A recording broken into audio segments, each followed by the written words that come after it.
Welcome to Built-A Television. How's it going? I'm Matt from Foul Ball Productions. This is the MFer Cocktail Lounge. Hope you're all doing well. I'm doing phenomenally. Thank you so very much. It's Halloween. I dressed up as a belter because I love The Expanse. But right now, I get the Inas. How you doing, Red Shirt? Doing great. Doing great? Looking forward to this. Right on. I'm loving the spooky background you got going on there. Yeah. Yes, sir. I've been spending the past 4 hours putting this costume together. I thought it would be like a half hour. I got all this stuff. I got all these patches, right? You know, Yep. I got tattoos, you know what I mean? To go full belter, neck tattoos, the whole thing. Got one on my forehead there. The thing that took the most time is something you'll not even be able to see on camera, and it's just going to be for this weekend. But I put those familiar with The Expanse will understand this. I put little red lights here on the back of my boots to make them look like the mag boots from the show. That was a challenge and still needs to be tweaked, but I have them on. So you guys can imagine me in full costume. There you go. Yeah.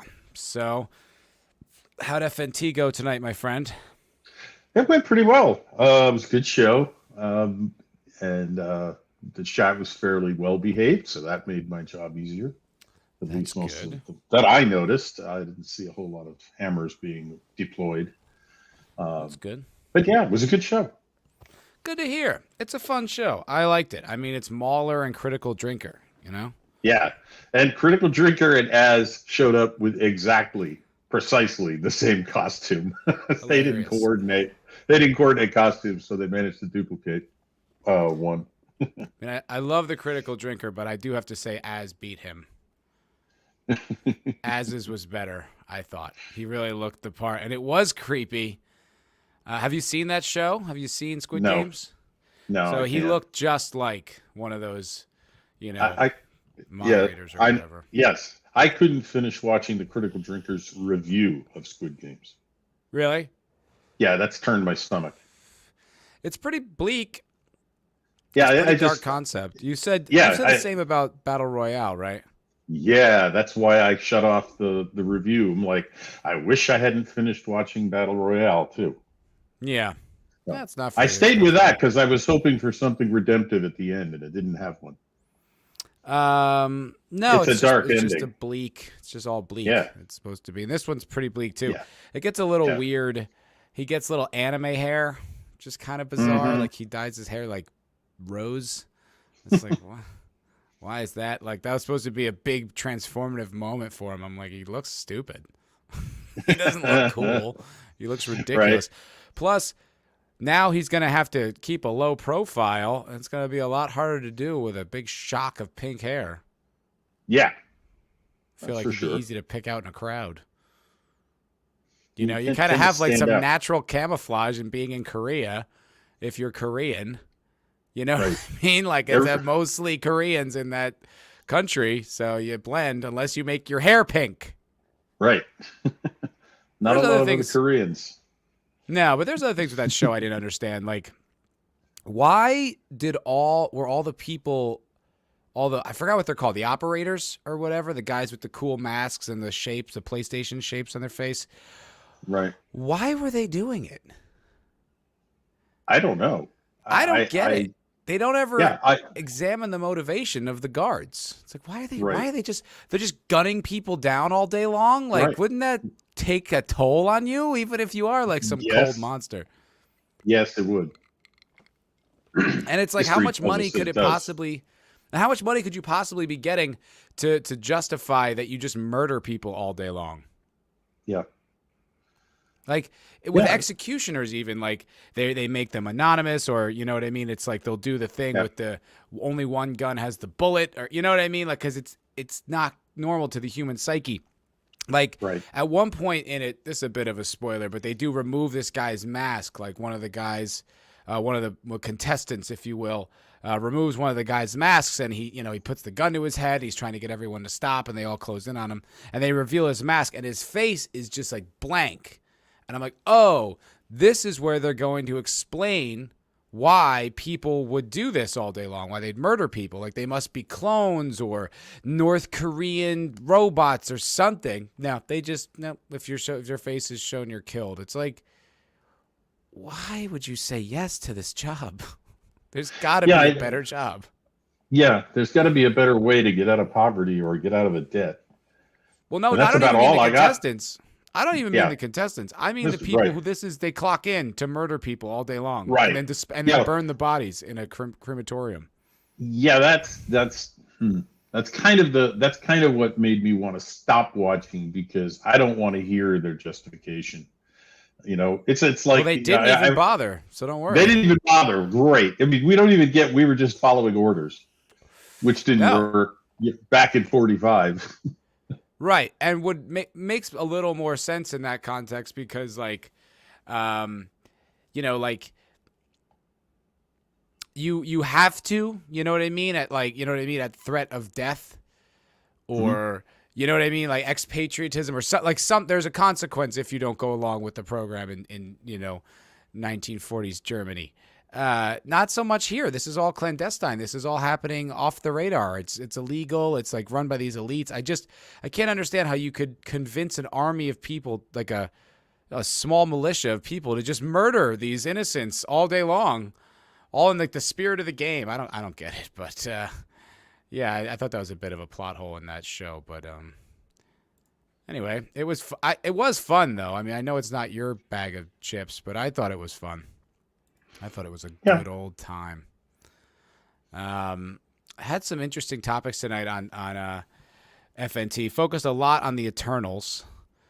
That was a big part of the show. Do you have any thoughts? Anything?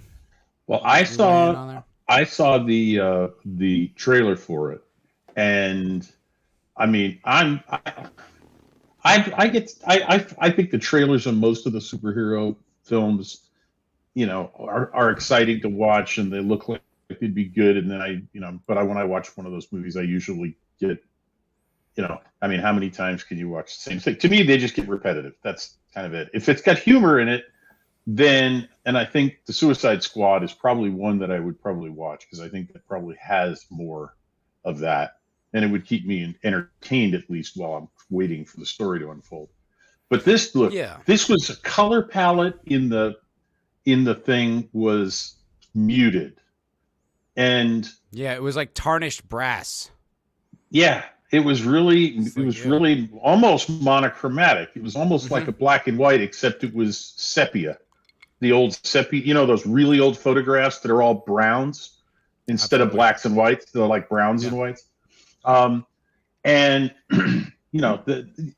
I didn't recognize Salma Hayek in the trailer. She's got some crown on or something, right?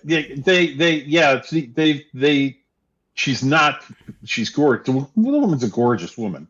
She's not a gorgeous woman as that character.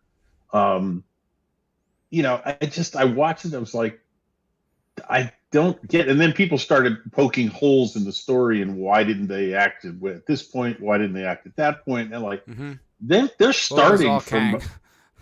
But the thing is that there were holes they had better fill in to make the story work, and then it is absolutely getting blasted even by its target audience, which is what they spent a lot of time talking about on FNT tonight.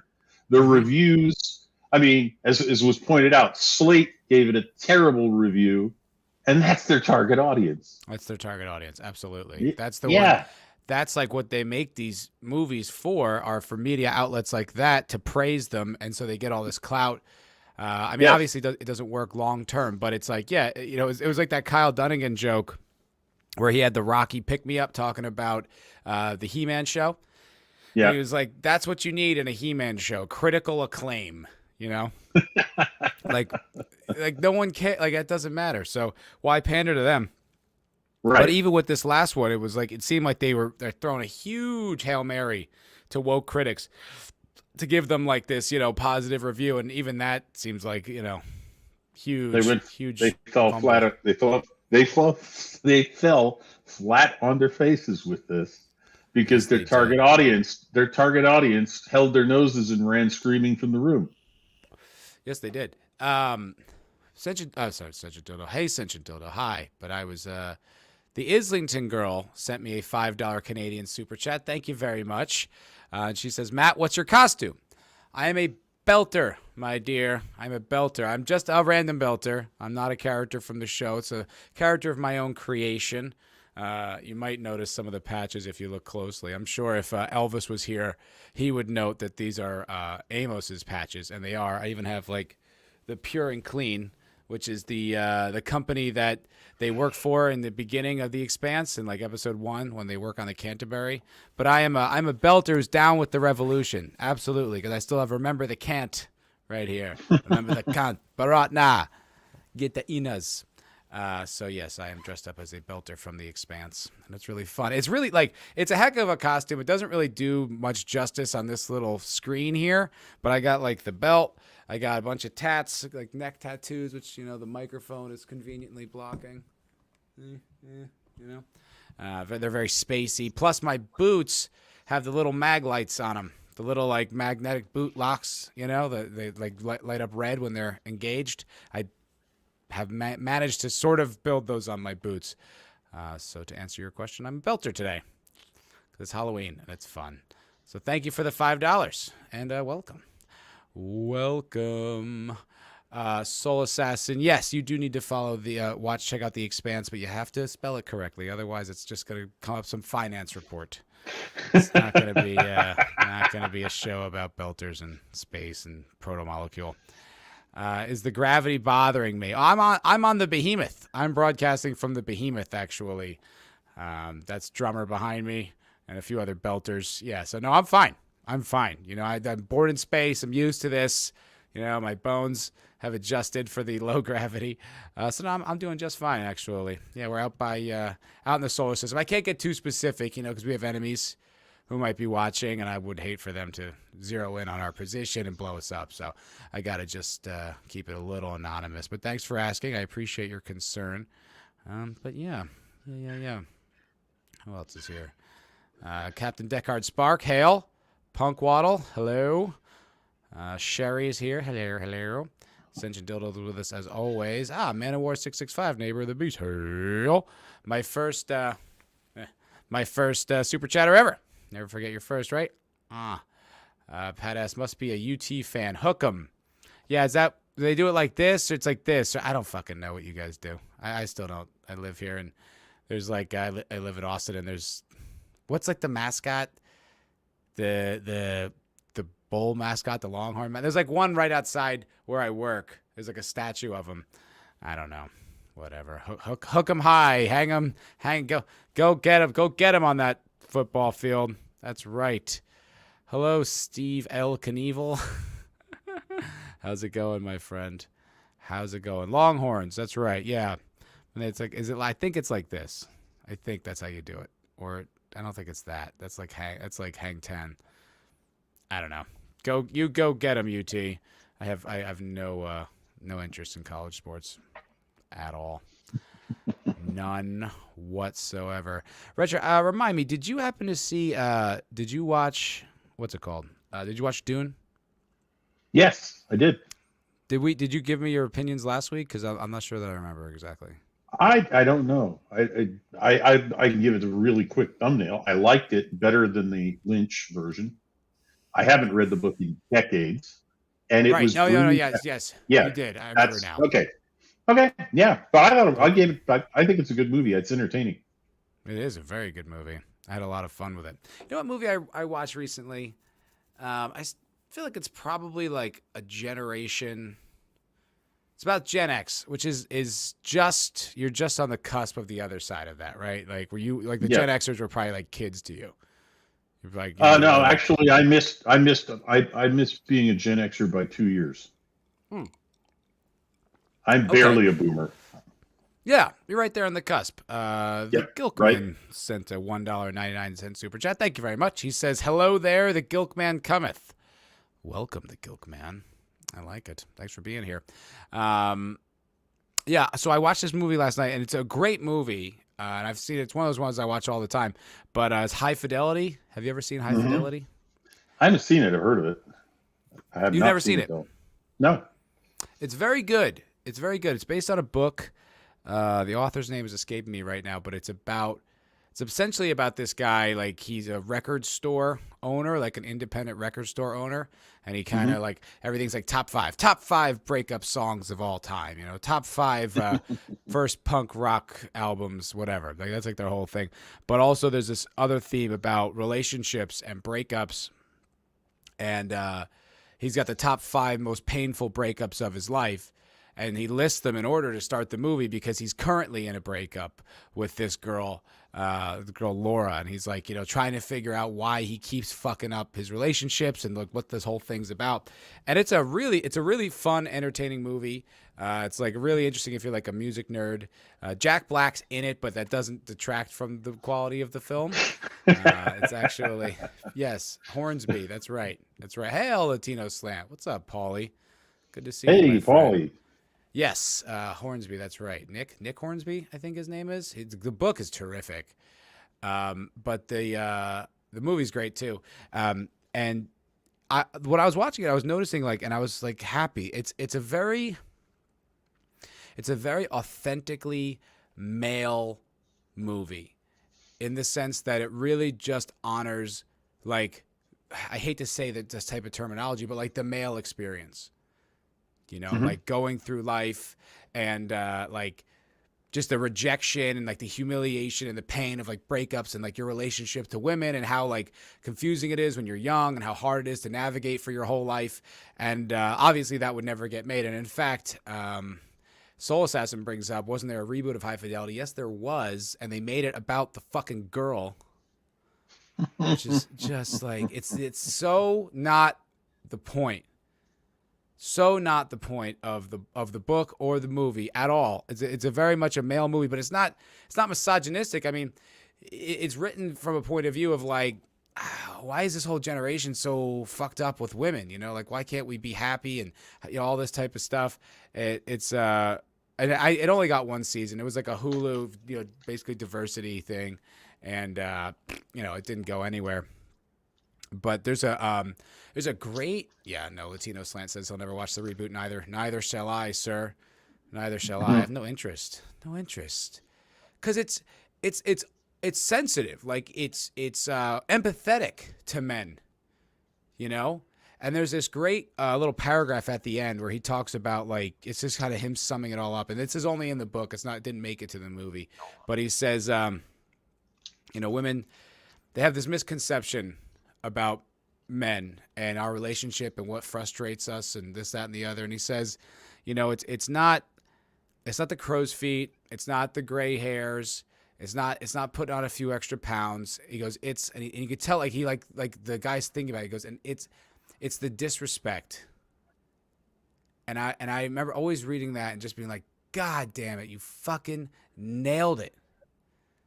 That's the hardest thing. That's the thing that hurts the most, cuts the deepest, and is the hardest to deal with in a relationship or just kind of in general, And we're living in a time where it's like respecting men is passé. Yeah. It's a what's it called? Like defunct. It's gauche. It's gauche to respect men. It's not cool. It's not popular. And I always thought Hornsby just nailed it with that line, and I thought the movie nails it with like love for men, like authentic love for men, not like just not just I don't know, a little bit of love. And what's up, Pat S? How you doing, buddy? Matt, I gotta tell you. Oh, your audio is all fucked. Pat, your audio is all fucked up, buddy. Okay. It sounds like a cable isn't plugged in. Yeah. Come back and join us when your audio's right. But no, couldn't hear anything. Islington Girl says, I don't think it's gauche to respect men. No, I know that you don't. You're terrific. You make us all sandwiches all the time. You're great. We love this. And I don't mean in general. I just mean sort of culturally. Right? Like it's passé. It's sort of dated. But I thought it was interesting watching that movie and just kind of seeing it. Just only 20 years ago, I think it came out in the 90s. You know what I mean? Late 90s, so 20 some odd years ago, starring John Cusack. You know, it's I don't want to say it's a woke movie, like a woke crew or whatever, but it's like the type of people who would, prattle on about nonsense today. Just 25 years ago, making a movie like that that's like so like authentic to the male experience. All right, Pat, let's try again. If this doesn't work, I'm going back to chat. No, you sound good. You sound much better. Okay.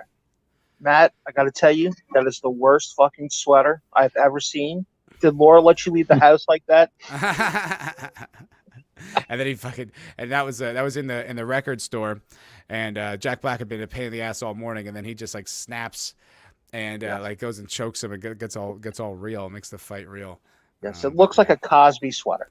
It's the famous line, sweater. Which is another great thing. That's why I wanted to jump in real quick, because Red Shirt, you need to see that movie, dude. That is a guys movie, which is, I mean, one of the lines that Rob has in the movie, right, which is Cusack, who's a jerk in real life, but a pretty decent actor.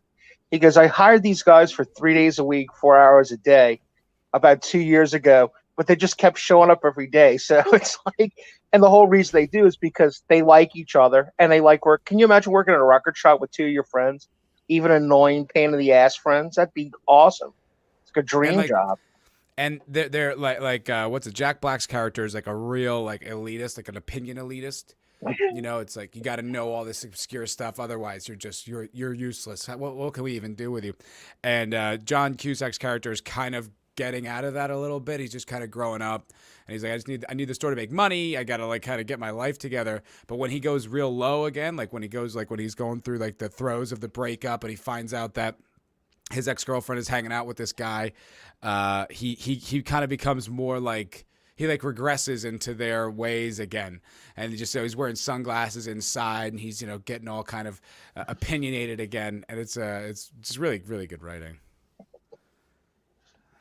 Steve Knievel says, can't wait for the final book of The Expanse. I don't know, man. I'm kind of I love what I've read, which is the first 3 books. I love the first 3 seasons.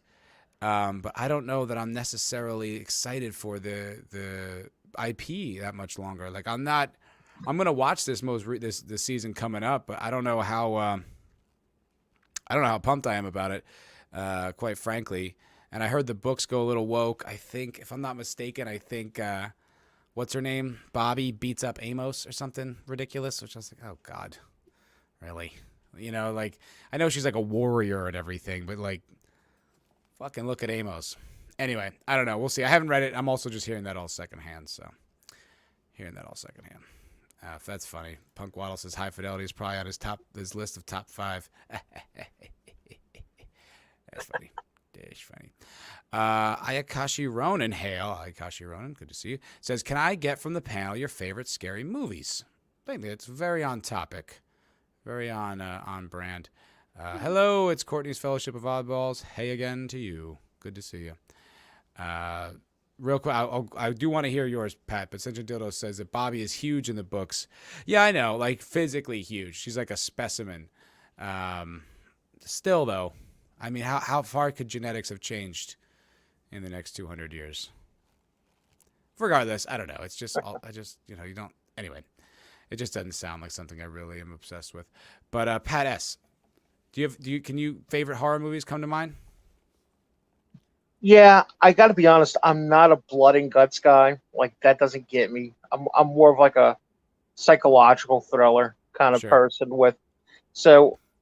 But I like some of the classics. Now I will tell you this, probably the grossest one, and I don't know what it is about it because it's not that great of a movie overall. And I was barely like a kid when I was not even hardly around when it first came out. But the first and probably the subsequent Phantasm movies. Did you ever see any of those? Absolutely. I've seen them all. Those movies, and just something about how do you say the director's name? Is it Corsetti? Coscarelli, I think. Coscarelli? Yeah, he's just a fascinating guy, dude. He's the kind of guy, if you reach out to him, he'd probably come on your channel. That would be amazing. He's really easygoing. I've seen him go on chats with like 3 people watching, so he would totally hop on yours, bud. Yeah, absolutely. That's a great idea. Thank you for that, guy. Pat. Well, sir, I would never try to produce you, but if you'd like me to reach out, I know some people that know him, and I'd be happy to give that to you as an early Christmas present. to hook them That- up sometime in the Please. Absolutely. You have my blessing 100% to go reach out to. I love him because he did a movie that was back when cracked didn't suck and wasn't woke. He did a movie called John Dies at the End. Have you ever seen that? Yes. I fucking love Wow. that movie. Yeah, that is. I didn't even really think of that one when I think of him, but yes, it's because it's such a different thing with him. Mm-hmm. But those are really good. I like a lot of King stuff. You know what? You would probably appreciate this as an actor.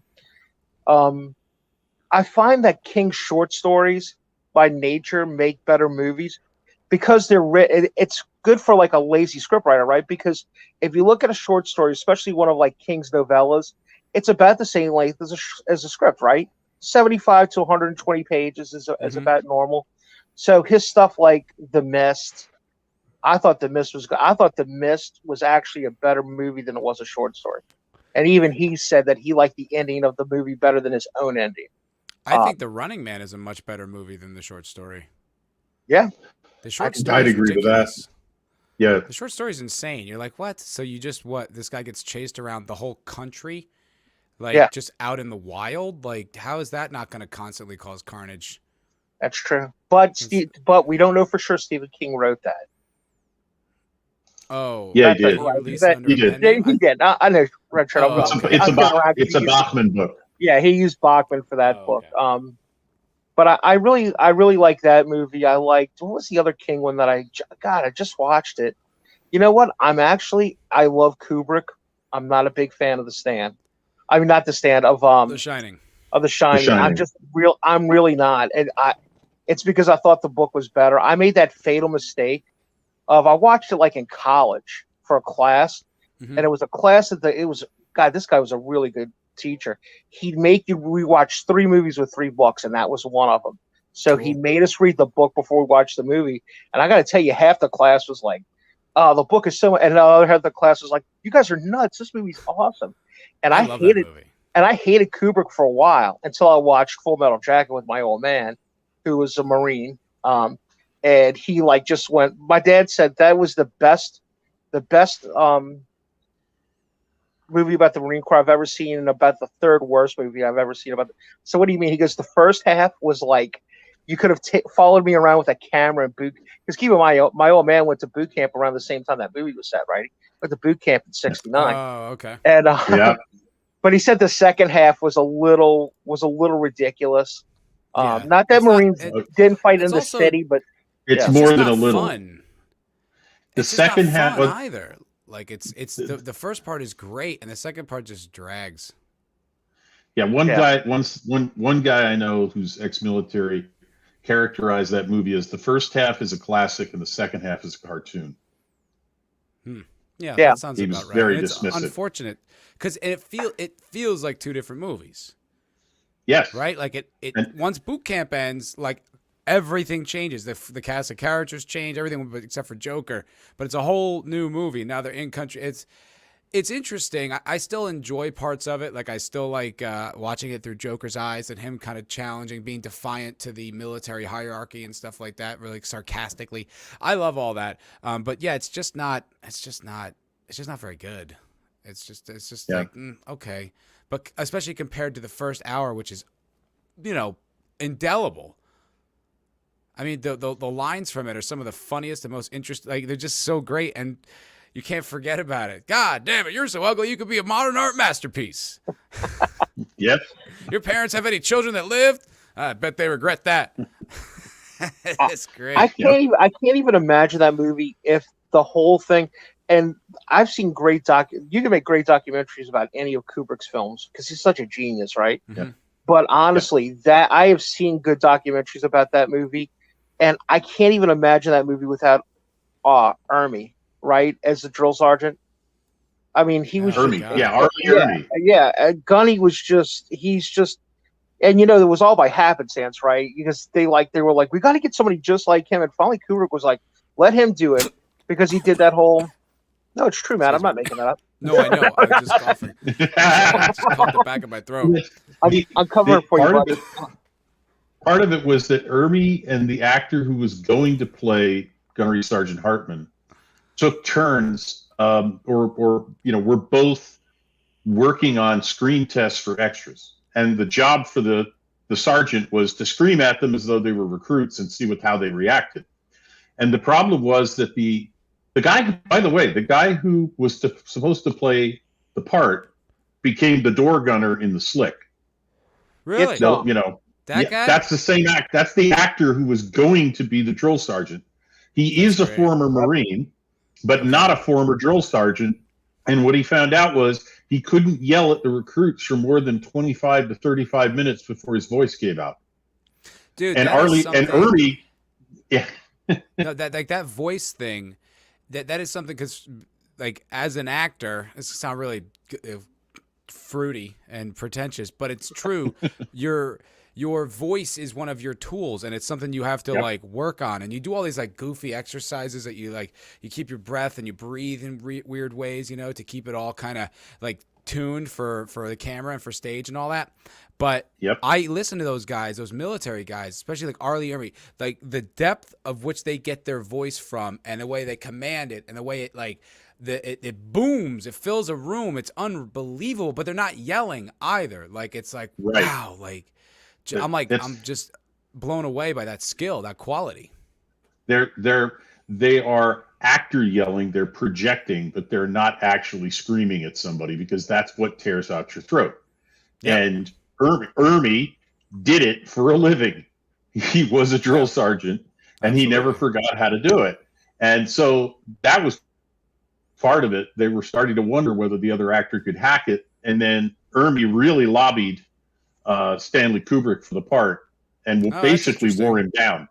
Yeah, Irby decided that he put together a 15-minute audition tape where he, as though the camera were a recruit, berated the recruit ad-lib while people threw tennis balls at him from behind the camera, trying to distract him.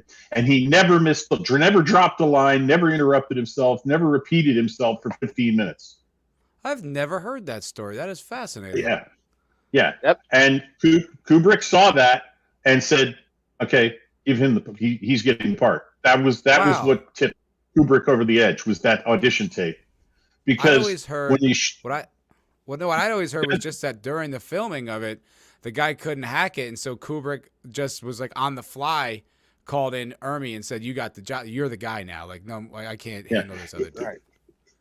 It was just before they started filming. It was while they were doing pre-production and bringing in screen testing people. Irby, on his own initiative, took all of the recruits and put them through his boot camp. He taught them how to march. He taught them the manual of arms. Yeah. Yep. And there's my favorite story was when Irby was ad-libbing most of what he did. When berating the recruits in that first scene where he just goes up and down. That. Nobody could. There's no screenwriter who could write, "You look like you could suck a golf ball through a garden hose." That's not. You look like a kind of guy who would fuck a guy in the ass and not get the courtesy to give him a reach around. And Kubrick, and I'm not kidding, Kubrick yells, "Cut!" You. Kubrick, after the line, says, "Cut!" And he calls Irby over and he quietly says to him, "What's a reach around?" Really? Really? That's funny. And so Irby explains to Kubrick what a reach around is, and Kubrick goes, "Print it!" Next scene. That's funny. He kept it. He didn't know what it was, so he called cut to find out. You better square your ass away and start shipping me Tiffany cufflinks. Oh, there's so many great lines in that. They're so good. I think you've been cheated. Yeah. You look like the best part of you ran down the crack of your mama's ass and ended up as a brown stain on the mattress. And the rhythm too, like he's got like comedian rhythm. He's so funny and terrifying. Like, if you're one of those recruits, and he's all mean, the racial bigotry lines. Obviously, I can't say those on the stream, but no, it's just so good. I did want to get back to the topic at hand, which was the horror movie thing. I got two. You want my last two because they're actually pretty good. I'm going to give you one from. I'm going to give you one from the past few years that maybe necessarily isn't in the top 5 of mine, but I think people should see it because I think if you've ever thought about making an independent movie, this movie will show you could do that. and it's a movie called It Follows. Oh, I watched that the other day. Dude, I thought that was a really smart movie. It It was. was well done. It was a great concept. I don't know how much you want to go into it because I don't really want to spoil it for people. But Fuck them. No, okay, that's true. no, That I'm just movie came out like kidding. 7 years ago. But I mean, it's a relatively older movie. It's like what? yeah, 6, it's 7 the years old old at this cautionary point. tale, right? Of horrors, like horror movies love to do that. Like teenagers don't have sex; it's a bad thing, and that's the whole thing. It's like a sexually transmitted ghost, right? I don't know what else to put it, right? It's the only Demon way to entity, describe it. right? And it's just a great concept, and It it's is. one of those movies. Did you watch it by yourself? No, I literally just watched it the other day, like a few weeks ago when I was at my buddy's place in Houston, and it just happened to be on, and I was like, "Oh, is this that movie?" And so I think I caught about 80% of it, So and I did really you? liked So it. what did you guys come up with was the best way to get rid of it? Because if you see it with more than one person, the 3, 4, 5, 10 of y'all are going to sit around the table and talk about how, this is how you get rid of it, right? So well, let me. Because Okay, so yes, go for the ahead. audience, Do a just so background. the Yeah. yeah, just so the audience knows, like the concept is that there's this, I don't know, entity, a demon. It doesn't like it's not explicitly just told what it is, but essentially, once you like the only way to get rid of it. Well, okay, so what happens is you sleep with someone, and then this demon now is following you around all the time, and slowly, but also inconsistently. So sometimes it just shows up, and sometimes it just slowly walks at you in public or whatever, and you're the only one that can see it. And if it touches you, you're going to die. The only way to get rid of it is to pass it on to someone else by sleeping with them, right? So that's the idea. So as far as how would I get rid of it? I don't know, because what ends up happening, like the guy who gives it to the protagonist, who she kind of, hey, what's up, Tom? Did someone give Tom the link? Did Redshirt? Did you take care of that? Because by the way, Tom, I'm banned on Twitter, so I can't message you on Twitter. So hopefully someone can get you the link via. I think Redshirt said he was. I think going to do that. I think Richard said in Discord that he was going to put it on Yeah. Minds, and okay. Yeah, so I don't know. I hope that when Redshirt comes back, he can let you know where to find it. But no, but like so the one guy, so the guy that gives it to her, he still like sees the demon, but it's not coming after him, but he still sees it all the time. So it's not like exactly, you know what I mean? Like it's not Right. like it's not over. So I don't know. What did you come up with? It sounds like you may have come up with a few solutions. Well, we came up with a good idea, but we think you'd have to do this with a plane that you rent, because you can't, right? You have to charter a plane, because if you try to do it like on Southwest, right, it's just going to come on the plane and kill you, because you're going to wait 2 hours for your Southwest flight to take off and everything. But our thing was, after you've, like, let's say your friend has it, right? It's your girlfriend that has it. So you pick the fastest guy in your group, and you have that person get on a plane, probably a jet that you chartered, fly to Amsterdam, and sleep with a prostitute, but like a really cheap prostitute. And then you give why like a really cheap one, Pat? Well, because what we want is somebody who's you want somebody who's a degenerate, right? You want somebody who's gonna sleep with prostitutes and stuff and all right? And take it, because the whole point is you want to get it out of there quick, right? She's a whore. Who cares about her life, right? I'm with Well, she won't have it long, buddy. That's the whole point. She's going to give it to somebody else like that night. But the mechanics of the movie is high. The 70s is here. What's up, buddy? Good to see you. you. Hey, guys. How you doing? Hello. Nice shirt. Man, 70 sounds good with that new mic. There you go. But the thing is that if she dies, then you're next in line. So what's the point? Oh, okay. You're thinking she'll pass it along to another dude. Right, and you're hoping it's a party dude. Oh, there we go. Speaking of a party dude. It's time. Did somebody mention prostitutes? Cheap prostitutes? Yes. I'm here. Yes. I'm here. Right on cue. We're talking about the movie, what's it called? It Follows. Oh, right. Have you ever seen that? I don't think I have. No, you mentioned it. Good. It's really, I think write that down. I think it's a brother team. It's a directing team. I saw another movie they did called Under the Silver Lake, and I watched that with a buddy. My buddy Jared, who's a director in LA, and he recommended it. I hadn't seen it until very recently, but he was right. It was really good. Well, I'll look out for that. Yeah. It's the only movie set of the 21st century in Detroit that has nothing but white people in the cast, so you'll be able to tell right away. Yeah. Is there any buildings standing in it? Cheers. Yeah, so cheers to you, brother. So Cheers. Pat S is here we go, right here. And then walking us through his way of defeating the demon. Yes. And then my last one, because I think we beat that one down pretty good, is I think one of the best movies ever made too.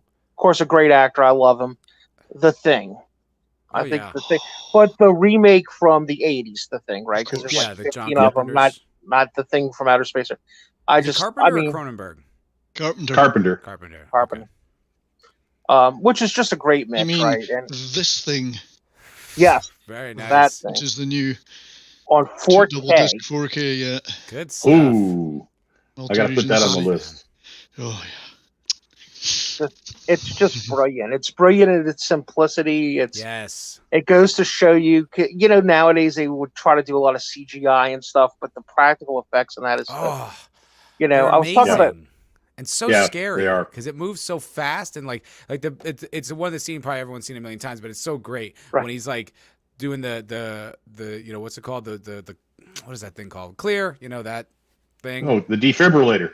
Defibrillator. Thank you, Red Shirt. And then he goes to do it on the body, and the body just opens up like some jaw, and then just cuts his hands off, and then just all the monsters that keep pouring out of him. It's like, oh God, I remember it's so grotesque. Seeing that at the cinema, and it was a packed house, and everybody jumped out of their seat at that moment. It was hilarious.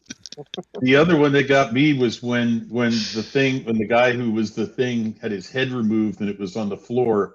And it suddenly grew legs like a lobster and scuttles away under a table. And I'm like, that made me go like, yeah! It's so creepy. I'm sure there was a pithy comment or two from some of the cast members there. Characters like, what the fuck is this? You gotta be kidding me.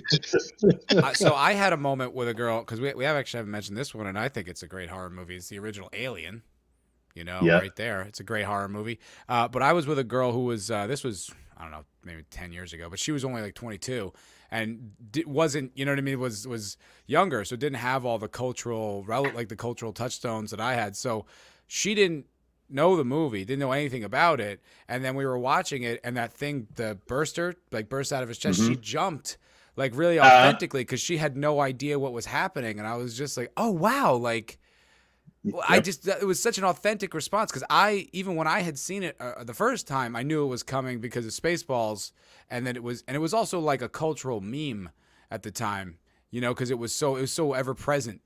And so it never shocked me, but being there with someone who authentically shocked, I was like, oh, cool. That was a fun moment to witness. Yeah. You're seeing somebody who is actually seeing it for the first time, like the original audience. Mm-hmm. Yeah. I was like, what a treat. Yeah. That was fun to see that.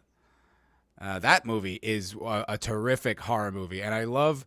It's like what you were saying about The Thing. The simplicity is what is so genius about both The Thing and Alien.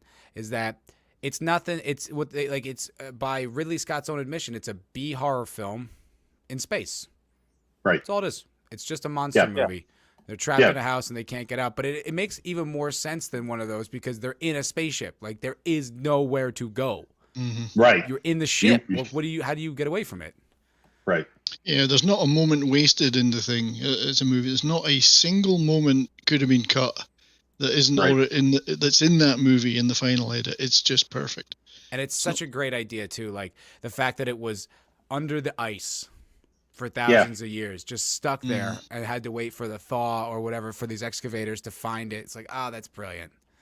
And they never really explain the origins of it at all. They don't even address that. I mean, you don't know whether it's native to Earth or it's an alien. I think you're supposed to suspect it's alien, aren't you? It's an alien craft or something. It's supposed to be an alien craft because nobody's ever built anything like this on Earth. No, and then they just kind of pass right by that after that because it's full-on survival. Well, that's what makes sense about it, right? Even if the characters of that story somewhere beyond the bounds of the film figure it out, it's not that they don't have the time to figure it out. They're just introduced to this the way we are. It's like all of a sudden there's this monster. It's turning into things, and you don't know. It's also got that mystery, the who done it, like who's the bad guy. You don't know, and he comes up with that test with the metal, which is great. Yeah. The flamethrower. They also just leave. It's very brave for a movie to leave the ending like that, completely ambiguous. You don't know, and you'll never know. What do you have theories? I genuinely, to this day, am unable to decide whether or not either of them is the Thing, or whether there's another version of the Thing. You know, whether the Thing is taken over.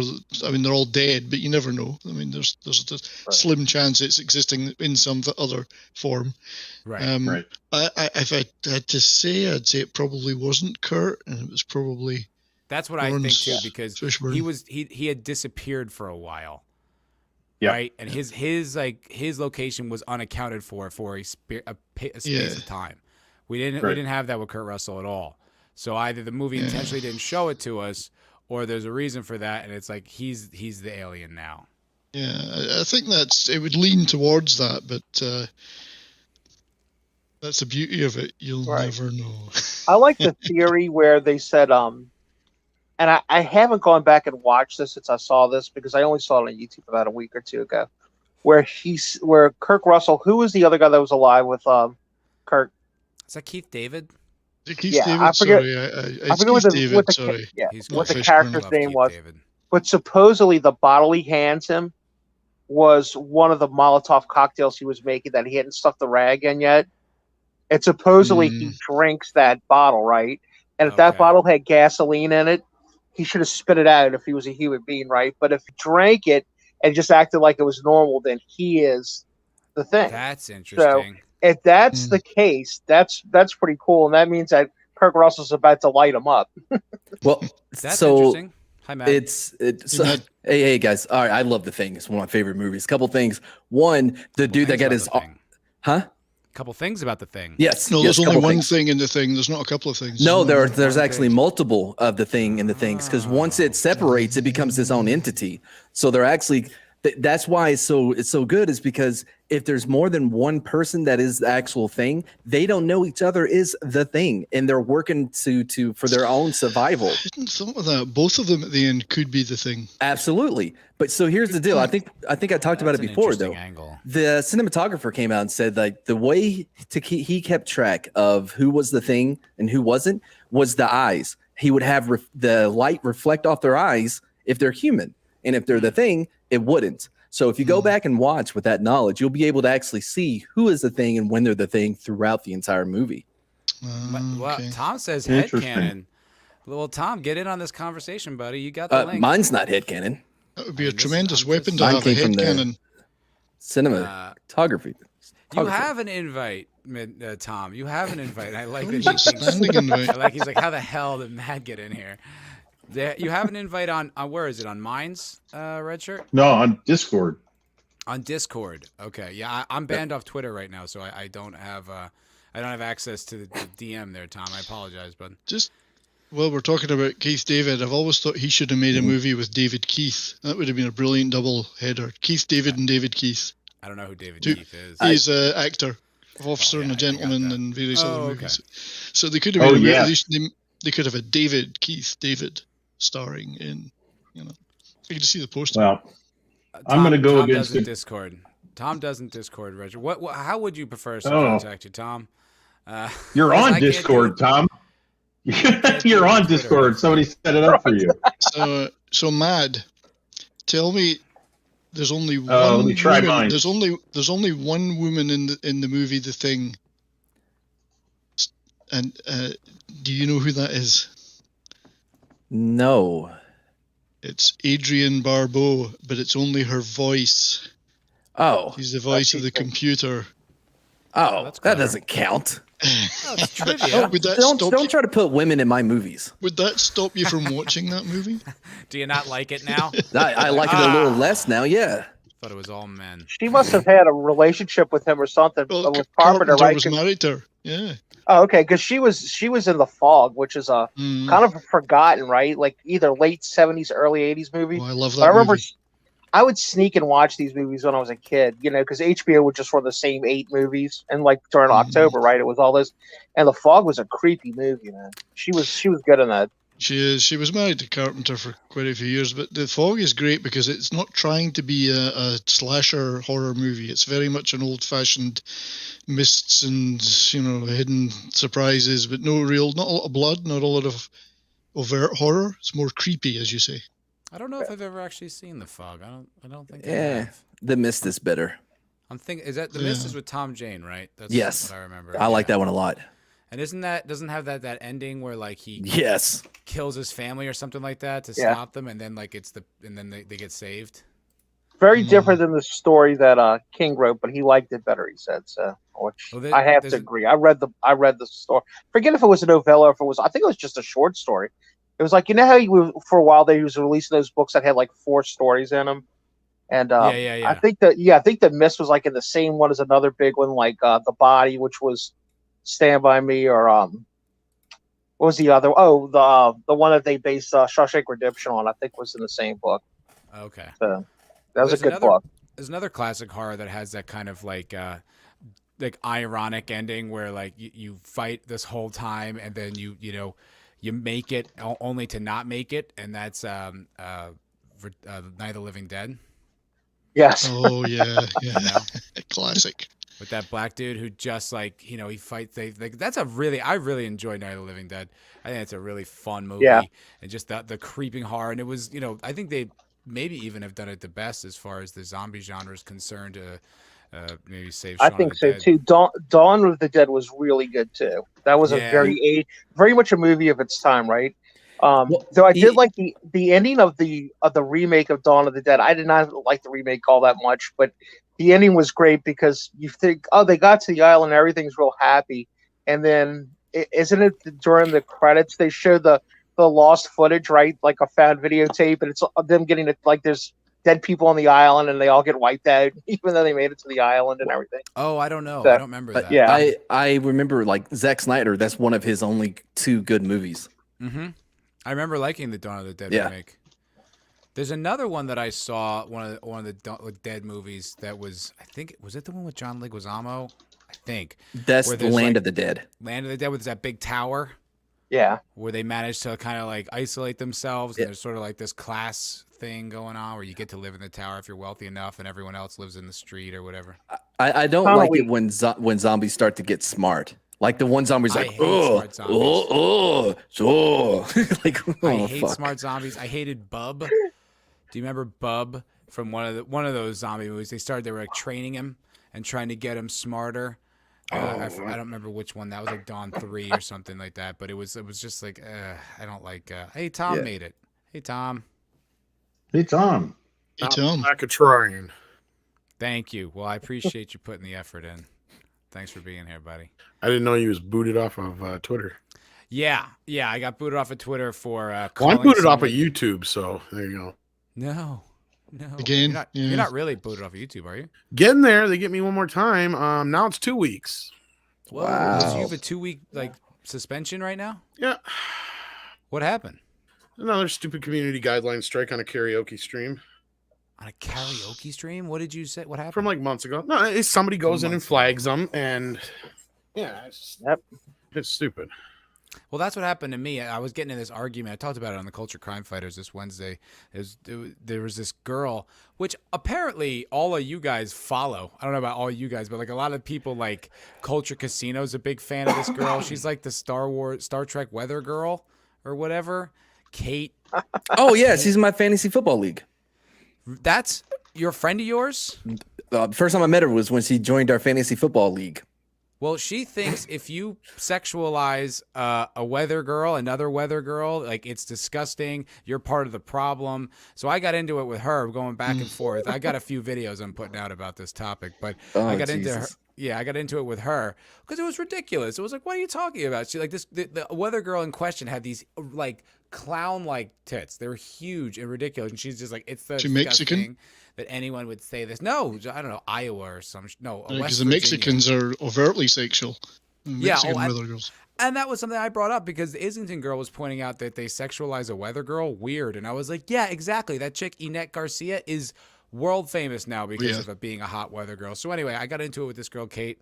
And then I got into it with like one of her little simp supporters. And I called the guy, I said, you're a self-righteous pussy.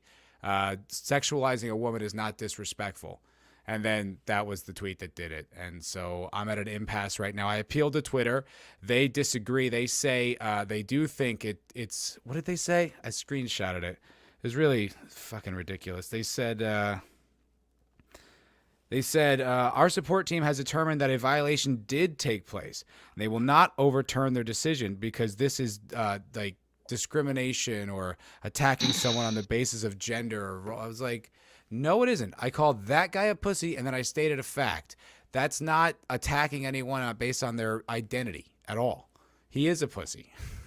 You don't think facts and logic will work with people like Twitter, do you?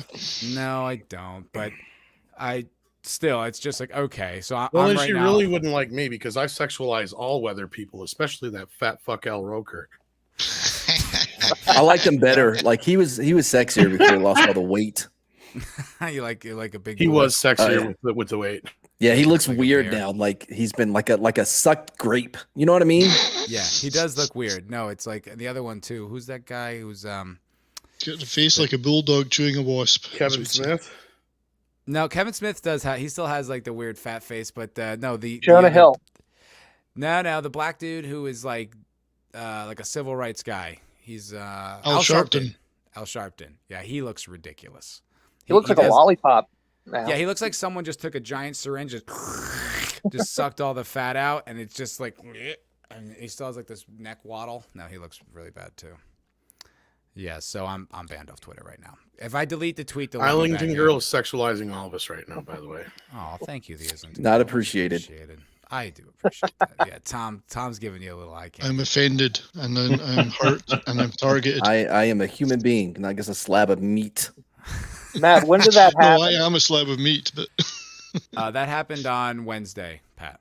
Oh, okay, good. Because I was wondering, because like Wednesday afternoon, I wrote you this really great like thank you thing, and I said like I thought you were brilliant and all this stuff.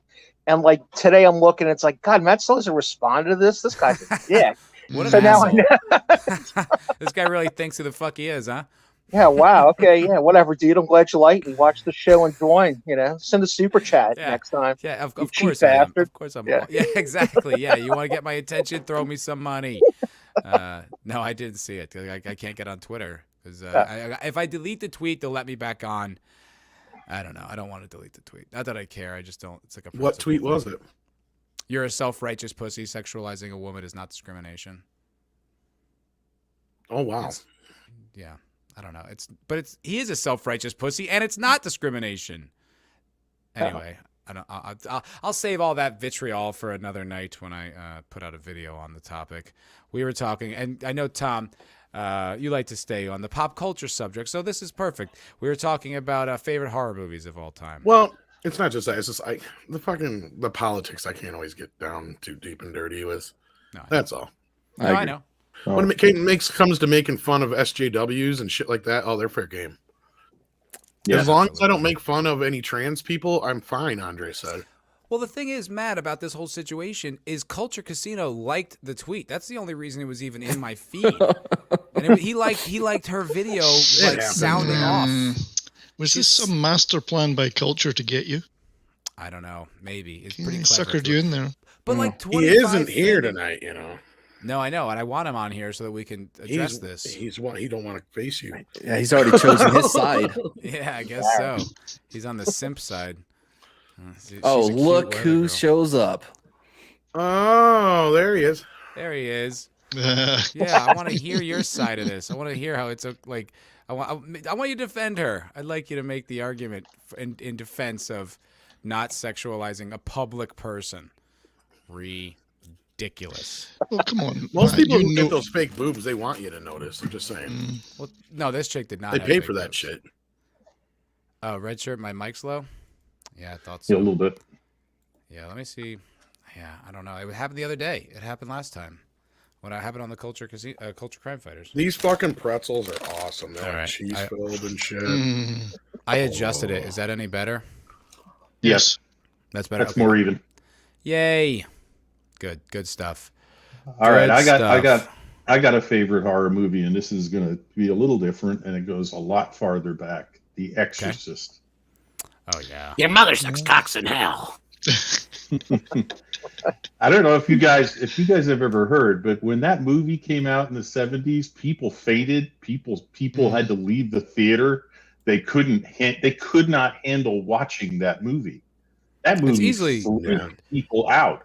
It's one of the scariest movies of all time, hands down. That movie terrifies me. Really scared me. The only way that movie could be scarier for you is if you're Catholic. If you're Catholic, look at it. Because like everybody in my family's Irish Catholic, to this day, you still can't watch that movie. So it's not. I think it goes farther than that. But yeah, I get what you're saying. I mean, yeah, I was born Catholic. I mean, I'm not like a practicing Catholic in any way, but it's like I believe in that shit. So it's like it's so scary. The Exorcism of Emily Rose was another one like that really terrified me, man.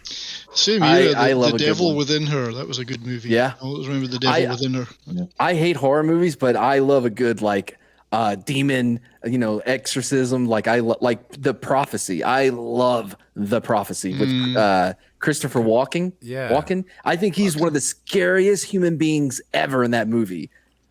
Wow. Oh, dude, he's so creepy, man. When he's like, when you get that dent on your lip, it's because before you were ever born, I told you a secret, and I went, shh. Ooh. That's creepy. Yeah. Real quick. Punk Waddle threw me $2. Thank you, Punk Waddle. Much appreciated. And he says, you had me at but I stayed for the ridiculous. What's his name? I'll be sure that she gets it. Played in The Road. What's that guy's name from The Road? Viggo Mortensen. Yeah, he plays Viggo? the devil. He plays Satan in The Prophecy. And it's oh good. man, he's so good in it. How about Pacino as the devil in what's that movie with Keanu Reeves? The Devil's Advocate. Devil's Advocate. Yeah. Devil's Advocate. Look, don't touch. Hooah. My son. That's great. I don't remember the actor's name, but the actor who played the devil in Constantine, I thought. I was just thinking of that. It's He's Swedish the guy. Russian guy. A Swedish. Yeah, he's not Russian. He yeah. always plays a Russian, but he's Oh, not in Russian. Swedish No, he's a Dicks. Russian. Scandinavian. No, he's Yeah, Swedish. he's the Russian he's in Armageddon. Swedish He's Dicks. American parts, Russian parts, all made in Taiwan. I was about to say the same thing. Peter Stormare. This is how we do this on the Russian space station. That's Peter it. Stormare. Yes. Yeah. I love that guy. He was great. in We're not Smallville. astronauts. That movie rules. I love Armageddon. Yeah. Armageddon is great. It is is awesome. the Best worst movie ever. I always found it a little understated, like just a little too low key. Too subtle. Michael Bay really hadn't found himself yet when he did that one, Yeah. Yeah. No, miniguns on the armadillo is like, it's like, why would that ever come up? Like, why would that ever be a thing you'd need to? Ben Affleck asked him, like, why would they train these old guys to do astronaut shit? You ever and not listen get to the his audio astronaut- commentary? Yes. No, I'd love to. It Yes. is fucking hilarious. It's hilarious. Ben Affleck is drunk as shit, and he does an audio commentary for Armageddon, and he's just That ripping rules. the movie apart through the whole goddamn That's thing. great. That's so funny. Because it It's doesn't awesome. make any sense. It's like the idea that astronauts can't do the job of these fucking like I'm jamokes. It's I'm like sure a half they- hour going off about that. Yeah, I'm sure they make fantastic astronauts or whatever, but they don't know jack about drilling. They don't know. And that's all it takes to convince the United States government that is our only hope to avert a world catastrophe, our actual Armageddon. They're like, all right, let's give them their shot. Drilling's an art form. I've been doing it my whole life, and I still don't have it all figured out. But I have never missed a depth that I have aimed for. It's like, okay, it's great.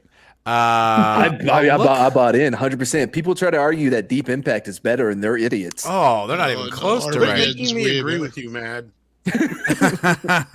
No, not even close. That's the best. I love that movie. And it's funny and fun and just this We were cast talking of about like. horror movies, though. The Exorcist is awesome. That's true. Yeah. Well, Well, again, Speaking it's of- got that creepiness that you need. It's creepy and more. There's some shock horror in it, obviously rotating heads and green vomit and whatever. But it's just the creepiness. You got to check out The Prophecy. I love the Well, prophecy. Definitely. There's a lot of horrifying things out there, but there's none more horrifying to me than simping. And look who it is. Hello, Culture Casino. How are you, my friend? He's simping the best. Sorry. Culture, are you there? If I could kick him off the stream, I He's would. muted. Scary He's movies. We're muted. gonna have to wait till he shows up. Wait till he comes on to talk and address. Let's see. Maybe there's an angle I hadn't considered. Wait a You know, minute. maybe- Look. Okay, so I'm fighting right now with my headset because see, I'm up north right now. I'm not like at my normal location, so I can't. Fair I want to enough. make sure I can hear Still you. sound good. Assault me. Yeah. Excuse How are me. you guys doing? Otherwise, you good? You good? Awesome, mate. Doing great. We've been doing better, Culture. Matt wants to kick your ass. No. Why? I just want What to did I hear do? an He wants to explanation. throw down. He's like, come find out. He's gonna beat the brakes You off your led ass. him into Beat the temptation. brakes. Wow, that is a yellow flash statement if ever I've heard one. Why don't you come I- find out? I want to Yeah. hear. Okay, Mr. so Casino. tell me. So, what is your major objection? What tweet are you talking about specifically? Because I love a lot of humans. Here I goes will- Okay. Mr. Let's be specific So- about what we're mad about. Yes. So no, that's okay. That's fine. I'm having trouble. Discord's not Authentic. opening for me right now. I don't know why.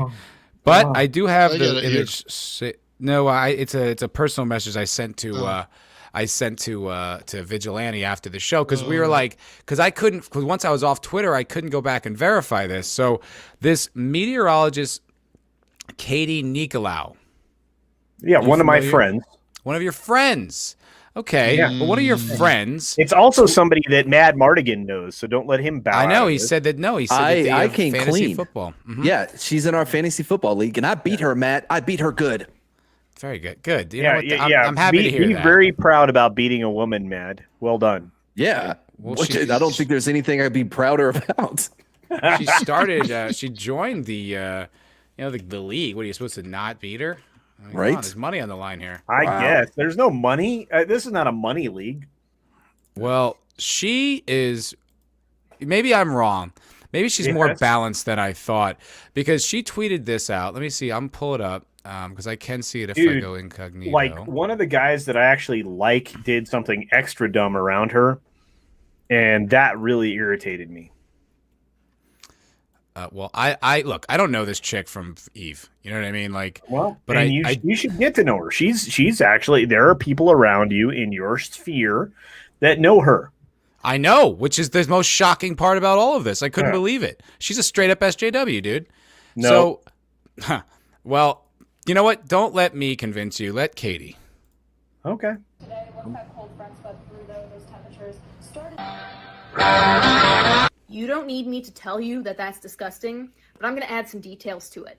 Because I'm a broadcast meteorologist, same as she is, okay? And I speak from experience when I tell you, now she gets to wonder, when she goes on air, who on the other side of the screen is having sexual fantasies of her, or filming it, adding sexual innuendo, and posting it to TikTok, where over 40,000 people have liked the video now, and the comment section is enough to make you want to leave this planet. Okay? How do we feel so Okay. far? Well, I would say that men having sexual fantasies about women is not unusual. So No, is not that at all. what she's complaining about? No. She's complaining again about the widespread sharing of somebody's sexual fantasy. What about with Jason 40,000 Momoa? other people? Culture Casino. What about this woman- Jason Momoa? This isn't like a private Instagram account. This is the news. This girl is on the news right there. You're That is right. public. You're right. Her- Yeah, she's a public it is. person. It is. She's a public person. What's wrong? I don't know. So she makes her whole life So- in front of an audience, and then someone says, "Look, me watching my new Weather Girl." Like that's all he says. Are watching our new Weather Girl, and then he posts this. He likes her. That's it. It's a compliment. He thinks she's attractive. I fail to see sure. the issue. Dude, no, look. What if it You was can see it Jason however you Momoa? want to That would see be it. Different. Look, it didn't land well with Katie. Okay. Yeah, I noticed. Well, He Look. got kicked off of Twitter because of it. I got to say that much. he did. He did. I did. I got kicked off of Twitter because mostly Katie blocked me, and then like one of her simp followers said that I was part of the problem. And I went back and forth with him, and then called him a self-righteous pussy. And I said that sexualizing Okay, women but is how not. long is your? But Matt, how long are you really gone from Twitter? Well, if I delete the tweet, I can go back, but I don't. Oh, okay, then shut up. That's not the point. But that's No, not the point. I gotta agree with him a little bit here. Culture. It's no different than women who sexualize Jason Momoa all the fucking time. Look, I'm not. My point is this. This is how it landed for Katie. So you're gonna go after Katie for how it hit her? Yeah. Really? It's self-righteous. It's No. self-important. It's feminist. It's this whole ridiculous. Like, I can understand if there was some kind of an issue with this girl in particular, like men kept harassing her at her home or something, or like this was just someone's private Facebook post or something. This so is the news, and then someone says something positive about her. I don't see the issue. What's the issue? Okay, so I really feel like we're missing context. What context? There's no context to miss. Oh, really? So can we find the original TikTok that this came from? That's the whole we just saw it to begin the video. It's exactly 15 seconds long? Yes, TikTok's That's what I was wondering. Is there more than that? I look, Vigilante pulled up on the show on Wednesday. He pulled up the what's it called? All the comments that she was like complaining about, saying how she wants to leave their planet. They're actually pretty clever stuff. It was like, I guess it's like WDTV, and someone's like, oh, more like WDDTV. Like, it was all just little clever, benign, slightly sexual jokes. That's all it was. There's nothing about it that it should be misconstrued. It should be even like on your radar. Who cares if someone finds this woman attractive and then makes a video about it? So wait, I'm sorry. Yeah, you're right. You can't misconstrue the double D, statement that you just said. I mean, I'm interested. Let's go through some of these comments, Matt. What do you got? I mean, I don't know. I don't have TikTok. I don't even, you know what I mean? Like, I'd have to go find this video. So you don't have the even know full where to context look. of what she was concerned about. We did on Wednesday, and it doesn't matter. This is her video. So if she's not providing enough context, that's her problem. I'm not. What am I supposed to do? I'm responding to what she put out there. That this tweet that came up on my friggin' feed because you liked it, and I'm like, what is this? This is something like culture second. Like, dude, like she's so ridiculous. Fantasies of her, or filming it, adding sexual innuendo, and posting it to TikTok. Filming it. It was on the fucking news. Well, no actually, one filmed it. Wait, she's not wrong. She is wrong. No, he did film it off of his television. What part are you having a problem with? He didn't film her that she thinks she can control how people sexualize public figures. No. What part of that statement that she just said is wrong? Everything. Really? The entire statement is wrong. So wait a minute. So the guy that took a video of the weather girl on his phone that was on his television from the TV, that's not an accurate statement. Yeah, but it's not a bad. There's nothing wrong with that. What's wrong with that? No, it's just again, you can go back to the beginning of this and look. You can look at it any way you want to. Okay, hold on 1 second. Sorry, just pause 1 second. Hey, Nina, if you want to come on and talk about this, I'd love to have you. You should have Nina on here. She will dress you down like a $3 hoe on nickel night. Well, I'd love to take on the challenge. Can someone? I don't know. I know Nina from Twitter. Fuck, I'm not on Twitter. I'll Can you give her the link? I'm still hard pressed to see how this is any different than Henry Cavill or Jason Momoa. I really am. I don't see anything wrong here. What happened? I don't see what's the crime. Does he have a video where she's complaining about how women sexualize Henry Cavill? Or I don't know. You'll have to ask her. I was just asking. I can only go off this video, and this video is enraging. Okay, now my second question is does the individual who was actually videotaped, has she had an issue with it? Not that there's no context with that either. Like, there's nothing that I don't know who that woman is. I tried to Google her and I couldn't find her. I was trying to find an image of her for a video, and I even looked at the News 10. I think it's not Charlottesburg, Clarksburg. I think it's Clarksburg, West Virginia. Well, I just asked because we constantly have people virtue signaling for other people who don't even really ask for it. And I'm fairly certain that's what it is. I don't see any evidence that there was any kind of harassment or negative impact from this girl from some guy making a TikTok video about how he likes her. And look, it is really a benign video. All it is just a look being like, I like that. That's the whole thing. That's the whole video this guy posted. And she's sounding off as if it's like, like suggesting she should be raped or something. Like all the guy said was that she finds her attractive. It's a compliment. Like what? I don't So, see wait a where minute. she gets off being this upset Okay. about it. Well, no, I mean, because there was a lot of commentary around what this person had said, and you actually what? were talking about it, referencing her breasts and this whole 9 yards. So what, Oh, culture? well, okay. So, do you ever plan on having children? What does that have any relevance Oh, wait a to minute, this? I'm going somewhere. Do you ever plan on having kids, Matt? Yes. What if they're girls? I would advise Gross. them that if they didn't want to be sexualized, they don't go on the fucking news. I see.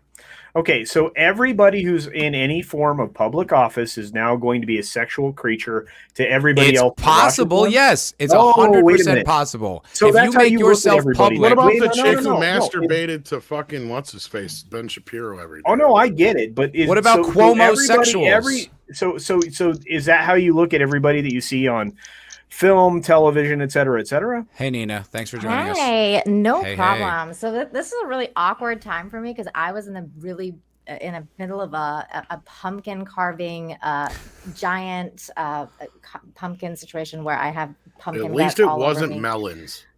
No, it's pumpkins, but I literally look like I'm from a horror movie right now. There's pumpkin guts everywhere.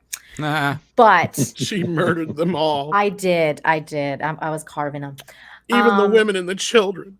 Can you play that video again? Yes, I would like to love see the context, but I know Absolutely. I'll just give everyone a just kind of like a background. I know Katie from Dark Matter Mondays. I streamed with her every week for about, I don't know, maybe 6 months. Mhm. So I know her. So you pretty know well. her. You have an intimate knowledge of how her brain works and like Yes. what kind of a person she is. Okay. Yes. And I She beat her in is- fantasy football. She and is Mad beater in fantasy football. the thing about Katie is Katie's the sweetest girl. She is very sweet. She's a very lovely person. Mhm. She's very young, however. So you are right. She does have kind of like the SJW streak a little bit in her. Mhm. Because That's she's what very I young, was but getting. she's also had extremely she's had extreme problems with people, especially dudes, creepers online because she is a weather girl. Mhm. And people have like stalked her, people have sent her death threats. She's had to like file police complaints.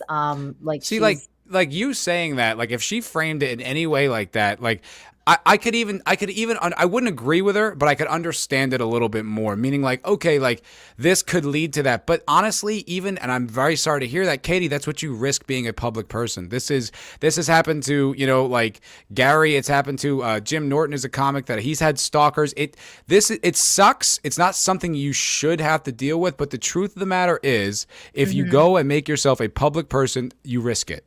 That's also true. Can I posit something real quick here? Look, like looking at this thing, like I asked before, I'm like, how does this woman feel? Has anybody ever once stopped to ask how she feels? Has she said anything about it? And I get where Katie's Agreed, coming Tom. from. And again, that's my point though. Is it Katie's place to really do that outside of being a weather girl, which I understand? And look, almost any guy I could ever ask or ever talk to on here will tell you they do not condone the bullshit that we know that some of you ladies get in the fucking DMs and all that shit. Look, guys, how many times do we have to tell you? Women don't want to see your dick pics. No, They don't. they don't. They don't. And showing them your dick is not going to make them go, oh my god, I got. But okay, but none of that is no, happening. But my point is, let me to get this to my weather point. girl. Let me get to my Okay. fucking All right. point, please. Sorry, Tom. Okay. Point is difference this. When you have something like this that is a more healthy expression by somebody, because look at the hashtags, body positivity, all that kind of stuff. TikTok, obviously he's not making fun. They're clearly attracted to this woman, right? Mhm. But I don't see how that. This isn't, to me. It's out in public. She's in public. It's clearly a goof. It's a laugh. It's something to have fun with. It's something we've always had fun with. Even look at movies like everything from Police Academy to American Pie. There's always boob jokes just along with the fart jokes and the dick jokes. Right? It's just part of the game, right? Mhm. Boobs 100%. are funny. Everybody loves them. Even babies love boob jokes, right? Like Babies love boobs. Babies love okay. boobs. But my point is this: is why is it all of a sudden we have to attack a healthy expression of saying a woman is beautiful when you know damn well that none of us would condone the private fucking perverse shit that goes Thank you, on. Tom. That is a little bit different. Absolutely. Like, I that's agree right. with you, Tom, but can we just like 1 second? Can we play this video one more time? I Yeah, need to we see can the play it full as much thing. times as you want, Nina. I'm totally I just fine didn't know with what she said fully. that. Sure. Yeah. You don't need me to tell you that that's disgusting, but I'm going to add some details to it. Okay, right there. But even before we go any further, it's not disgusting. There's nothing disgusting about that. That woman has gigantic breasts, and he's being like, I like. That's not disgusting. Okay, so she has a problem with that guy putting that doggy gif after that woman. That's the I issue? can only deduce that from her video because this is Katie's video. She posted it. Okay, play it. Let's hear the rest. Because I'm a broadcast meteorologist, same as she is, okay? And I speak from experience when I tell you, now she gets to wonder, when she goes on air, who on the other side of the screen is having sexual fantasies of her, or filming it, adding sexual innuendo, and posting it to TikTok. Okay, what's the problem with any Katie, of that? this is what I mean by what she's really, really young. See, the thing is like no matter what you're doing, you're gonna be sexualized. It doesn't really matter at all. Like you could be walking down the street, you're gonna be sexualized no matter what. So, especially in a public space, yes, you're gonna be sexualized.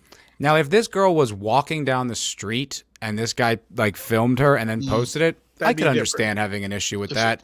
This is the news. This is a public forum. This is as public as it gets. It's not even technically, a YouTube technically, stream. Matt, the street is a public forum also. So you just but- said you had a problem with that.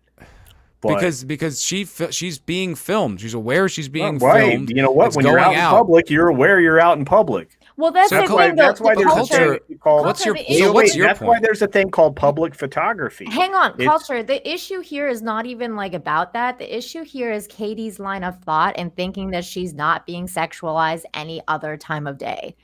The thing is Yes, that that's like exactly right. the issue is that's why I say that she's young, because this is like I was just like her when I was her age, when you don't really think about that. And like the idea that she just put forth saying that now this lady is gonna go out thinking that like, you know, she's always gonna be sexualized. Well, I'm pretty is sure she already presumptuous. does, because she's older than you, and when you get older and you realize that you are a sexual object, not object, a sexual person, you're a sexual entity. Well, you have sexual desires, and you like I don't men think have sexual Katie's- desires, so they're going to objectify you no matter what. It doesn't really matter. It's just gonna. And that's happen. also, it's not inherently a bad thing. Like No, I'm not saying it is. No, I'm not saying you and are. clearly the I'm meteorologist furthering the dresses point. that way to accentuate her goods, right? Exactly, Like it's not like exactly, Tom. And that's where I think Katie, and again, I've met her like once or twice, and I have nothing against her. I have no problem with her. Neither and I do I. agree with Nina here. I think her line of thought is just kind of flawed, because even though culture, you're talking about, look, we make fun of fucking libs all the time when they're out in Yes, public being we do. videotaped. So I Mhm. don't see how that's much different than this expression. The difference is I think Nina is right. I think, and again, this is just, I can't speak for her, but I think she's just not thinking about the fact that, yes, every time you walk down the street, there's going to be 10 guys who are ogling you, and they're probably thinking about you in ways you don't want them to think about you. Just Yep. like you think about 10 guys that you see walking down the street, you're ogling, that they're probably not glad that you're doing that to them either. I'm actually, But guess what? I'm That's actually just the way not the going world down the works. street thinking about guys, Tom. Yeah, but well, thanks, you're bud. different because you don't like Yeah. men and you're homophobic. This is why I don't like Could I- women in my movies. But- Can I just make one I, comment? I was Avoid going all to this finish my shit. point, but go ahead, 70s. Yeah, I just want to take a slightly different angle in that I have absolutely no problem with Katie reacting the way she does and getting angry. That's her absolute right Of to her course. opinion, and to broadcast that opinion and to tell everybody what her opinion is. No problem with that at all. I do have a problem with Matt getting banned from Twitter, though. Wait, what? I Like agree. that's my question. minute, What no, happened? see, Why did you that's- get banned? Yeah, and that's So- completely different. Do I have a problem with Matt getting banned for calling somebody a pussy? Of course I do. So wait, did you call and- Katie a pussy? No. No. somebody But I else. did get into. Somebody I did tweet at Katie a fair amount, and that's what prompted that other She guy's didn't do it. response. Yeah, she so didn't do it.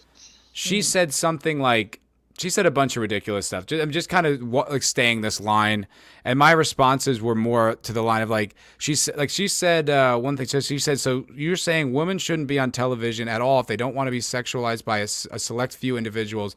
That's not how this works." And I responded by saying, no, that's the risk you run, or something. I don't remember exactly what I said, but something to the point of like, that's exactly what I'm saying.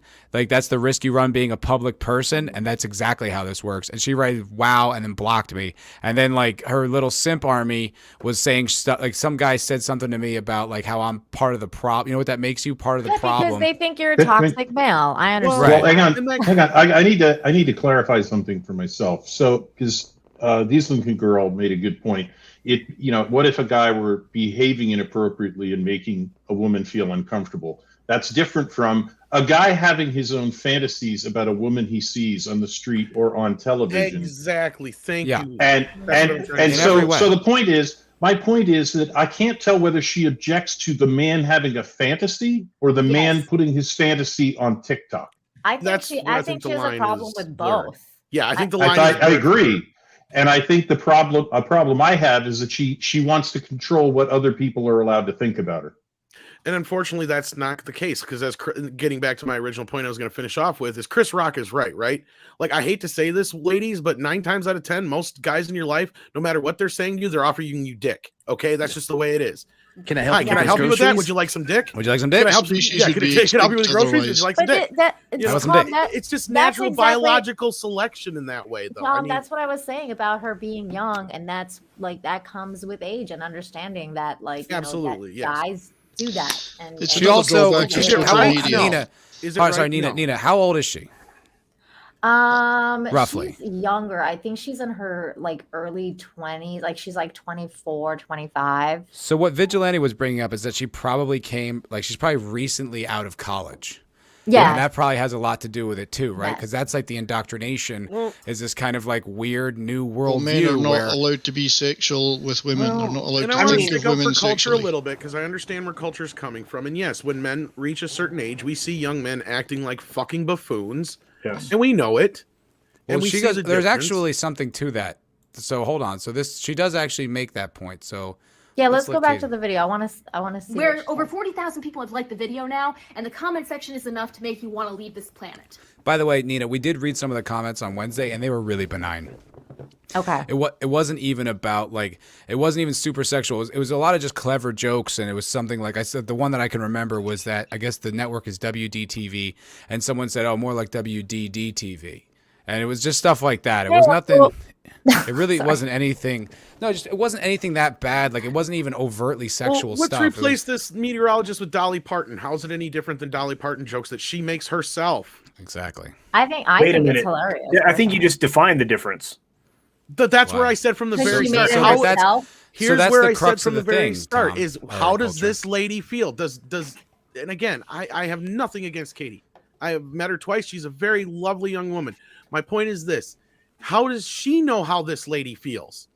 She's projecting, Tom. Exactly. That may be true, but she may also have a personal relationship. See, we don't. Oh, this is the problem. Wait a minute. How many people do you think are professional meteorologists in this country?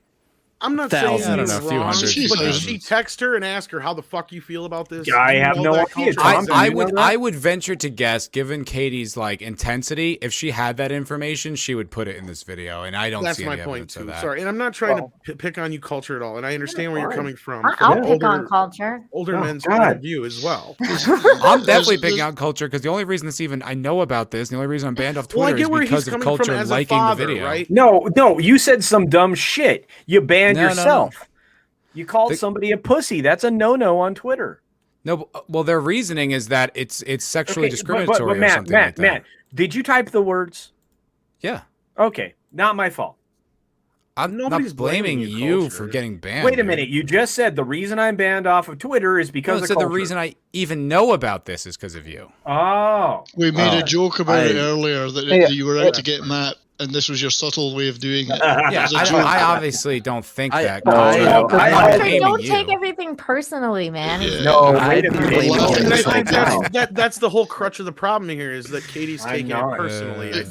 that- Exactly. Sorry, look, that's And I know indicator where of the- culture is coming from as a father, but a father also has to understand that at some point you cannot control what other people think of your kids. Now, Well, and also, now hold a on. father And has like, to understand that they have to tell their daughters, listen, you're gonna be sexualized by every man And that also- you ever come across. Yeah, can and we you- point out? Can we also point out the way that that person was created was by sexualizing that person's mother? Sexualizing a woman is not an inherent insult. It's not an inherent bad thing. This is a ridiculous Yeah. premise to even argue. The difference Well, today is I'm that actually- social media exists. Yeah. Because in the And I- past, and- we didn't do that. Because we and couldn't. I'm actually not doing any of those things. All I'm trying to say is that in this particular case, Katie said something that she felt from the heart, Mhm. and all I did was like a tweet, and it triggered Matt somehow. I Then think you that- fucked Wait, up. Matt, You know Matt, what's can I so say crazy? something? You know what's so crazy? First Guys. of all, we still have to watch the rest of this, but I like right now. My problem is like with something completely, totally different than anything else because my problem is with her hypocrisy of saying this dude shouldn't, put that crap on TikTok. Meanwhile, she's put this crap on TikTok. It's like There's if a you lot don't worse want things, that that's for sure. problem, But like, here's, Yeah. then but don't here's- contribute to it. Like, well, here I have another question. So since we don't actually know, and this is legit because Matt doesn't know, I don't know the entirety of the video that was shared on TikTok. She showed a snip We don't of know. it. We don't know. So So what all else? So around- what else would be in the video that could I potentially don't make her know. point valid? I- No, but do what you- would? But I'm saying even potential. Well, worst case scenario, culture. What could be the worst thing that person could put in that video that would elicit this response and make it valid? all kinds of lewd commentary during the course But you of can't her. control that, and you can't.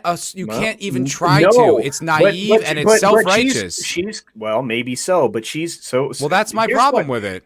Okay, so are you being self-righteous at all right now? Yeah, of course, but it's Okay, like, then. Okay, all right, then I guess we're good. But it's earned. no, I see. it is Okay, earned, hold on, and but pause. regardless, it doesn't matter. It's like as much as her right is to put it out there, it's my right to say it's bullshit. okay, You're right. pause though. Pause. Let's watch the rest of this because I want to hear what else she has to say. Okay. Okay? None of that is okay. Especially the fact that in his bio he says he's a father of 3 children. Boom. It's terrifying. It's disgusting. It's not terrifying or disgusting. That's my problem. I It's like, just no, it watched isn't. That's the whole Okay, hold video. on. Keep going. We are missing the see rest what of what was posted on TikTok. No. Tom No, said he you're just not. watched it. That's it. Oh, That's all right. there is. That was it. I got Oh, it wait a right minute. here. Tom, how long was it? She shows the entire clip. Oh my goodness. Okay, well then guess what? Then she's reacting to just that clip.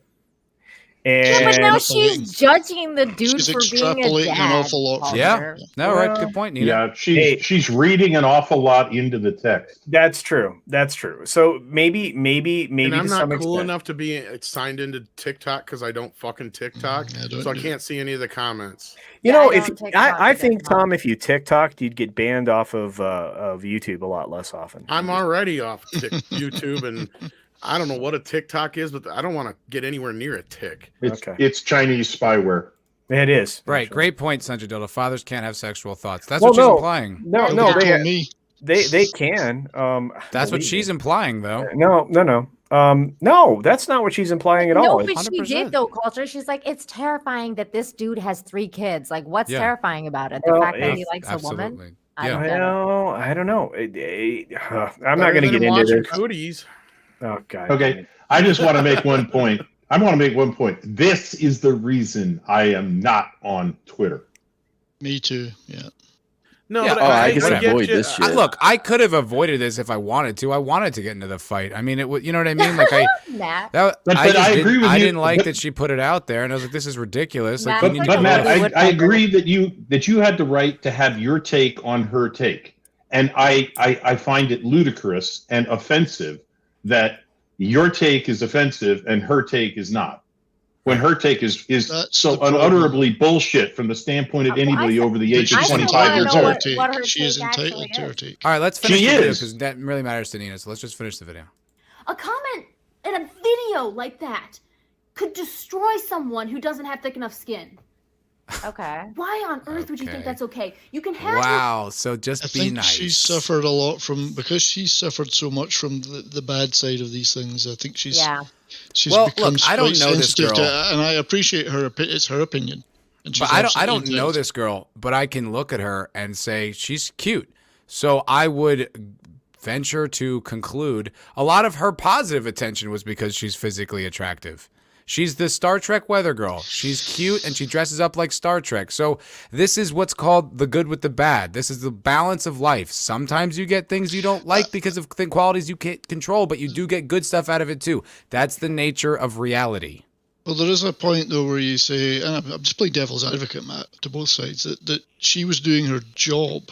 This girl on the weather, and she wasn't like the Mexican girls that were scantily but clad. she wasn't But I'm wearing a saying- poncho, was she? Yeah, part of her thing is that she's cute. Like, she is cute. Look at her. She's a cute girl. And so Well, I'm she's a talking cute about the Star other Trek- girl, Yeah. not Katie. Careful Oh. what you say there, Matt. Why? You don't want to be accused of sexualizing somebody now. Yeah, that's what I mean. It's like, it's ridiculous. And that's It's where like, I'm getting to this point. It's like we can't even compliment somebody anymore. It's like, right. honestly, like Nina, like when you ladies are on Toxic Femme, at halftime, I don't even know what I should say anymore before I realize like somebody's going to turn it against me, right? Like I can't even compliment you ladies ever without a second thinking every fucking thing I say. I because understand. I'm worried about it coming off the wrong way. But luckily enough, you ladies especially know, I don't mean any ill will or intent of any kind by it if Of I do say course. something that's off color, right? 9 times out of 10 I'm joking. And that's why I banned them from my channel and I do not interact with them. This is why we don't deal with Mads on a normal my basis. But people God. for I some love reason him. just keep letting him on stream. I know, I right, know. Tom? God, kick mad. Nina let me on her stream is he Sunday. getting What are you these talking links? about? I know. It was an instant regret too. Bullshit. I rocked that I'm panel. just joking. I'm just joking. I love you. But no, but Tom's point is 100% accurate. And it's like, it's this whole thing where the sexual, you'll take all the positive sexual stuff that you get when it's convenient, but when someone does it without, them co-signing it, well, now it's bad. Even though it wasn't malicious, it wasn't even that crude. It was just kind of a cute joke. It's like a boomer joke almost. It's just like the more I 100% boomer. hear it, I- the more I hear it, the more I think she's just kind of like projecting her own negative experiences. Because, like I said, Katie's had some. Well, there's Katie's still dealt with some crazy ass shit. And that that's going to sucks. form It her really reaction. sucks. Yes. And, Right. and that's Doesn't make it any formed her more reaction. valid. Like But Let's here's the finish thing. watching the Yes. video. You gotta sorry, finish go ahead. watching it. All right. It's like 20 seconds. Your own thoughts in your head. No one can control that. But the second you film that and put it on the internet, wait, go back. What did Yeah. she just say about having controlling thoughts? I didn't hear that. Well, she kind but of the is. second no one can control that. You can have your own thoughts in your Oh, head. you can have no your- one okay. can control that. But the second you film that and put it on the internet, What? But you wouldn't. You don't be have able a to there's point. no words, okay? Yeah, because you don't She's have a a point, meteorologist Katie. and a scientist. She's just trying to help you plan your day. Why would you think that's okay? Because it's not. And trust me, Hey, listen, Katie, if that's what she really wanted to do, she could tweet out the fucking Well, I weather. gotta say this. She didn't her need to be having on big camera. boobs- It's so- her having big boobs does not get in the way of her telling the weather at all unless she turns the wrong way in front of the map, okay? yeah, it's so Yeah, and it's or so like knock the self-righteous. camera Kids, over. Or That's something. a fucking joke, kids. Laugh. Dude, Tom, I said I said if she God knocks the damn. camera over, I laughed, but I No, I know Nina's there with me, but like, I mean, we're taking Knocks this the shit camera way over too is funnier. seriously, like fucking, and I get it. I like again. Sorry, nothing Tom, it's against just Katie, the but yeah. quality of funny. I think that just Nina's joke was No, better. it was, and I'm not arguing that either. Knocks- but like, that's because I knocks the have camera boobs over. and I've done That's- that before. it's like, come on, it's. Yeah, I no. understand. I understand the pain. And I get 4 it. seconds. It's 4 It's seconds. immediate. It's a social. Sorry, go ahead. Sorry, there's just 4 seconds left. We'll just finish, and then we can Let her just finish, get- yeah. way more than anyone else realizes outside the industry. Yeah, Okay, I think so, you're right, Like, Nina. like I said, I think just from what I know of Katie, Katie's a very sweet girl. I've disagreed with her on a lot of things. Like, for example, I know she likes Star Trek Discovery, and I was like, the second when I found that out, I was like, okay, like, I love her to death, but Katie can see a lot of lot of positives and a lot of things that I can't. And I feel I don't know her, but it sounds like this is agenda. Like this sounds like the SJW thing. No, it's not. It's not. Listen, even if it is, it's like a subconscious thing. I feel like it's not like it's not like she's not an SJW. Like as if meaning like the shaved head. At least she hasn't done it yet. Like she's not the. She's mad at men sexualizing a woman that harmlessly. It sounds SJW to me. I'm telling you, it's because of her experiences. It's the perfect storm. Really then you know what? Contextualize it like that. Then say that. Well, I think don't. She's I don't emotionally reacting though. Wait a minute. I got one of my questions answered. She did say you're entitled to your own thoughts, but when you make a video and comment on it and post it on social media, TikTok or wherever, that's different. She's in her mind, and she considers that to be unacceptable. Yeah, she considers that not cool. Right. Not cool. Okay, so, no, not cool. Like unacceptable. Like should never happen. How dare you? Yes. And she becomes Greta Thunberg all of a sudden. Yes. How dare you? Yeah. Pretty much. It's a perfect storm because she's clearly had she's had some terrible things happen to her. She's been triggered by this. Then Katie, stop. Get out of the fucking public eye. But she's been triggered by this, and social media, which never existed 20 years ago, has exploded this into a thing. Years ago, no one would have been able to film it and put it on the internet. You're absolutely and it would have remained in their head. So this is a modern problem. We don't know yet how. And she's assuming the only possible outcome of her being sexualized is negative. And I will still point to a Yannick Garcia who has got 5 million followers on Instagram. Banning you from Twitter is not the right response. It turned her into a celebrity. George. She's a celebrity now. She's probably very wealthy because of that. Because people were like, "Holy shit, that weather girl's gorgeous." I would like to look. I think that it's fucking insane that Twitter banned you for saying pussy to someone. I agree. Well, I want to ask Nina this part mostly. I mean, I kind of already know some of the answer, but look, I get it. There's a bunch of creepy motherfuckers out there. It is not a good thing, and we all hate them. Yeah. Right? And if we see them, we call them out no matter what. Now, I got to imagine, though, the ratio to creepy fucking messages you get compared to the actual people who are your fans out there watching the shows and stuff like that, the number is probably smaller than it actually feels like some days. I got to imagine when you really look at the grand scheme of things, or is it that bad? Because if it's that bad, then we got to clean this shit up. For me personally, for me, well, just in general, do you think from between you and other women you've talked to about this problem in the past? Because I know what happens. I get it. Well, I'll speak for myself. I think that it's for me, it's predominantly actual, just healthy, healthy male. What's the sexual desires? I don't know, whatever you want to call it. But it's whatever it is, it's healthy. It's not appreciation. Yeah, exactly. Appreciation. It's not creepy.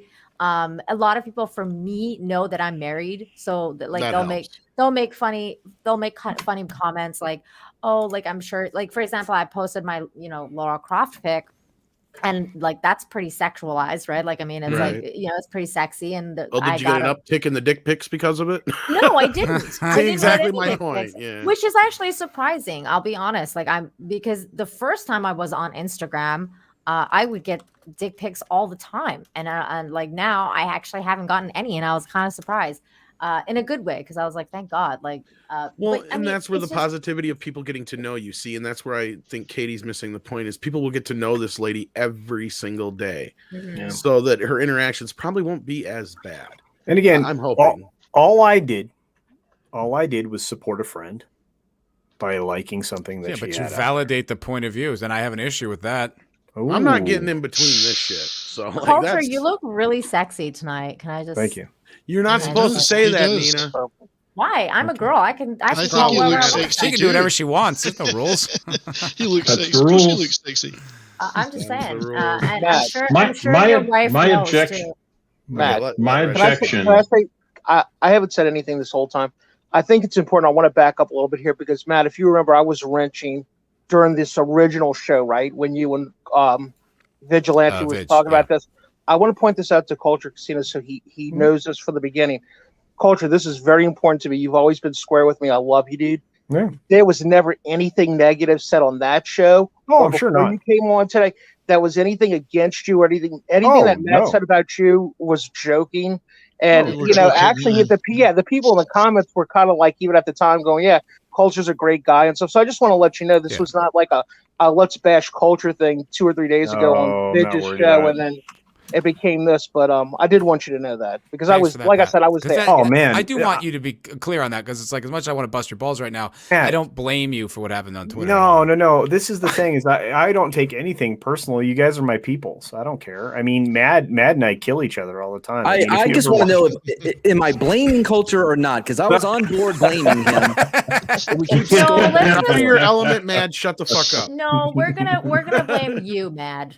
Oh, that's fun. fine. That'd be fun. Mad's one of my. We haven't done that before. Mad's one of my favorite. I'll tell you people this, in the Nina. world, If you know Katie, if Katie wants to come on the Culture Crime Fighters and talk about this, she will come. She can come on. I will not be like. It's not a trap. I'm not like up there. I'm not just going to be berating her or whatever. I will debate this with her if she would like to come on and talk about it. That's my authentic offering, and I. It's not loaded or it's not a trick or a trap. I just, if she wants to come like defend herself, she can.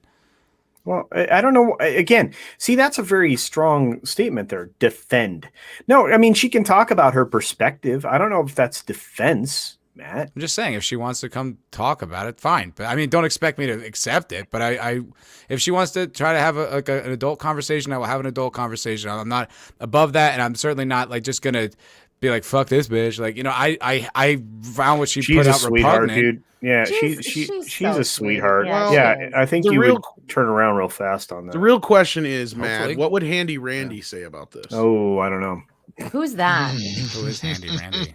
Oh, no, don't open that box. Wasn't that on this channel? Matt, wasn't that on here that I told the Handy Randy? It was on Toxic Tuesday. Over on Nick. Yeah, that's right. Every time I go somewhere with Matt, he has some crazy story, and it's never the tell same me one, so. about it, dude. Have you told them your tampon story? I know it. He did. Eric K for $2. I think I missed Eric K's other super chat because I was too not busy here, in the middle of this Dude, conversation. for $2, Eric K says this is all Mad's fault. Just saying. It is. Eric is right. How? I'm the one guy up here like, let's not talk about women at all. Eric is right. Always.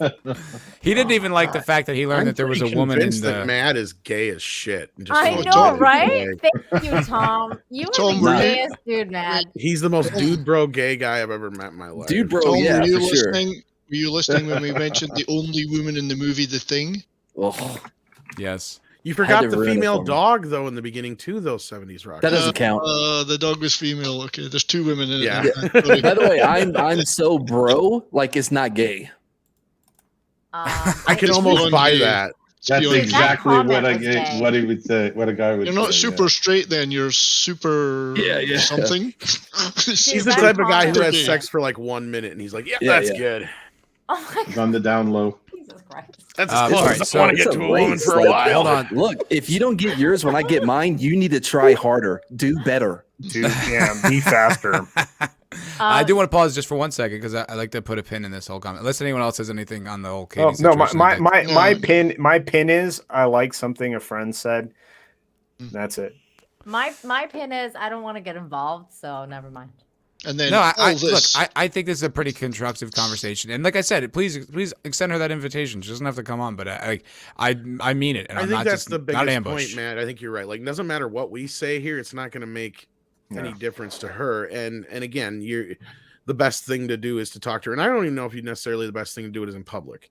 To be honest with you, honestly, I'd reach out to her and talk to her private. I don't first. really give a fuck. I mean, I don't know her. Again, you have nothing to gain by this. Yeah, but I doubt she would And- want to come on and talk she to has us. nothing She's to gain by very- this. So yeah, she's a like pretty private person. I'm and just that's my saying, point. if she wanted to, the invitation's there. I'm not a coward. Like, I'll have the conversation. I will be, as decent as I can be. You know what I mean? But it's like, because I'm just saying, like, this is the situation. Like, you guys know her. I know you guys and like you guys. So I don't want to, I don't want to put forth the impression that I'm like, well, fuck you because you don't agree with me. Like, that's not how I operate. So like I'm saying, if you want to come on and talk about it, you can. I feel you. That's all. Like, I No, appreciate I think you it's coming fair on to talk you're about it. offering the invitation, but I I'm just actually saying. think it's very nice of you. Yeah. Yeah, I'm just saying. I think personally, before I'd go and do anything publicly, I'd talk to her about it before that. She may prefer the whole thing to go away. Yeah, that's fine too. That's I fine. mean, She- these she things can do shouldn't that. drag on I'm forever. probably going to make some videos about it because it's affected my life. But that's fine too. And I appreciate having this kind of complex conversation. But I did want to point out the super chats because I did miss a few, and I don't like doing that. So I missed one You're fired. earlier. I know. How dare you? From Comrade Roof How Korean dare the you. base. Comrade Roof Korean the Based for $2 says, was there production issues on Exorcist beginning? Oh, Wow. you want me to get into that? Well, here. He threw Bring it out that there. back up in a second. I want Red I Shirt got never. it. Red Shirt never got a chance to fucking say what he wanted to say that whole Yeah, time. that's there. true. So Oh, I want I to hear thought what he. I we want to got hear. through it. Sorry. No, we didn't get to hear what he wanted to say. No, Mr. Shirt, yeah, and I will tell you all kinds of great stories about Exorcist the beginning. it's a mess.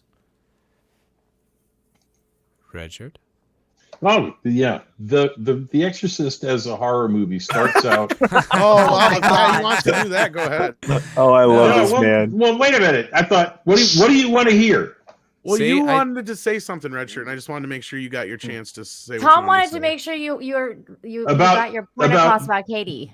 Okay. Oh yeah, no, I did. I really did. Okay. I don't think I have anything I can add okay. productive All right. to add to Okay, that then- conversation. Okay, before you guys get into the whole Exorcist thing, because I actually have to go because of the pumpkin situation. That's all. gonna I turn just into a came on pumpkin. to let you guys know about Katie. But can you just really quickly share my screen? This is I saw this because you guys were talking about Better not be women. the dog thing. It is. Former puppies? World of Warcraft dev start studio where only female staffers and dog. Did you What? guys see that? Maybe that was the Fuck same dog that yeah. was in the thing. Based. Oh my god, I I saw like that and I that. died. So and then when That I is thought, kinda when you guys said that, I thought of you guys. But anyways, That's so funny. Thank you, lovely, Nina. lovely to talk to you guys, and I will be lurking in the chat while I carve more pumpkins. So have a Awesome. great Well, night, thanks for coming everybody. on, Nina. I really appreciate it. Of course, And- Matt. Take Hey, care. Good Nina, night. you. Good love night, you. everyone. Night. What was the question again Oh, about Exorcist the beginning? What's up, Hi, Draco? Draco. Hey, Hey, Draco. Draco. Because yeah, I know all gentlemen. kinds of shits about Exorcist the beginning. So yeah, Comrade Roof Korean the Base says, was there production issues on Exorcist beginning? Oh yes, which one? I don't know. He's curious. I will give you the shortest version I can, but the best thing to do though, Roof Korean, is check out our interview with Gary Tunnicliffe on The Exorcist the beginning. He tells you all kinds of great stories on it. But that movie was shot twice. Paul Schrader shot the movie first, and the studio didn't like it. So they had Rennie Harlan come in and redo the entire movie with only one or two of the same cast members, not using any of the same footage or anything else. So you basically got two completely different fucking movies because there was this big turmoil about the movie being scary or not. And then you had the whole turmoil afterwards about releasing the Schrader cut. But as far as actually having problems during the making of, I think Schrader ran into more problems than Rennie did. Rennie had no problem. Rennie was basically, he had a dream job there. In fact, you'll love that interview. Like, he was going around saying that, the movie cost $65 million when they only spent 30 on it and all this other shit. And it's just, if anybody's seen the two versions of the movie, you know what I'm talking about. It's the same movie, but from two different perspectives, told a little differently. And one version is just kind of a slapdash in your face fucking horror movie. The other one's more of a thought provoking, closer to the original Exorcist kind of thing. And that's why most fans prefer the Schrader version, but at the same time, they both suck because they're horrible fucking movies. So yeah, as far as production wise, I think Schrader ran into more issues than Rennie did. It sounded like Rennie had no issues on his shoot. So that's the short version. And now the long version. Oh fuck, go see No, that I'm just- interview with Gary T. Yeah, like Right. it just, yeah, it's one of those things where that was the first Snyder cut, was the Schrader cut of Exorcist 4. Like, the internet got together and they just demanded this cut, and Warner Brothers like, fuck it. But Gary says in that thing that they had always planned on releasing it no matter So what. did Rennie Harlan get the director credit in the end? Or Yeah, he got it on his. They're two completely different. oh, they're two films. completely different. Like they only use one shot that is the same, I guess, and that's like just one shot of Skarsgård walking up a ladder or some shit like that, just so they didn't have to go back to the sewer to shoot it or some shit.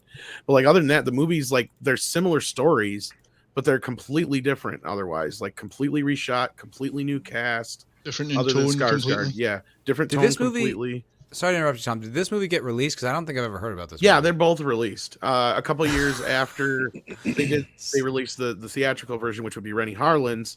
The internet demanded it so much that they released the other version. Although Gary says they had planned on eventually releasing it anyway, because you don't spend $20-30 million on a movie and not release it. Sorry, So- I was just laughing because Vigilante's here. Hey, Vig, not a Hey, second Vig. too soon. We Um, we just had Nina No, you can on. actually get both versions in the box set of The Exorcist. So it's Okay. out there. Just let me just put a pin in that for 1 second, just because I want to say, hey, Vig, good to see you. Hopefully you'll join soon. But I just had Nina on because Nina is friends with Katie Nicolau or whatever, the Katie Weather girl, and we were talking about the whole thing. We just talked about it for like an hour, and now you show up. You missed the whole conversation. But he was there for it all. So good to see you, buddy. Hopefully you'll join the show. But yeah, you just missed like the whole thing. I don't know if Tom noticed, but while he was giving his whole story about The Exorcist Begins, somebody was trying to upstage him. Draco? Draco with Yes. his dragon. I love it. That was great. Oh, Amazing. it does the whole I thing. so want to get some of those face things so I can do like Brando and Bat Tom. and Oh, whatever. dude, I will, What? I will work with That's you. cool. It moves. Yeah. Oh, he's using- culture. You know how many times script has bugged me? He's like, you got to Yeah. do something with Brando, man. I'm like, well, Let's do it. I can't do the face, man. No, I'll get So it I could together. totally do him like, oh, this is Great Eggs in Ham by Dr. Seuss. Yeah, I'll totally order that for you, Tom. It'll I be am good. Sam. Sam, I am.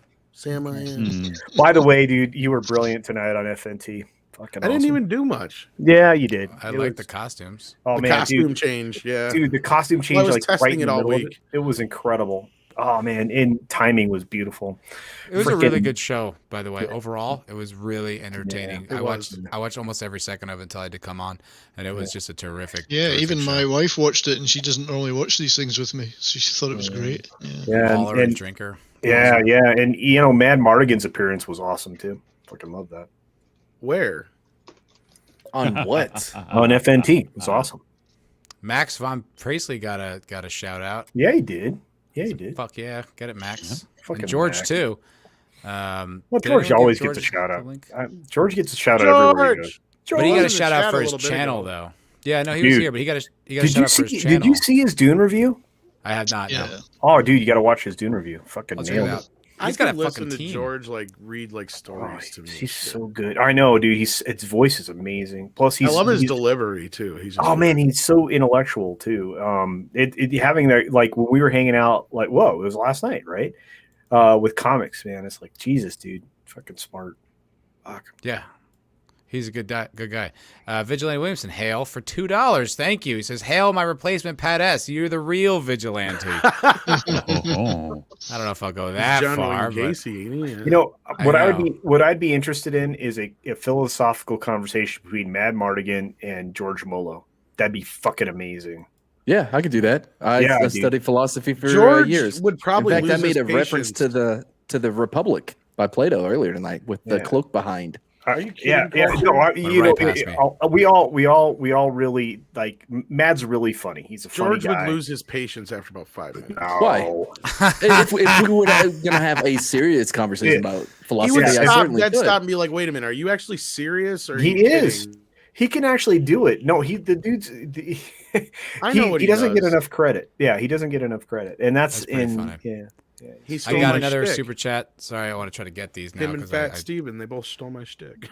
don't like when they How did I slide steal No, your I'm stick? kidding. You do a pretty good shtick. by. Comrade Don't Roof ever let Korean the anyone base for steal your $2. Thank you, comrade. Appreciate it. Says Stigmata seems a direct copy of Exorcist Beginning. Kind of, Thoughts, Tom? sort of. I've only seen Stigmata once. It's an interesting story, Not but quite. the visual style is very similar, but I don't know about stealing the actual story part of it. Because the beginning is just telling about the first time Marin faced off with Pazuzu is all, which is kind of the same thing as Exorcist 2. So it's Exorcist 2 redo. But anyhow. I'd never seen either. I never saw Exorcist beginning or Stigmata. I'm not really the biggest horror fan in the world. So I'm not a big fan of haunted movies in general, but like The Exorcist is one of my, like, it's one that, like, the original film to me is like beyond horror films. Like, it's just classic cinema in general. Like, it's it was a turning point for movies. Yeah, and it's right in that time when everything was just so good. Yeah, between that and The Godfather at that point, it kind of, those two, along with Jaws, kind of cemented the blockbuster. So it was just, and the filmmaking was peak. Exactly. Like, and Friedkin just managed to pull that off. And, you know, of course, it's just one of those movies that I think sticks with you no matter how many times you've seen it. Magnificent use of Mike Oldfield's Tubular Bells in the soundtrack. It just, which wasn't written for that, but no, he tossed out the original fucking score because he's like, "Nah, I'm sticking with the temp tracks." But it just seemed to fit it so well, you know. It's got that kind of unreal edge to it, you know. 2 super chats just rolled on in. One from Vigilante Williamson. My partner in culture crime fighting every Wednesday at noon Central. Culture Crime Fighters. Maybe we'll have a special guest this week. We'll see. Says, culture sipping for Mad. Such a cute couple. Yeah, well. He doesn't get his due. He's criminally undersubbed. I'm a superhero. I will agree with that. Criminally Absolutely undersubbed. Agree with that. Yeah. His due, I don't know so much about, but I'm a crime fighter. Can I be on the Crime Fighter show? Yeah, Bad Time. You can come on anytime you want. Okay. So there's a movie I love from that era. I think it's the first horror movie I ever went to see at the cinema, which I don't think gets enough love. I love it. It's Carrie. Oh, yeah. Carry on my wayward son. No, not that Carrie. Carrie. No, not that Carrie. Buckets of blood. Not that Carrie, Bad Time. I like Brian De Palma movies, but that was the first horror movie I ever saw at the cinema. I'm a younger beat man, so I don't get the references. Fuck you, British Batman. You sound like New Zealand. New Zealand. I don't give a shit. It's New Zealand. You can hear it in the accent. My accent is New Zealand. You can't even say aluminum. Aluminium. You ain't saying it right. Because of New Zealand. Aluminium. You don't sound like you're from New Zealand there. Yeah, You no. sound like Definitely busted. from New Zealand. Quackers. Those are. He sounds just kind of nasally. This is how we sound. See? Kiwi. I think you busted him. You gotta smell big. Smell big. It's like that weird kind of I Sounds like it's like the Igor. kind of like eat. It goes like, you know, Igor. little sharp little raises. Eric K also. Hail Eric K, the mensch wrench. For $5 says, Matt is smarter than he looks or sounds or acts or is on stream or in life or in person. Yeah, it's sneaky smart. That's what it is. It comes up like oh, where did that come from? Yeah. Or is He's it smarter. Not an act? Smarter than you think, given all the evidence you have. Terrifying. Wow. All That's a good word. Right.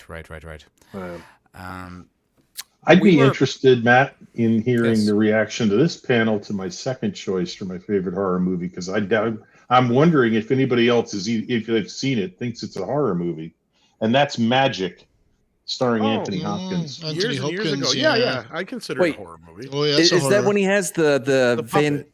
Yeah. What do they call it? Ventriloquist doll. Yeah. And you're not sure whether the Fuck that doll is shit. turning into an early model Chucky or No, he's fuck it. going psychotic. Fuck it, he says. No, fuck that shit. No, I don't deal with dolls, anything like that. I'm out. Fuck that. Okay, dolls, women. I'm making a list here, Doll is Matt. a bit feminine, Dolls, yeah. women. All right. Okay. No, starting yeah. a list. Man, He's not actually a fan of clowns. Who is? That crossover that bothered me. I just quoted the movie and nobody knew. I'm I sorry. didn't even hear it. It kind of got lost you say, in Tom? the Nah, melee. I just did the whole hocus pocus put us to bed. Abracadabra. I've Too never many seen women. it. Has anyone ever seen a movie? It reminded me of a movie with dolls. Has anyone ever seen Tales from the Hood? Yeah. Oh hell yeah! Hell yeah. With Jada Don't Pinkett. ever watch the sequel. No. Is it no good? The sequel is like super fucking woke. Dude, so wait a minute. Really? Okay, so you just brought up Jada Pinkett. Let's do this. The fuck is going on there? With her whole like trying to explain like why she can't keep a sexual relationship with Will Smith. Dude, Will Smith is getting shit on. Getting shit on like crazy, and he's like, "Yeah, no, that's my baby. That's how I take it. We're in an open relationship now." I don't know any. She's the one who put it out there. I don't know what she's bitching about. Yeah. Oh, well, and then she's So like, bad for him. she's like, well, it's really hard for me to be sexual with Will because of our relationship's been revealed, and I'm like, the fuck, bitch.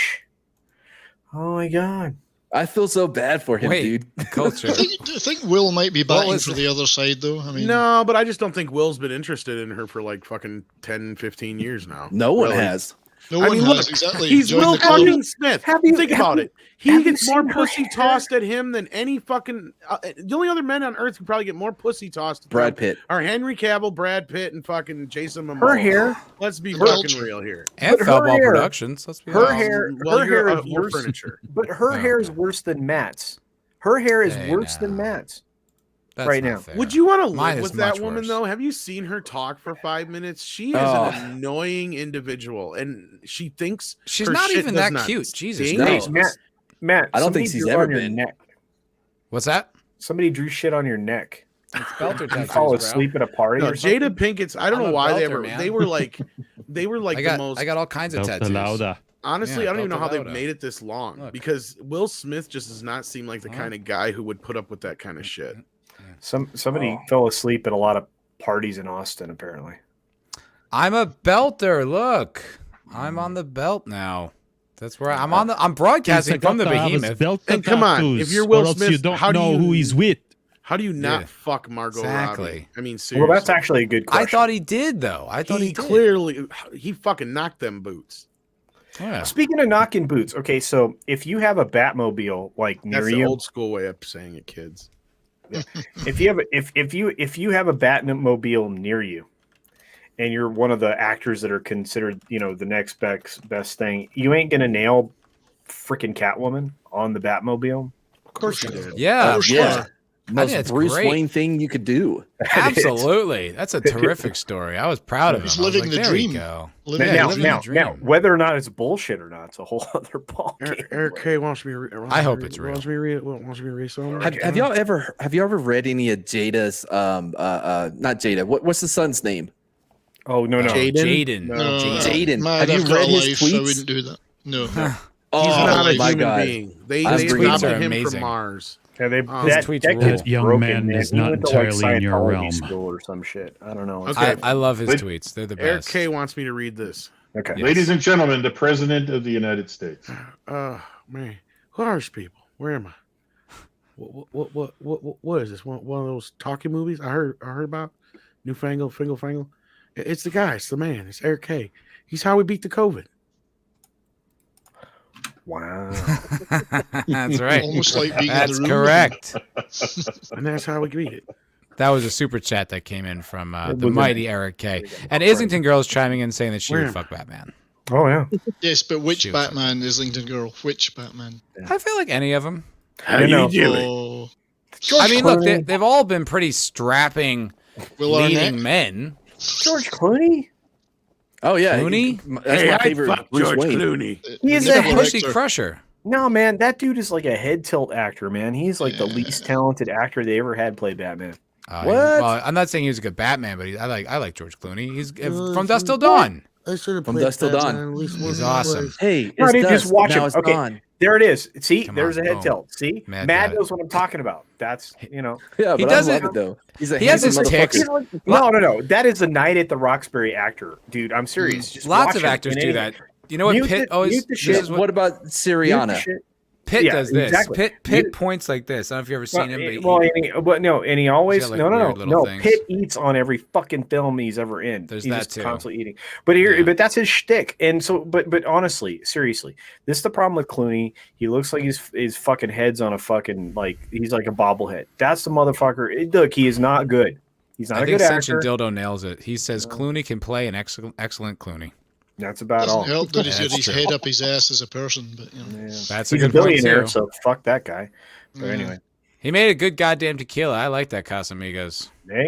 hey, you know who followed his footsteps? Our buddy Ryan. Ryan did a good job. Cannell? With that, too. No, Reynolds. Yeah, the Canadian.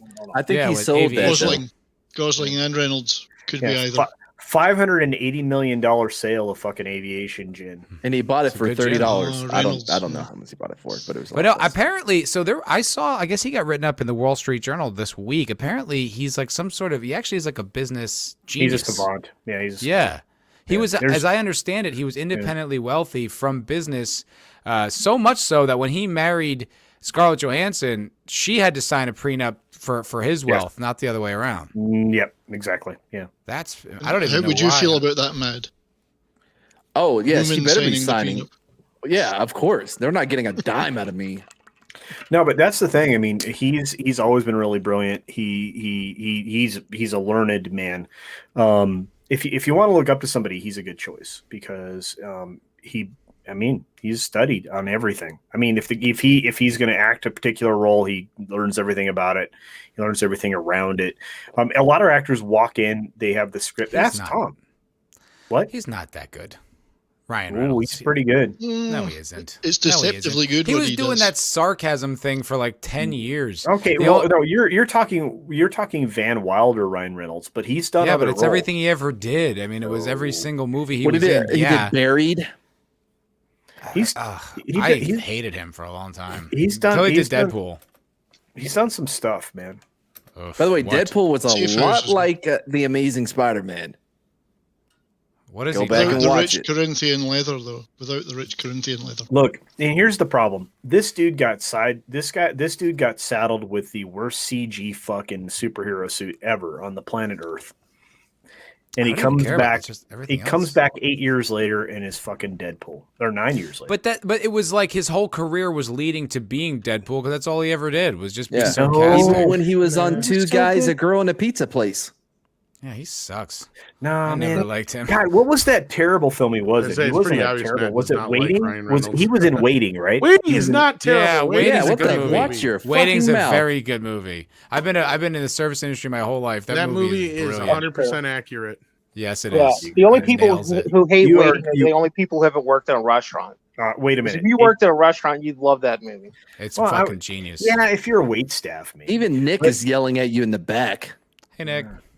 What the fuck is he doing? Dude, Waiting Nick. is great. Hi guys. Finally. Waiting is great. And I've never worked in a Ew. restaurant and that movie is the restaurant version of Clerks. Yes, sir. That's the No, thing. because You he's guys been are at a all, lot of restaurants. you so are he would- all you are all fucking clerk simps. That's all I gotta say about that. I'm not a Whoa, clerk simp. what the Waiting's a fuck? good movie. I've seen it. I've seen Clerks like once or twice. I get Yeah. it. I get why people That think was- it's funny. But I that did was too. a shot. That was a shot fired up there. Go I mean- ahead. I don't give a shit. Oh, Tom. Even Michael Jackson had Thriller and Bad, okay? And Danger. Waiting is awesome. Best Soul albums ever. Assassin. Yeah. You know what I'll say about Waiting? That is honestly beyond just the fact that it is a good, funny, entertaining movie that really nails a lot of the inner workings of a restaurant. Yeah. The special features on that DVD. Some of the most in-depth. There's literally, it's like Lord of the Rings level special features. There's like a whole documentary about the making Clerks of it. was the same, speaking of All me. this behind the scenes stuff. It's really, that is worth your time if you're interested in how to make movies and stuff. The special features in that movie are great. Anywho, Here's my advice to you if you want to make movies. Don't. He's so Tom and I encouraging. still The time Tom and I has still spoken. have the best idea for a horror film ever. I've Does got it a involve few Handy ideas. Randy and Mad Yes. Mardigan? It does involve Handy Randy. Handy- Oh, well, yes. I don't know. Are we going to get Handy? Tiny Randy? Hand of Terror. Thanos, the tiny hand of something. No. This film, Mythos. we have to make. We're going to have Nicolas Cage in it. Oh. Good. Big Why swings wouldn't you? already. Big swings out of the bat.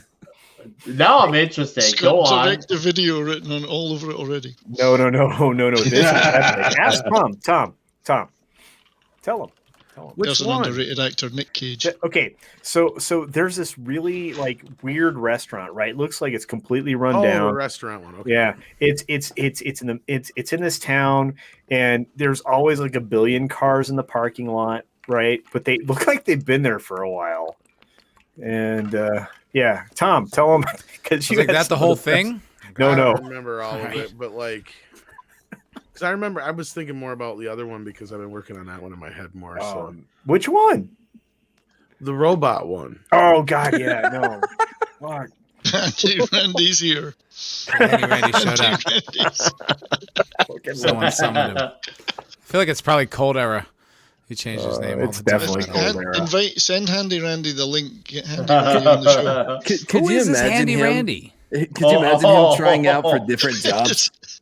It all Matt, there it is. started on Matt, you a had to be lone there. Toxic Tuesday. You had to be Okay. there, Matt. Yeah, you had that Toxic Tuesday was very special for It's that one of the reason. funniest shows Like, ever. someone should clip it out then, or you make a video about it.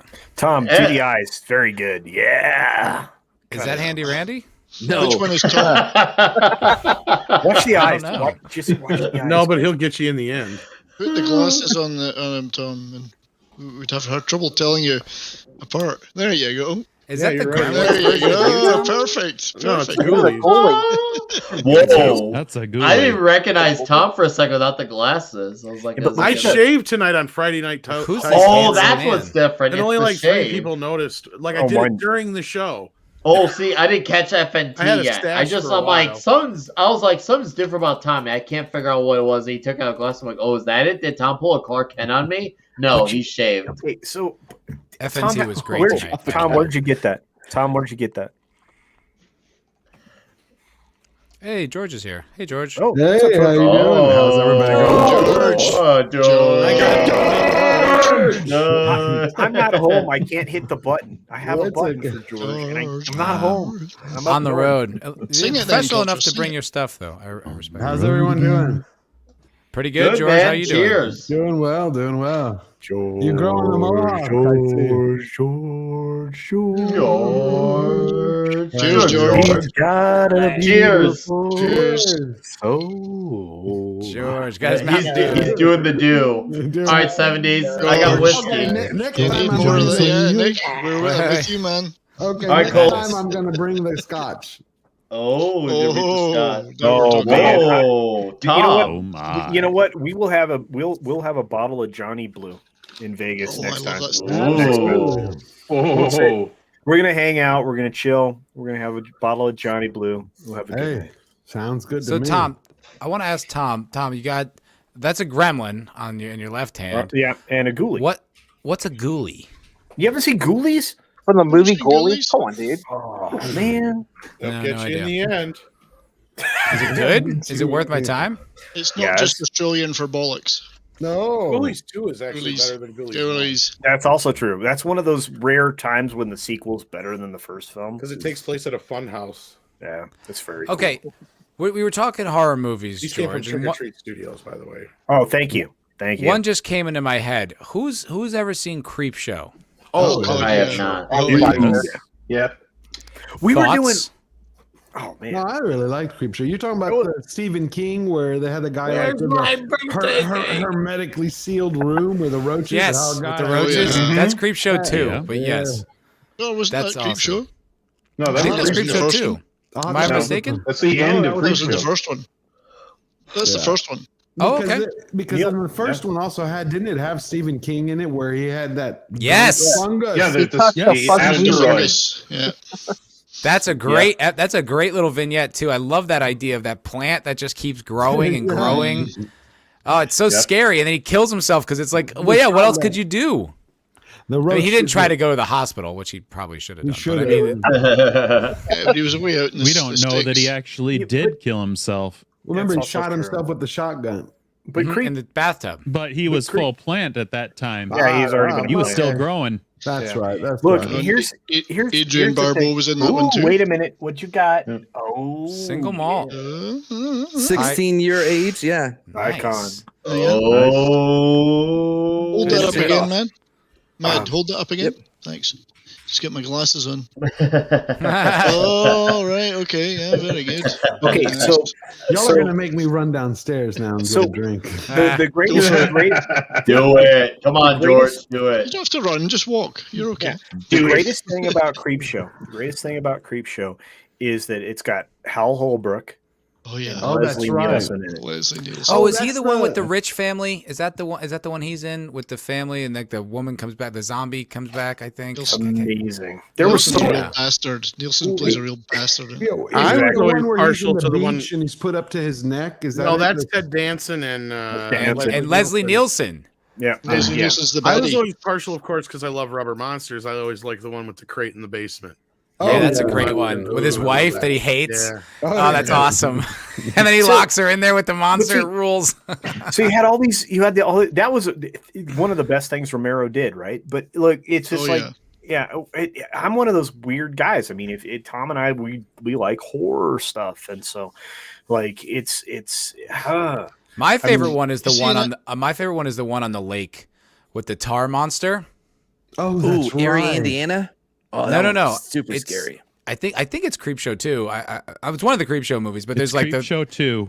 yeah, and it's like all the kids That go on was the lake. directly from. And they're on the That float. was directly from Yes. Is that a Stephen Draco? King short That's story. it. Yeah, that's a Stephen King short story. I What do you read got? that. What do you got? What do you got? How is Draco doing that? Can't see it. I can't I see know, what it is. right? On the Draco's tag, always I got don't know. cool It's shit a going little on. You thing. can't really see it. It's Now, what is it? It's just Ooh. Oh, that from Oh, Ghoulies? that's Yeah. from Ghoulies. yeah, just Tom. so you know, it's, yeah. Tom, I see you got new Ghostbusters toys and a Oh, turtle yeah. toy. Kruger. Hammerman. Did Hey, you Tom. shave for him? Oh, What was I that? want to George? see. I said, I did want you to see that. shave? Yeah, I Yeah, he did did. during Friday Night Tights, and hardly anybody noticed. Oh, Like I shaved down to a I- mustache for a few minutes, and nobody noticed. That's funny. And then I I didn't went off notice and I that. shaved down. Yeah. Suddenly, That's hilarious. I didn't see that. I like Oh, No, but the yeah. one He the changed one the from format. Creepshow 2. Sorry, I said the one from Creepshow 2 with that like tar monster on the lake is one of my favorite ones because it's like he's like the nerdy guy is like with this crew, like there's like the two cute girls and like the jockey guy, and they get like stuck out there like in the middle of the day because it's like I forgot how it goes, but they each get picked off like one at a time, and the jock guy gets it I think the worst because he falls asleep on the thing, and the little tar monster comes up and like sucks his face, and then like he gets like sucked through, and his one leg goes like straight up as it like sucks him down. Oh, it was so brutal. And then the nerd kid like he can swim and he dives off the dock and he like tries to get there and he just barely gets to the coast and he goes, fuck you, I beat you, and the thing just like that's a wave. Yeah, that's right. Sucks him in. Oh, it's awesome. I always loved Creepshow. That movie rules. That actually Hey Matt, reminds me I'm of that- gonna What's I'm up? sorry, George. Let me interrupt real quick. I'm gonna go ahead and bounce, guys. Thanks for having me, buddy. But I do want to ask one question before I go because I figured with this whole group of people, somebody can help me remember this. There was a movie I saw about 10, 15 years ago. The guy from like Apollo 13 was in it. Tom Hanks? Tombstone. No. Ed Harris? He Oh, played. no. Game Over Snyder, Man. Simer. Gary No, he- Yeah, Sinise. yeah, the Game Game Over. Over guy. What's Yeah. his name? Oh no, those two different people. What the hell is this Oh. guy? name? Game Over is Bill Paxton. And Bill the Paxton. movie you're Yeah. talking Hudson. about is Bill Yeah, Paxton. Bill Paxton was It's called the Earth that got Frailty. killed. That's it. Thank you. Okay. the movie you're looking for is Frailty. Thank Is you. that Wow, any good? how did I get that so fucking quick? I I mean, remember. all right, Good. congratulations, man. Dude, Google no, wait. Paxton. You know, She has dumb luck. why do Frailty. you do that? No, I got it because Bill Paxton, he directed and starred in the movie Frailty. It's a fantastic movie. Is it good, a eh? monster movie or what? No, it's not. It's it's more like Think so there's a of lot of religious to it. Yeah, demons and angels kind of thing. Yeah. Really? Yeah. Hmm. Yeah. More like a prophecy thing almost. Oh, I than a- love the A prophecy. lot of but great, it's but a lot of great Texans twists in it. and turns. It's almost like a psychological thriller. Yeah, but It's I'm got really good. McConaughey. McConaughey's in Yeah, it? Matthew Yeah. McConaughey's in it. Yeah, he is. He's one of the Powers brothers. Booth.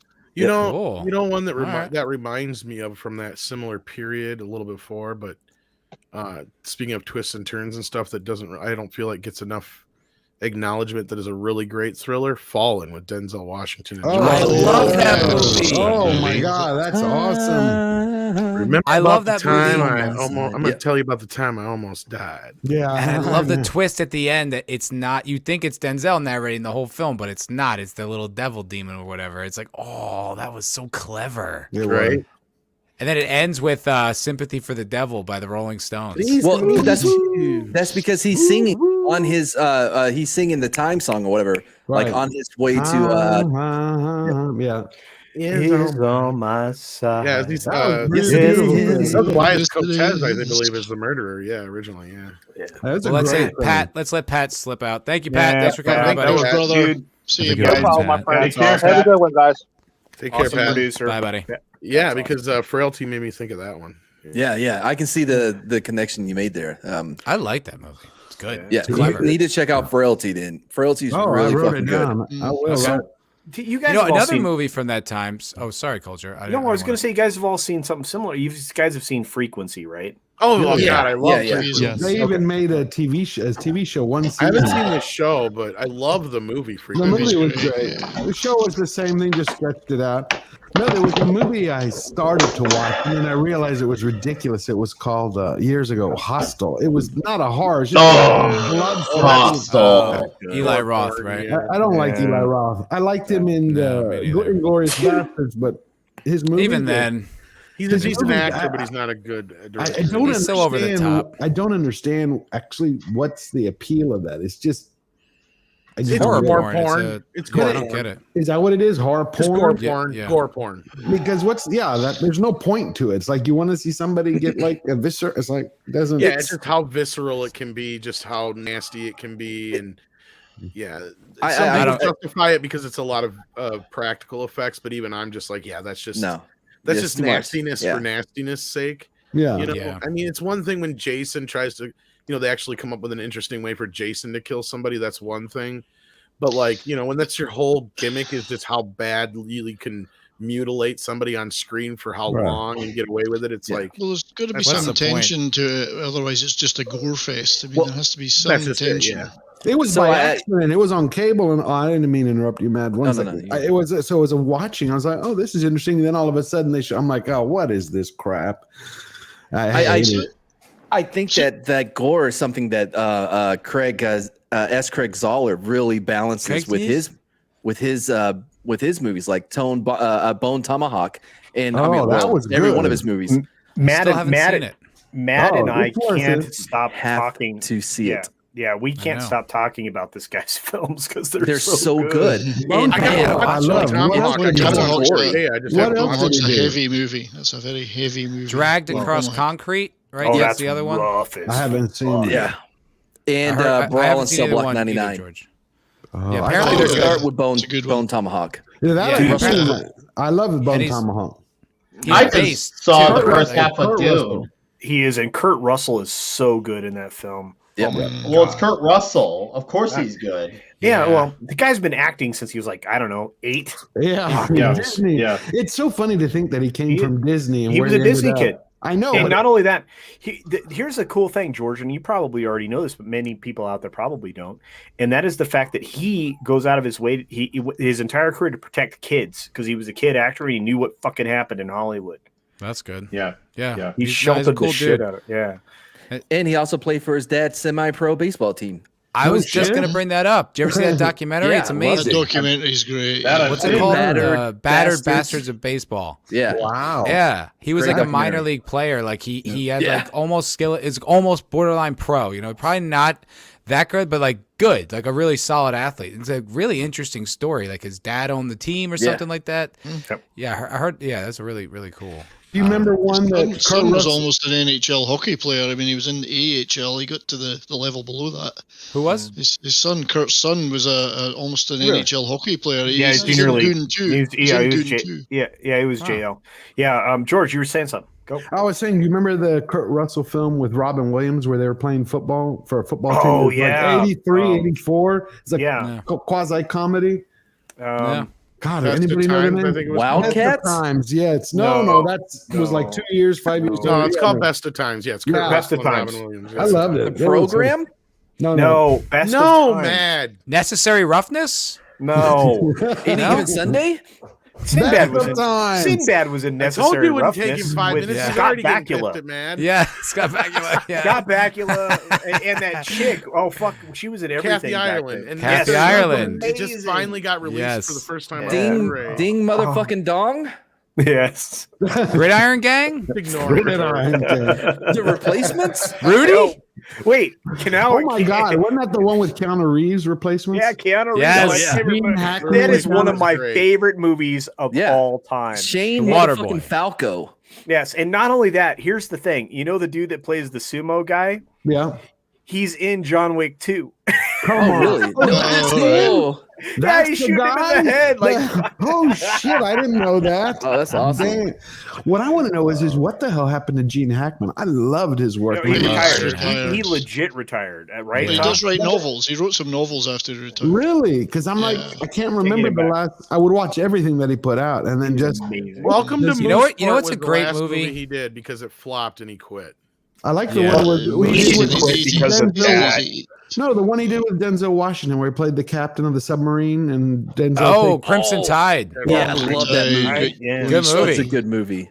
It is. I watched that recently. It holds Yeah. up incredibly Oh, well. It yeah. does. And it even had Viggo Mortensen. It even had Yeah. Soprano, James Gandolfini. Gandolfini. There were Yeah. so many. It's so a really many. well written movie. It's It good. really That's is. what I've seen. Dude, they had who's a fucking Hollywood was in that film. Yeah. It was No, what's funny is Yeah. when I rewatch it, It was a I keep Hollywood thinking- picture. Yeah, but it was old-fashioned Hollywood when they made pictures to help please you. But it's funny when I rewatched it a year ago, and you see Gandolfini come on. I keep thinking he's going to say like "whack the motherfucker," you know? Right? That's a movie that's actually got a reasonable Hans Zimmer score to it. Oh yeah. And it's Well, really well written in the sense that, like, kind of in the end, both like the protagonist and the antagonist were right. Yeah. Yes. You know, It you know, was kind so of from well their done, because point- by the letter, because by each of their perspectives. Yes, Matt, brilliant, dude. No, Yeah, I, it's it, really it was sharp. a sad day when I heard Gene Hackman fucking retired. 'cause I didn't know that. He's one of my favorites. He was interviewed, and someone asked him whether or not he'd consider acting again. He said, "Well, if the crew would come to my house and film and it only starred me and my wife, great. But I'm not going out of this house." Yeah, but it didn't. Duvall didn't retire. He still makes films, and he's older than What was- Hackman. What was okay? So the Apostle was my favorite. Yeah, that's Oh, favorite that's you're Duvall talking film. Duvall. Well, I always Lonesome go with Dove for me. Lonesome Dove. There you go. Oh. The Godfather George- all day. I John like Henry. George more and Come more on now. all the time. Oh, Tom yeah. Hagen. Tom Hagen and The Godfather. Get out of here. It's the best no. thing ever. Have you seen this film? Have you seen him in Lonesome Dove? Lonesome Dove holds up. I didn't love that. But I the didn't love it. Apostle does too. but I'm Look, the only one he who's is most- able to act without any pants on. That's also true. That's a good point. But he was Duvall was his most powerful, most present, most Well, he his won the best Oscar delivery. for it, didn't he? The Apostle, yeah. Yeah. How about Apocalypse Now? Oh, Fuck, wow. dude, Great no, Apocalypse Well, there's a Now. million almost great everything movies. he did. Wait a minute. Yeah. Let's be honest about it. He almost everything he did, he should have won awards for Mhm. because he was the best. Genius. He just Yeah. did one with, wasn't it? Gwyneth, not Kate Blanchett. Yeah. 8 years ago, 9 years, the cowboy one where he's got to like take her across. Town, Oh, yeah. take I'm her across listening. to the One Night in country. Mexico? It's One either Night in him or Tommy Lee Jones. I can't remember. Oh, One you're Night thinking in of Tommy Lee Mexico? Jones. You're thinking of Tommy Lee Jones, and I know that movie is really fucking good, even with a woman in it. It's really good. Was Robert Robert Duvall. Duvall? Was Robert Duvall in THX 1138? Yes, he He was. was. Lucas' He was. first film. Lucas's film. Watch Yeah. it now. I've told somebody that the other day. I said, you want to see where some people want to take us? Watch THX. You're all Dude. missing the best Robert Duvall movie, which is called A Shot at Glory, where he played a Scottish football manager. Wow, There's a I haven't little seen film he that. made in Scotland. Any It was about bias at Scotland. play here at all? Any bias? Shot No, at Glory, and he whatsoever. has a great Scottish accent in it. Open Really? Range. No, Don't forget because- Open Range. Oh, the Kevin Costner film with him. Yeah, that Oh, was a great. tremendous That was a Falling little Down. slow burn. Falling It down. was Talk about a definitely a body of slow burn. work. I tried to tell you guys 20, 50 years ago, sex was going to be made illegal. Nobody listened. Nobody listened. I really I was Now going to look at mention. You I was can't gonna even mention a talk film about earlier. Dolly Parton's tits. Hey George, why the hell didn't you make a sequel to THX? I'm still waiting for it because he talked about it in one interview.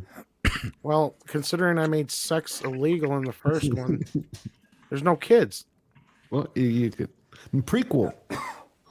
Oh, I was going to bring up. Sorry, that's George. a I good don't want idea. to step on you there. You mean Maybe like you're a prequels? fan. You like You might- prequels?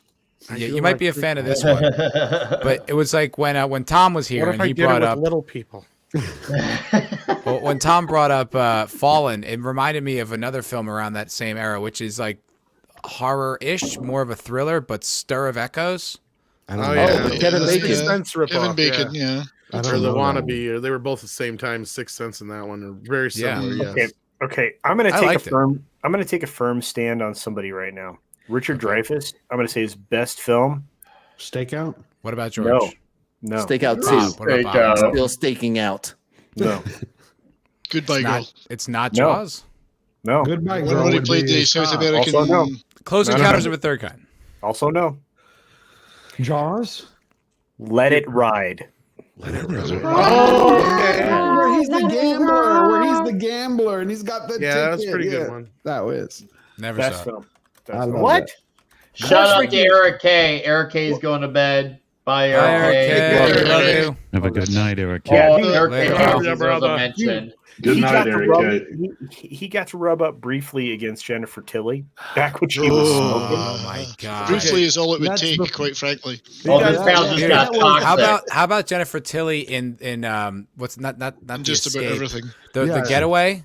Oh, The Getaway? yeah. Oh, Where she's yeah. fucking Michael Madsen in the bed. Well, shit. Oh. Talk about tits. What about her in Bride of Chucky? For fuck's sake. Oh yeah. Oh, I know. I haven't Little seen past that. her She's prime good. there, but she was. Oh, It still no, works. Hot no, in no. that fucking movie, man. It Oh, works. God, Matt. God. Matt. She Look, is. Little past look, her prime, let's here's, be here's honest. the coolest thing. Okay, so he rubs up against her a little bit, but he's married in the movie to Terry Garr, also at the time smoking. She used to Terry be Garr, my can't Yeah, picture that her. film- That was my fantasy. Terry Garr. Dreyfus Wow. was fucking everybody. Hey, my stepmom is a dead ringer for Terry Garr. Really? Holy shit. No, guys, we talked about Gene Hackman, and I didn't get to do my Lex Uncomfortable. Luthor. Oh, that would be good. Oh, Sorry. do it. By Do all it. means, Tom. Miss Tessmacher, when I was 6 years old, my father said to me one thing. Mad's figuring out all the details I've told him about. Nobody's in my going to do life. Get Out. Now he's trying to figure I out. don't think I've ever seen it. No. That's the line. And, not and allowed culture to. just fucked with me. Oh, what'd you say, bro? Aw. Miss Stepped on Tessmacher, his when I was joke. 6 years old, my father said to me, "Get out." Before that, he said, "Son, stocks and rock." Now you fucked me up. Stocks may rise and fall. Utilities and transportation systems may collapse. People are no damn good, but they will always need land. Pay through the nose to get it. Remember, my father said, "Land." Right. Land. Go west, That's my good. son. Yeah, I love that. That's a Great. good Dreyfus. So here's what I know. That wasn't true. Culture That was works Stop, with stop. robotics. Hackman. That's Hackman. the duck guy says. He was roommates with a rapper. Well, not the best Hackman. Good Dreyfus though. Yeah. Do you know who? Wait. You know he just He's released the a new least one. athletic. Sorry. Wait, what's Mad? What were you? Sorry, Mad. Start over. What were you saying? Who's the least Oh. athletic? I was throwing out all of the details I know about Culture's secret life. Oh, He's the least athletic in his family. Okay. True. He was roommates with a rapper. It's true. What was rapper? that? I can't tell you. Why not? Was his name Little D? He's famous. Were you Tasty roommates Taste. with Nas? Tasty taste. Did you and No. Nas? I'm way too old Flavor for that. Flav. Could you imagine? Thinking of Fear of a Black Hat. Wave and I are about the Tasty same taste. age. Could you imagine him and Flavor Flav in a was it fucking Ice apartment Cube? together? Was it That Ice would Cube? be cool. That sounds like a sitcom. yeah, I it would watch does. I would watch that for sure. Wave. He's also Blade one of the culture. sexiest human beings on the planet. That's a fact. Was it R. R. Kelly's Kelly? not a Inferior rapper. wants to know. That's a good point. He's not a R. rapper. Kelly, no. Oh, Soul okay. says Baby. He says MC Hammer. Is that the Scottish rapper Says- McHammer? Says DeBaby. Yeah, no, definitely not. Dude, I'm 51 years old. Well, DeBaby could have been. Who knows? DaBaby. Your flatmate. Grandmaster He might have Flash. needed a room. Grandmaster Flash. Yeah. Matt's going down the list. He's only got. He knows a lot more about me than this. This is the funny. Yeah, I'm not going to say anymore, but I do know a lot of other things. I know that there's a lot of sports in his family. Yeah. Some on snow, some on fields. Oh, is this like a guessing game? Are we supposed to like? I don't know, but I've had a little come to up drink, so I'm a little loose with the details. Okay. You're gonna have to Supposed shut him play down, along. Culture. This is the cool thing because I'm a trusting human. It's just funny because people like are always trying to figure out who the fuck is this guy, and it's like, Yeah, I know things. Like that cabin he's at. That's a family cabin.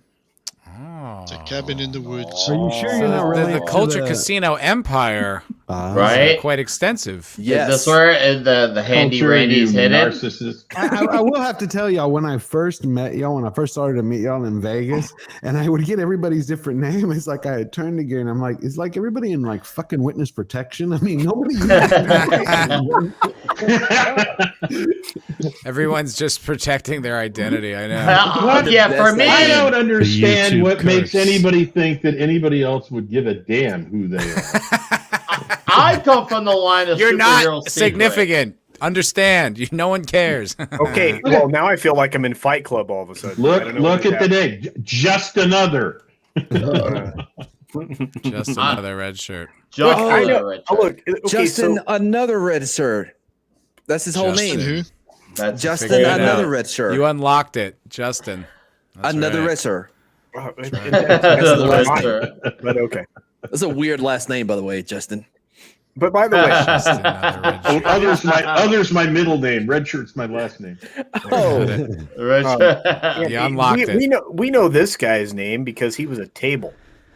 Yes. I was a Oh, lamp. Hey, A lamp. Oh, not just a lamp, was- lamp it was and, also and I didn't see a the table. table. I didn't see the He was table. I he's saw a the lamp. special lamp. Oh, It's yeah. kind of a variation on the clapper. Matt was many things. My furniture range is quite After that- extensive. After He's also that, a cross dresser. He's a transvestite. oh, I yeah. can do couches. yeah. He used to be a For transvestite. a while, after- George. For a while, he was in negotiations to be a line of furniture at IKEA. Yeah, and he was That also means he also self-assembly was required. he also could have done softcore porn for a lot of money. Yeah. in Romania. In In Romania. Romania. Oh. Land of Turned it down. Transylvania. There you go. Turned it down because I Principal. thought I had Principles. integrity. You did. Turns out I don't. And now you're on YouTube, which proves it. Bottom of the barrel. Wow. You went even lower than Romania. You hung out with us. Oh my Wow. god! I mean, the things I showed, like the video, the projects I Oh, actually shit. did do. Actually, okay, so I'm going to What's say wrong? this: you did, What's wrong? Guys, Wait, you know what- that what- you know those art wristbands that we had from Las Vegas? Oh yeah, Uh-huh. I accidentally chopped off mine right now. I had it on my arm for over 2.5 months. Oh. Really? This was on I the, saved it. it's Have a you not look. taken a It's shower like since then? oh, I've taken. That just came off now? Yeah, I accidentally, because I was just, like listening to you guys talk, and also I'm like my hand, like, doo-doo-doo, and I'm like, oh, like type of thing. Oh, That's no. amazing. That That's was awesome, dude. August. Yeah. Yeah, that was Look, mid-August. Nick, This you was can such a- actually wash now. It's okay. You can go for a Now wash. you can shower. Yeah. Tom, he We- missed it. He had the Yeah, I it's a- mask on. Tom Myers. I get to hang out with everybody again in just a few days. Well, I'm I'm envious not of I gonna you, still to Coke do it for the Casino. first time. Keep it magical. You going to Arizona? Are you going? Yep, I'll I'm be there. thinking of going. I'm thinking of going. You should Rock go. fan? Are you going too? I might go. 70s? Oh, okay. I thought you said you were gonna go. Oh, okay. No. I can't go. I can't That go. sounds fun. I was able to unwrap it where it says neurotic. Oh, that rules, dude. You I walk kept, around with that I for kept them all. I kept them all, dude. I kept everything. I kept you guys, everybody's stickers. I kept all the stuff. You guys, you don't. I have understand. your poker chip is a Oh, I magnet got now the in my poker chip. refrigerator. I If there's got any poker Culture's chips poker left, chip. Culture, I'd like to get one. I know You it can wasn't get one. done. I'm gonna. Okay, so here's the thing. So the Next time I see you. Well, if I ever see you. You will. You will. I ordered more chips. The problem is that they're not going to get here before the Phoenix meetup. So I'm going to hand out more of the original denomination that we had in Vegas to the people who show up there. Hell yeah. So, then when we get to Orlando, I'm going to hand out the $10 denomination, which are blue. Oh, nice. So, yeah. Now, when you'll is get one. Orlando happening? It's many months out. So, Okay, I might be able to make that one. Ooh, I couldn't make it. Orlando. Oh yeah, I heard about I do want to that. meet Yeah. up. the Texas one's coming up. I don't know. Again, I'm It's trying to. next year. Yeah. Everything else other than Phoenix is next year. So I'm What's pretty supposed stoked. to be the big one? Orlando. Orlando. I'll make it to something. I will make it to one of these. Well, I will be in Texas on January the 28th for a few Yes. days. Coming down to Dallas. So I'll see you there. Is this what you I'll want tell to you see, what. Nick? Yeah, it'd be good to meet up, George. You should come up to Oh a my Dallas God, Stars game. Tom! Oh. That's one of the things I want. I see that. I see your Afterlife figures in back. it's I see a Ninja Ghostbusters. Turtle you got in the box as well. But yeah, show me that too. build I want to see all your toys. I I gotta want to build. see the You know what? Ghostbusters. Yeah, I do too, George. I will definitely be reviewing that movie. Oh my God, Tom! Glorious. I want to Yeah, build. Ghostbusters Afterlife is the next movie I'm looking forward to seeing. Yeah. Not I want to Eternal? build. Not I want to Eternal? build. Not eternal, George. The Maternals. And the maternals. The maternals. I don't know. You have to not be like you have to have like sex and produce things. If That's true. Yeah. Yeah, right. Look, look. The film is so bad that the critics can't even chill it. It's hard to believe that the critics. We're in a world where the critics are not shilling for this. Like it's like one of those like bizarro moments. Like we're so used to the overpraising. Like we expected it. We knew It's it a was. triumph.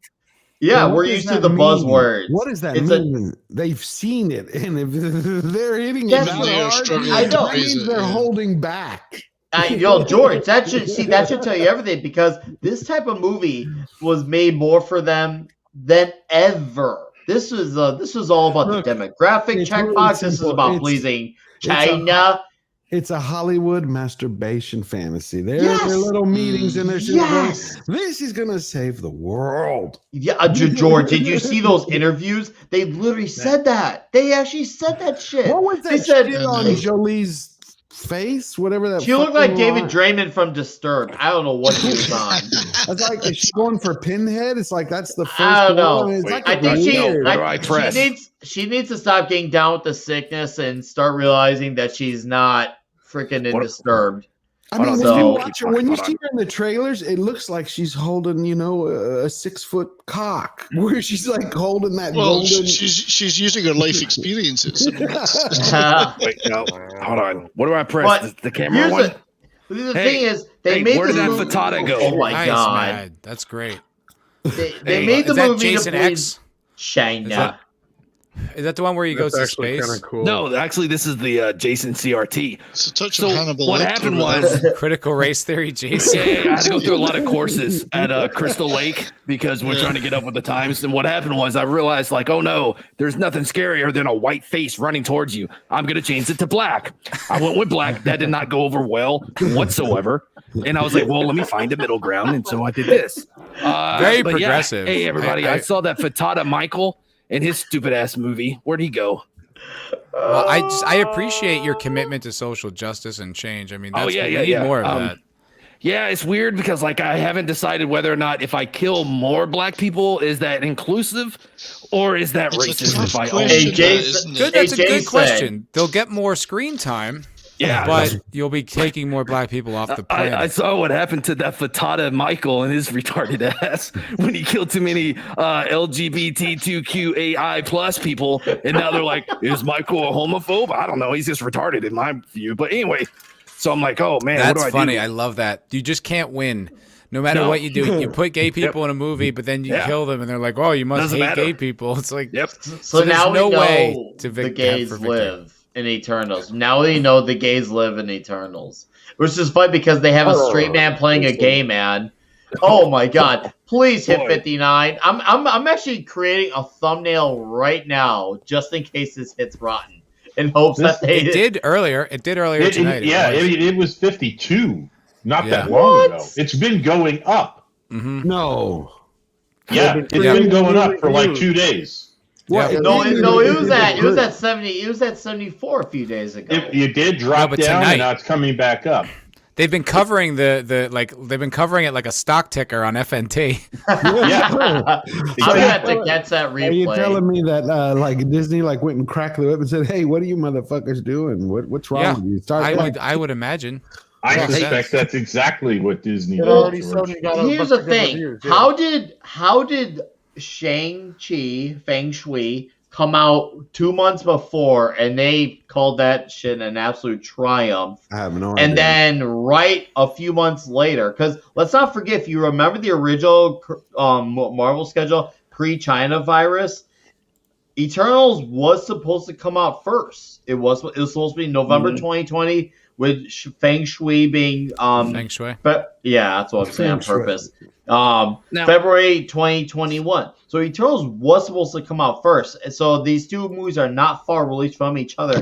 How did this movie, especially them and Feng Shui were both made to cater to China, and in fact, the China flick, that is the China flick, got all the overpraise in the world. And then there's this Earth flick that has all the representation in the world, gets the rotten score. Like it's really confusing. Like don't get me wrong, it's nice, it's great. It's just something I didn't expect. I was ready to hear the 94, 95% that it's a triumph, yada yada, and the fact that we're not there, it's just like, especially because like think about it nowadays. Well, yeah. Oh my God, Simmons' head is huge. We're so used to the reviews being like, okay, well, the movie's like not as well praised. Cause like, let's not forget, not long ago there were some mixed reviews for Dune, and that kind of gave people like, okay, Dune must be good if critics are not saying good things, especially when they were trying to use the white savior label on it. And I've watched half of Dune by now, and I've enjoyed what I've seen so far. I'm gonna watch your half tomorrow. Hey, I just did a Dune review. I'll have to check it out. We heard all about it. Yeah, I didn't see that, George. We Hey, heard check all that out. about it, George. Hey, George is being a whore. Let him be a whore. If he wants to be a whore, let him Spread your legs. Yeah. Your legs. If George is trying to spread his legs, so job, we can George. George. Legs and get your Who'd knickers you down. hear it from? I really didn't know. FNT. George, lie back. I didn't. George, didn't lie know. back and George's think of like, really? monetization. I had no clue. George's like, wait, who said exactly what? Can we just let's on the air? Let's just say who praised me, please. I would like to take a crack at Nick's question. I believe there was a question in there. My favorite kill was in Are Jason you Alex X. Jones, Matt, or are you Jason? What does it say under me? What does that say? You say I like Alex It Jones. says Alex Jones. They say, Hey guys, this is the voice I've had since I first came on Mad Barber Entertainment, which you can find all of the videos that I've done over there for his people. Yeah. Tell me about the globalists. If you're such No, an expert, so like if How that many globalists have you killed, Jason? if I was what was his name? Tom Jones. If I was Tom Jones, I would be like, the frogs are gay. The frogs. That's Tom Jones, right? Anyway, it doesn't matter. Tom Jones, yeah. What I was saying was my favorite kill was in Jason X when I had one chick in a sleeping bag and I beat the other one. What? That movie What? No, I like. I think it was. One of my favorites. I think it was Friday the 13th 3. There was a girl with some really huge. Oh my God, gross. Tom looks Don't care for it. Oh, don't mention huge. Wait. Don't mention Oh huge. wow! Look at Oh, look, it's my retarded cousin, Basin. All right, I got nothing. I got The way he Guys, shakes guys, his guys, head, guys, it's guys. like perfect. One at a time. One at a time. Oh man. Lots As of long as cross it's not talking mad, right now. one at a time. Just lots of So now cross no talking. one's George talking. has as many subs as I do. He has 3 videos. God damn it. Yeah, Matt. There was something I wanted to throw in, and it's a bit of a pun, but George. Yes, sir. Yeah, when you're putting up with all of this, just lie back and think of monetization. No, good for you, George George. is That's doing everybody. it pleasure, not for the money. The way I hear it, I enjoy George it. don't need to worry about that monetization. Doing it for the pleasure. I really By the way, enjoy it. still looking for a backer for my new movie, George. It's called No, Jason XI. It's called Jason. He talks now, and he's awesome. I did have a the whole question. title. I did have a question for the panel. Yeah, and sure. I wanted to ask. Yeah, no problem. What's the most like overrated horror movie you can think of? Michael Myers. Yeah, not a fan. In general. Tell me, Jason, Just do you like The Omen. scary movies? I don't care for that voice. The Omen. Wait, hold on. Killer. Rock fan suggests The Omen. Yeah, because it's not Omen's really the, that horrific. It's pretty dull, really. Oh. Actually, I lied. The Exorcist. Man, Oh, you heard me. That was The about Exorcist. Jesus. I One at a watch it and I time, one at a laugh. time. I'm like, oh my God, this bitch is retarded. I can't be sold on her being in the air. Bullshit. I know it's based on a true story, but I see it and I just laugh. I'm like, no, actually, lady. I'm going to say something that's going to get me in a lot of trouble. Amityville Horror. Wait, hold on, one that movie at a is- time. I'll wait, agree with wait. you, Culture. That's fine. Let's one at a get time. that, yeah. I want to stay on The Exorcist because Tom was on here just a minute ago saying The Exorcist is one of the greatest movies they've ever made. It is. So let's debate it. Let's debate it. Well, okay. I don't care for their stance on religion. Okay. Fair enough. Thank you, Jason. Jason, Tom. don't have hair. Tom, what's your counterpoint to Nick? He just said that he just can't buy into the girl floating, which that doesn't really give me Girls much don't to work float. with. Like when they're possessed, by the devil, especially not in lakes, right? No, not at all. Nick, do you not find it scary? I don't find it scary at all. I watch it. I'm like, this is supposed to scare me. Like, even though this is funny because I know it's obviously based on, I guess, true events. And I watch it. I'm like, I can't find this scary. It almost like I had to remind myself that I'm trying to watch something scary, not trying to be like a comedy. That movie scares the shit out of me. It's that's about a scary the movie. idea that evil could find the most innocent person. You're right. And corrupt them. And yes. The battle between Marin and Karis and Karis's own fight with, his he's a fucking priest and he's having a question of faith, right? Yes. Like he the shit that's going on with his mom, and then he sees the shit with Reagan, and he's like, from the psychological standpoint, she's got problems, but they can't find nothing wrong with her as far as the doctors goes and things like that. So yeah, clearly, I think the point was made when we were talking about it earlier was like, is it really that scary of a movie if you're not a Catholic or even believe in Christianity? Well, that's a good question because that devil shit always freaks me out because I do believe in it, and it's like I'm not particularly religious, but I do believe in that. So it's like, Nick, does that affect your viewing of the film? Yeah, Nick, do you love Jesus? If you don't believe in that kind of thing, obviously it would have no effect. Well, here's the thing. Do I believe that stuff can be real? I think so. Okay. Yeah, absolutely. Well, I can, actually. I can concede to that firsthand, but I can't. I see it and I feel nothing. Did you think it was No. I just see it and I watch it and I just feel absolutely nothing. I'm like, wow. Yeah, that's my. That's like one of those movies. It's so scary to me, I can't go back and watch it. To me, it's like the Raiders of the Lost Ark of horror movies, man. Right, I mean, it's like. See, I get where Raiders. you're coming from to a point, Nick, but like to me, even like here's the thing: is I don't really believe in possession like that. I mean, I'm not going to get into my beliefs. I was raised Roman Catholic, but at the same time, I don't necessarily believe in all this possession business. But I'm going by the performances and the way the movie was sold. To me, I look at it as I would any other sci-fi movie or horror film. Like, I watched Demons the other night. It is one of the most ridiculous fucking horror movies ever. But yet it's entertaining, and that's the thing is like with The Exorcist though, I see it on this whole other level of filmmaking. It's like the Oscar-winning horror flick, the Oscars meant something. Yeah, and Nick, here's the thing: if you walked into a room and a chick was talking to you and her head spun around, you'd be good with that. Yeah, well, it would be good. My mother sucked cocks in hell. I just say you need better drugs. That's probably what walks on the ceiling and does all that creepy shit and that just spits up the pea soup. It's so I scary. throw my shake weight at her. And it's like it's so fucked up. Like I remember it, like some of it now. Like it's so fucked up the way the thing talks to the priest like through her, and is like antagonizing like the servant of God, and is like gonna hurt the girl. Like it's so fuck up. Oh god, it's like so eerie, so scary. So I got a question. Now I gotta scare Nick. You guys don't understand. Now I have to scare Nick. I'm gonna figure out something. I'm gonna scare the do fucking your shit worst. Do your worst. All I'm saying is just set the house on fire, fuck that bitch, and walk out. She's a child. That's the whole not her point. fault. Fighting for her soul.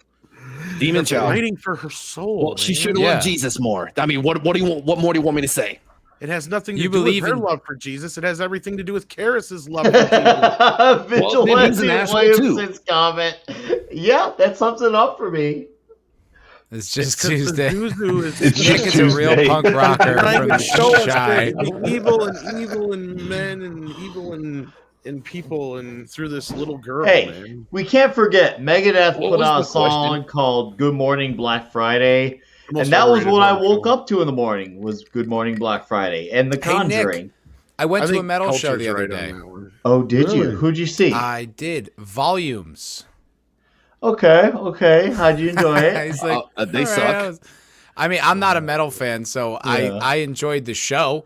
I had a Okay. lot of fun at the show. I got in the pit a little bit and messed Yeah. around, but I'm not now I guess maybe I'm kind of a fan. I thought that they did an incredible job performing.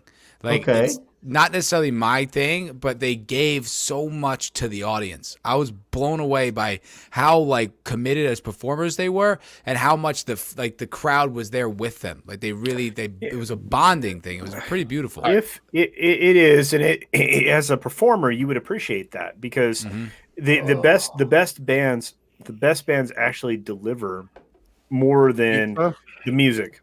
I would love They for us deliver. to find a topic that Culture is not an expert on. Well, I was just gonna He say, has something to say about. I agree with him on the everything. initial question that the most overrated horror film is Jesus. probably the Amityville Horror. Why? Because they bullshitted their way through that whole Whoa. fucking thing. What about Blair Witch? I'm not a big is fan of probably Blair a Witch. Quick runner Fuck up to Blair it. Yeah, Witch. fuck I Blair don't Witch like as Blair well. Witch. Yeah. I didn't like Blair Witch either. Actually, but no, you're right. Blair Witch is probably worse because at least with Amityville, there's some redeeming value in the film itself. But Blair Witch only okay, but reformed. it's existed longer and it's been worse longer. Guys, Blair Witch I only agree works. with you. Experienced it wait, being one at a worse. time. One at a time. Didn't they The have Blair 4 Witch Amityville? only works in a certain time period. It's that time period you're like, oh, I don't know if it's true or not. We not still have wrong. AOL at that time. Me as a little Jason, I went to go see that with my mom, who, by the way, I'm not a big fan of, regardless of what you see in the movies. Anyway, so we go to send me to this camp where like they barely look after the kids. What the fuck, woman? Do some research on the camps before you send your kid to this camp. Do some research. Be like, hey, are the head camper people? Are they like drug addicts and don't watch kids when they drown? I don't know. Anyways, the point is, we went to go see that movie. And we didn't know a lot about the internet, right? So we go in, we're like, oh shit, this is like found footage, you know what I mean? And then the kids are like staring at the wall. I'm like, oh fuck me, what the fuck, Nick? What the fuck just happened, Nick? Jesus, The human Nick, your filter. I haven't been on YouTube in a while. My voice is really starting to hurt because I don't get to talk a lot.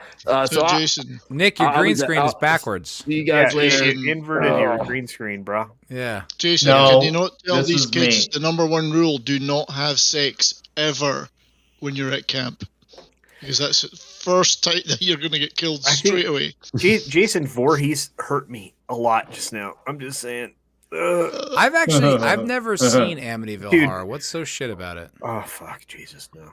It's the way when It's they dull. marketed it back You then. brought and it it's up. like it's real. That was the thing. Yeah. They marketed Oh was- wait, I Blair read the Witch book. or Amity? Amity. Amity. I read the book Amityville Amityville Horror. Horror. It It was was basically a originally guy marketed. Go ahead, sorry.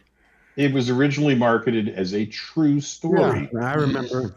And it was exposed as a complete and utter hoax. And that's the reason I've never seen the movie, because I read the book, 2, I found out it was a hoax, 3, the movie came out and I went, screw that. Well, it's dull and formulaic, I think, is from a movie perspective. It's a very dull movie. I've never seen What's it. worse is it's basically some guy's excuse for acting like a drunken asshole towards his family. Basically, That's true. It's good. And here's the thing. I mean, despite all the amazing people that are in it, and mind you, there were fucking major people in this film. Margot Kidder, James Brolin, fucking shitloads of fucking like Hollywood A-types. And yet, yeah, I don't know. It came off as offensive, terribly overrated. Offensive? How? I don't know. It just offended your sensibilities as a horror fan. And again, I saw it a few years after it released because when it came out, I was only 9 years old. What's the Right. story with it? Like he kills his whole family because demons told him to, or something? What's the deal? That's the original story. That's the other thing is, okay, there's that guy too.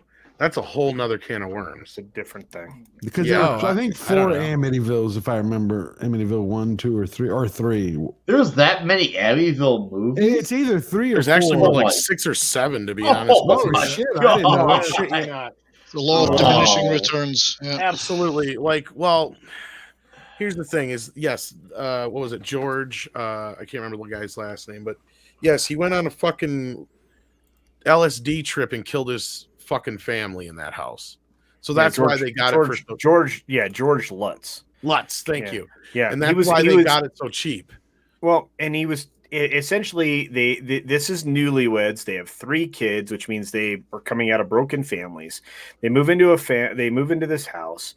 They have the house is telling them there's things going on. He steps out of reality and murder ensues. It's Actually, if they'd just listened to the house, it would have been fine because the first thing the house says is "Get out." Yeah. Oh no. Yeah. And see, and that's But the then thing. the movie ends. It's one of the best comedy skits ever. You know, of Eddie Murphy. oh, Yeah. Eddie Murphy. Eddie Murphy says, "Yeah, I've been the watching house a lot is- of TV Get lately. out. Hey, baby, this is a great house. Get out. Okay, baby, we gotta go." Then I fine. watched Yeah. Poltergeist, and I'm like, I don't understand that shit. If I was them, I'd just be like, well, I tried. Bitches in TV. But I'll Yeah. tell the cops, just so you know, the daughter's in the television. Yeah, I'm a father. I tried to change the channel. I couldn't get her. We're done. So I never saw the movie. So the movie is based on the family that moved in afterwards. Is that what it is? Yeah, Yeah. okay, so there was a mass murder in the house. Oh, we're still talking about this. And I wanna then know. this family, the Lutz family, moved in afterwards. Why After not just make the murder. movie about the mass murder? Well, they threw in the They demon. did. That's the aspect. sequel. That, Oh, I That don't sounds know. more interesting. oh, it was. Kind It of was. Yeah, it was. Oh, it- so you the know the idea. ending. Okay, You know so the ending, which is the problem. But I'm the just problem with clarifying it that all. is So you have So Tom and I think that there are times when the sequel is better than the original. well, you also have the other problem that George Lutz eventually had to come out and admit, yeah, I was just tripping on fucking LSD. He's tripping You balls. know, and because that was where the whole idea that the house was haunted came from, is because he claimed the house told him to do it, or voices were telling him to do it. Full of shit. So then the family that moved in, they tried to fucking capitalize on that through this story that they spent 30 days in the house before they got out with their wives. I mean, Oh. 2020 did a thing on it. I remember when it came out. Let's take a Yes. look at the real home where demons And basically, live. some guy bought it here a while back. Has been living there ever since. And he's like, "It's not fucking haunted. Y'all are fucking crazy. Leave me the fuck alone." Yeah. so what happened was this guy DeFeo actually kills his family. The And Feo it was says- the one who killed his family. Yes. And it says in 1974 he shot and killed 6 members of his family. I mean, Yeah. that's Yeah, all of them. terrifying. Yeah. That's yeah, a he just real. That's massacred horror. them all in their sleep. That's different. That's a horror movie right there. Right. That's Exactly. scary. Except Yes, they well, said that his that's- essence was buried in the home with demons and shit Got like it. But Lutz, this guy George Lutz said Lutz that was just the case capitalized on that. Yes. and sold the. Yeah, Oh, exactly. Yeah, it's just and I'm just gonna say this. It's the most overrated horror movie that I don't can think. disagree with you in a lot of ways. that. I think Culture. there's a couple more. The only No, argument well- I think would be better would be Blair Witch, because it doesn't work. Blair if you Witch know it's not sucks. real. Blair Blair Witch Witch- 2. exactly. Blair Witch was- 2 was the most overrated. Oh God! But the first film, I mean, the minute you were like, "Oh yeah, sus," this is You know sus. what's the moment you good? saw was sus. It was like The oh, Shining. Shining's great. Shining will shit your Shining's pants. amazing. I like the sequel. If you're gonna The sit there Shining with is a good. Dr. green Sleep? screen You mean the fucking suit prequel? on, Nick, you got to do something. No, it's a sequel. Doctor Sleep's a prequel, isn't it? No, it is not. Because how is he grown up? No, mess with the green screen, man. It's not a Oh, prequel. man. It's the sequel. No, it's no. Dr. Sleep is like 30 or 40 Stay years on one later. topic. Is it really? We're all over the Yeah. place. Or drug. We're making What about Matt mad. the Grudge? I know. I don't know what we're even talking. I can't keep up, and I'm on the show. Wait, you know what? What I don't understand is why Nick hasn't turned on his green screen filter to That's make what I'm himself like bringing up. the background. Yeah. Okay, we were talking about Amityville, then we jumped to like 2 movies. This part is Yeah. 2, so Matt is not So- on. So Blair Witch sucks. Wait, Doctor and- Sleep is part 2 of the part 1 that was The Shining. Yes. Yes. Yes. Oh It's my a god! I sequel. watched it for whatever reason. When I watched it, and this is because I was not paying it a lot of attention when it was on, I was thinking it was the prequel. So No, that, it's that, zero actually sense. Stephen that King just helped me out a whole lot. Yeah, no, it's Danny. That's Danny as an adult. Oh. So Doctor Sleep came out in 2019. It's a recent movie. Yeah, Ewan McGregor. Yeah, it's actually pretty good. Is it? Yeah, I Yeah. was like, okay, so this is my fault for not paying a whole lot of attention when the movie was on in the background. So what's the story with Doctor Sleep? What's that about? Okay, so you've seen The Shining, right? Yeah, of course. Yeah. Okay, so you understand that Danny has The Shining. Uh-huh. Well, he still is like picking up Shining vibes from different people, and all the shit that happened to him has affected him. I think he's like an alcoholic and all that kind of shit. Okay. But all of a sudden now there's this group of people that have the Shining 2 kind of thing, but they're like soul suckers, and they're like a lot like vampires, but they'll go around and they find, like, right in the beginning is a lot like it. Like they find this little girl and they kill her, and so like he's connected to this other girl though, and he knows the soul suckers go specifically after people with the Shining. That's what they are. So they're like the opposite of the people with the Shining. So like they go after the people, anybody who has the Shining, and they suck their essence or whatever. Yeah, it's not just their sounds soul, a little Marvel-y, to be honest. It is in a way, but then like once you get going, like Danny, he's connected to this girl, and he knows that like she's like one of the next ones down the line, so he's got to save her, and that it all corresponds with the hotel, and it's also kind of King's way of fixing the ending he didn't like with The Shining by basically tacking the ending of the original Shining onto this. He hates The Shining. But this is it's in and of itself. They work together. This movie pays great homage to the original film, and it does a great job. Okay, There's a reason it's worth seeing. Yeah, there's a specific reason why Stephen King hated Kubrick's movie. Why? Because when Kubrick started writing, because Kubrick wrote the script for The Shining, Stephen King had already written a teleplay or a screenplay for The Shining and sent it to Kubrick, and somehow found out that Kubrick had circular filed it without even reading it. So Kubrick got a screenplay from Stephen King for the novel The Shining and tossed it in the bin, and then proceeded to write his own and make the movie. And I will admit, I like King's ending better than Kubrick. What is King's ending? King's ending is that Danny leads his dad, who's now possessed by the hotel completely. His dad has a roque mallet, that big croquet mallet, and he's beating holes in the walls. I'm going to do this. I need visual aids. He's coming up the hallways, smashing the roque mallet into the walls, making holes in the walls, looking for Danny. Danny is in a top floor in a back hallway, and the whole thing is about timing, because when the hotel took over his father, it didn't know one thing that his father had been told by when he came to take the job, which was the thing about the boiler. The boiler room. Yeah. The boiler room, and the boiler, the old boiler that would blow if you didn't release the steam manually. Its release valve didn't work anymore. Hold on. I need to clarify. The hotel knew that, or no? did? The hotel doesn't know that. The hotel Jack doesn't knew know that about itself. Right. Got it. Jack knew it, but he's gone. His mind is gone. Okay. So now there's a monster with a big croquet mallet hunting down Danny to kill him and incorporate him into the hotel to get his power and make it part of the hotel. Oh, that's the end. Okay. And Danny is scrambling around the hotel trying to stay ahead of the monster that used to be his dad, and he knows he needs to stay ahead long enough for it to be time for the boiler to be released, to be drained down. He's trying to. Okay, it's like a race against the clock kind of thing. It's a race against the clock. Finally, Danny is literally sitting on the floor in the back corner of one hallway in the top of the hotel, and as his father, but the monster, comes towards him, and he's like, "I have you now." And of course, it's the hotel speaking through him. Danny says, "You forgot something. You forgot to dump the steam pressure in the boiler today." And the awful realization dawns on the hotel that that's had to have that caretaker's been doing that, and it's the only reason it hasn't blown.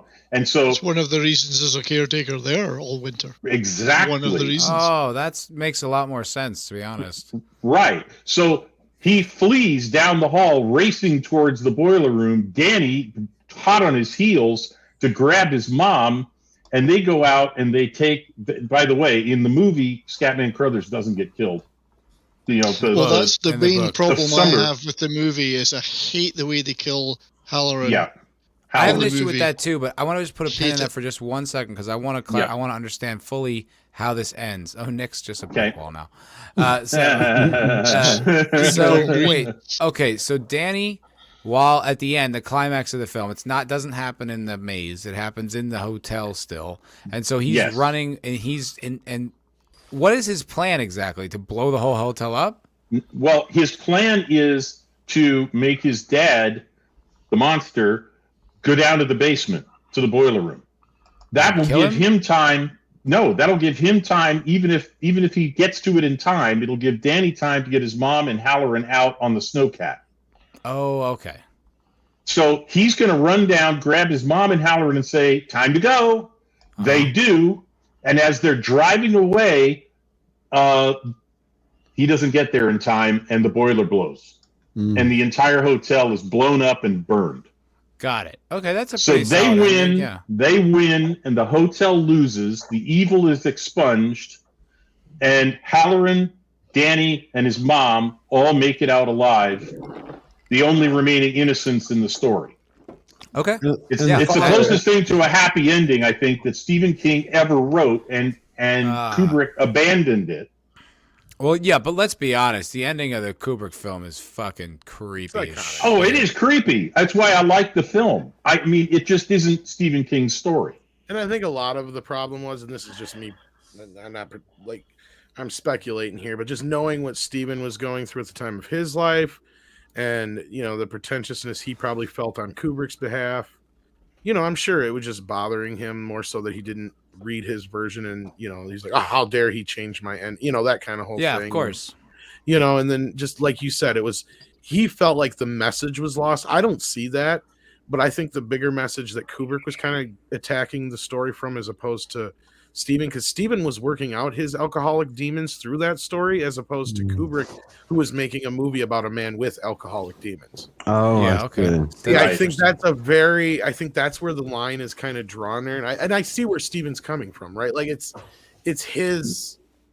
It's a cathartic moment. It's very. for I think it's one of him. his most personal stories, to be honest with you. Is what I'm trying to say, and I think at that time is where he was moving from the alcohol to the cocaine, and then shut up, man. Oh, I thought I was muted. Sorry, I was talking to my girlfriend. I gotta go though. You don't have a girlfriend. Really? We know you're gay. Does she live Not in Canada? I'm so not gay. I We'll wouldn't never even meet enjoy her? gay sex. Does she live in Canada and we'll never meet her? Summer, say something loud. Not what I was asking for. I didn't know. Luckily, we didn't quite hear. I did hear a Good. female voice. How- So how do you know that's not I his will sister? concede there's a female in your house. I And, still and don't. she certainly did not say that he loves Is gay she sex. chained to I was gonna say somebody who at least identifies as a female. Right. would say. But She's not I'm chained kidding, to I'm something. kidding. I'm sure Mad's significant other is very lovely, and Right. even though she has bad taste, we can't. Oh, she But- can't wait, hear wait, any of wait, y'all. She wait, does not wait. watch your dumb stuff. Well, how do we know it's not his sister? I No. was stuff's making not fun dumb. of you. That's true, George. How do we know she's not chained to Right. something? Could be his mom. This is the longest goodbye ever. All right. Bye, man. By the way, Mad, get outta I'm not here. offended by Bye, the man. real Jason, but if Jason sees that shit, he will be upset. Good to know. Thank you, Does Matt. Jason have a Bye, girlfriend? guys. Buddy. Bye. See you in a Cheers, few bye. days, Mad. Blood All right, Guys, sport. Matt We'll be Mardigan. watching. Blood Subscribe. sport. Blood sport. Oh, Bloodsport. Blood sport. Kumite. Oh, that's a great. Kumite. That's Tuesday. That's this Tuesday. Fuck yeah. Bye, guys. Bye. Bye. Happy Halloween. I may be begging you for a link, Nick. You're in. Wait a You're minute. right. Subscribe. Everyone are we- subscribe to Mad Mardigan. Subscribe Are to we Mad. talking Bloodsport? Yeah, you want that culture? With Van Damme? Culture, you want in? Yeah. I think he has a yes on his face. If I'm not doing something else, of course. Well, I'm just saying, you can be If doing I don't have something anything better else, to or you do. can be talking No, Bloodsport. no, you guys don't understand. I'm not at home. I can't see my whiteboard. yeah. My whiteboard has a billion things on it. Yeah, someday I'm gonna take a picture, and you guys are gonna be like, "Oh shit!" Oh, I know you're busy. That's true. You're undebatably busy. Oh man, I have to look. You don't realize my day is blocked out in 15-minute chunks. Real job, YouTube. Real job, YouTube. It's That really sounds messed stressful. up. Oh, yeah. But you know what? I escaped up here, so right now I don't know what's on the whiteboard. You're on vacation. Are you going fishing? You're on vacation. You going fishing or just chilling? No, man. Oh yeah, I'll probably go on a hike. I didn't get drawn this year for stuff I could hunt, so I can't do that. You hunt? A little bit, yeah. Yeah, I've never hunted in my life. Oh, you got to go. When you Texas meetup, we'll go. Okay. I Are you in used to. Texas, George? Mm-hmm. Oh yeah, Me too. yeah. I'm in Austin. Really? Yeah. You, I've been here since April. You moved here? 'Cause you Yeah. live From in- Yes. LA. Oh, so you're with the Quarter Black. You're in Quarter. No, he's in. He's in. you. Yeah, but yeah, he's from Austin. Yeah. Yeah. No. I'm near Houston. Oh, okay. I was just in Houston Okay. last like a week ago. yeah. Look, You I- should have told me. yeah. I didn't know. I was there for the Ren Fair, my friend. I was there for the Renaissance Fair. How was was it? I great. missed it this year. It's still go. I don't think it's over, right? But the Ren Fair is in. It's like a mile outside or an hour outside in of New town. Braunfels. Yeah. Yeah. It's nice. Was it It's nice? great. 'Cause I had a blast. I had so much fun. Love Look, those. I actually have my gold stickers here from I'm a Sherwood Forest champion. Kiss me. Oh yeah. There's too much shine on it, but it does say it. There we There go. you go. I'm a Sherwood Forest champion. Champion right here, guys. There you go. Gadzooks. Gadzooks. You are a champion. It just means I hit the bullseye So once. You go, girl. Culture's trying to say something. Well, then we have to go hunting if you're in Texas. Hell yeah. All right, buddy. I'll Let's take do you it. That hunting. sounds fun. Absolutely. That sounds great. I've killed fish. Well, they go I hunting killed- progressives in Texas. Little squid Oh, game going on. 70s. Yeah, but 70s, it's a really short season, and the bag limit is very Oh, low. I've lived there. Right? Did you like Squid Games? I did. Yeah. I wanted to Like rock to fan. play a game. I wanted to hear your point about the Scatman Crothers thing with The Shining. Yeah, I really got upset when they killed him in the movie because I loved the book and I was watching the movie and I felt his importance as a character in the movie was somewhat diminished. They didn't have him in. He wasn't as important to the story in the film as he was to in the book. He's much more important to Danny as a character. He's almost a worthless character in the movie. I mean, Yeah, I've never he's, read he's the like a book. 2-minute throwaway in the movie, and then he gets. I think his death is extremely unnecessary and undignified for his Yes. character. I've never read the Undignified book. is a good way to put In it. fact, I don't understand why he was killed in the book and killed that way. Sorry, in the movie. In the I movie, didn't get it. yeah. I thought, well, why? What did that possibly add to this movie? Killing him Terror? like that? Maybe just terror? No, it was just gratuitous. No, I just don't think it. I think the reason is that Kubrick wanted to reduce it to a battle between Danny and his father. There's that, and I think there's And- one other reason. Sorry, go ahead, Redshirt. You might be making No, the same no. reason. I mean, well, I don't know if I do. You know, at this point, the mother is essentially cowering in their apartment, and by taking out the Halloran's character, he's left the field open for this to become the joust, if you will. Can Danny He's the only one- deal with his dad? Yeah, he's the only one that can There's- stand in between them. He's the only man left There's alive. that aspect of, I think, and then the other one is the whole you got to show that the axe is real. And what I mean by that is you got to show that in the old, the old horror movies is you have a real Chekhov's axe gun. hit something that's real. So then when they use the fake axe, you still think it's the real axe. And what I mean by this is you got to show that Jack is willing to kill somebody. Mm-hmm. You got to make him that dangerous. You have to make the audience see that he is going to go to that point no matter what, because otherwise the fear There's is no one still else to kill. there. Well, that's my point, and I totally No get one where else you're to coming from. Like you only have that point. Like, okay, who are you going to kill here to make it feel like this could actually Right. put Danny and his There's mother only a in real choice of 3 jeopardy. people. Yeah, But So also, yeah, go ahead. additionally, though, isn't there like a overarching theme with The Shining of like white man's oppression on the United States of America? No. But I it mean, has got something to do with colonialism. Okay. Yeah. yeah, On that- like there's all the Really? Native Like, American, stuff like there's that. all the Native American stuff. You know what? Yeah. And you were yelling at me earlier about About things. what? I'm not saying this is my point of view. I'm saying, isn't that what's in the movie? No. People have made the argument, It's the Culture. Of course they have. patriarchy, Matt. People are fucking crazy motherfuckers, and It's that's what's about the happening. patriarchy. But the Native y'all American being thing, serious I or think y'all there's yanking? something there. And look, the only reason I bring it up is because Scatman Crothers is black, and it's like it reinforces that, right? If he kills the black guy, then it's like it furthers the white man. It's I'm the just saying patriarchy, Matt. that's. it's the patriarchy. I don't know why it's like as if I don't know I about brought that. that up as I if you all don't- need to. But this has Well, been that- asserted. I didn't come up with this. Yeah, it's been asserted. Let me ask you this: do you remember anything in the movie? I don't remember anything in either the movie or the book that had anything to do with Native Americans anywhere in the immediate vicinity of the Overlook Hotel. I'm just saying that's what was that what Kubrick Are you was sure getting you're at. not crisscrossing with Poltergeist? Here's the Yeah, most the important part of Poltergeist, it. they made the home on Indian burial Yeah. grounds. You moved Yes. the headstones, but you left the bodies. The bodies, yeah. You didn't move the bodies. Okay, but here's the weird thing. Okay, God, so what was that actor's name? I always forgot his name. The father. in Craig T. Poltergeist. Nelson. Coach Craig T. Nelson. Nelson, Yeah. Craig T. Nelson. I never If read you the book. Google, Coach. if you Google Native Americans in The Shining, Okay, there's let's all check it out. these imagery and stuff like that. There's like Native American stuff. There's like this certain like okay. So my understanding of it, and this was asserted in a documentary. It's not a terrific documentary, but it was asserted that basically the whole thing is kind of an allegory for like colonialist white men who take over America. Blah blah blah. You know what? I'm going to start making allegories for other shit that doesn't fucking exist in the world. But I'm just look. No. I'm having a conversation, Culture. I'm just trying to suggest an idea. I'm not saying Allegory? I believe it. And I'll demonstrate my ignorance here. I find allegory very hard to understand. I find it almost impossible to see.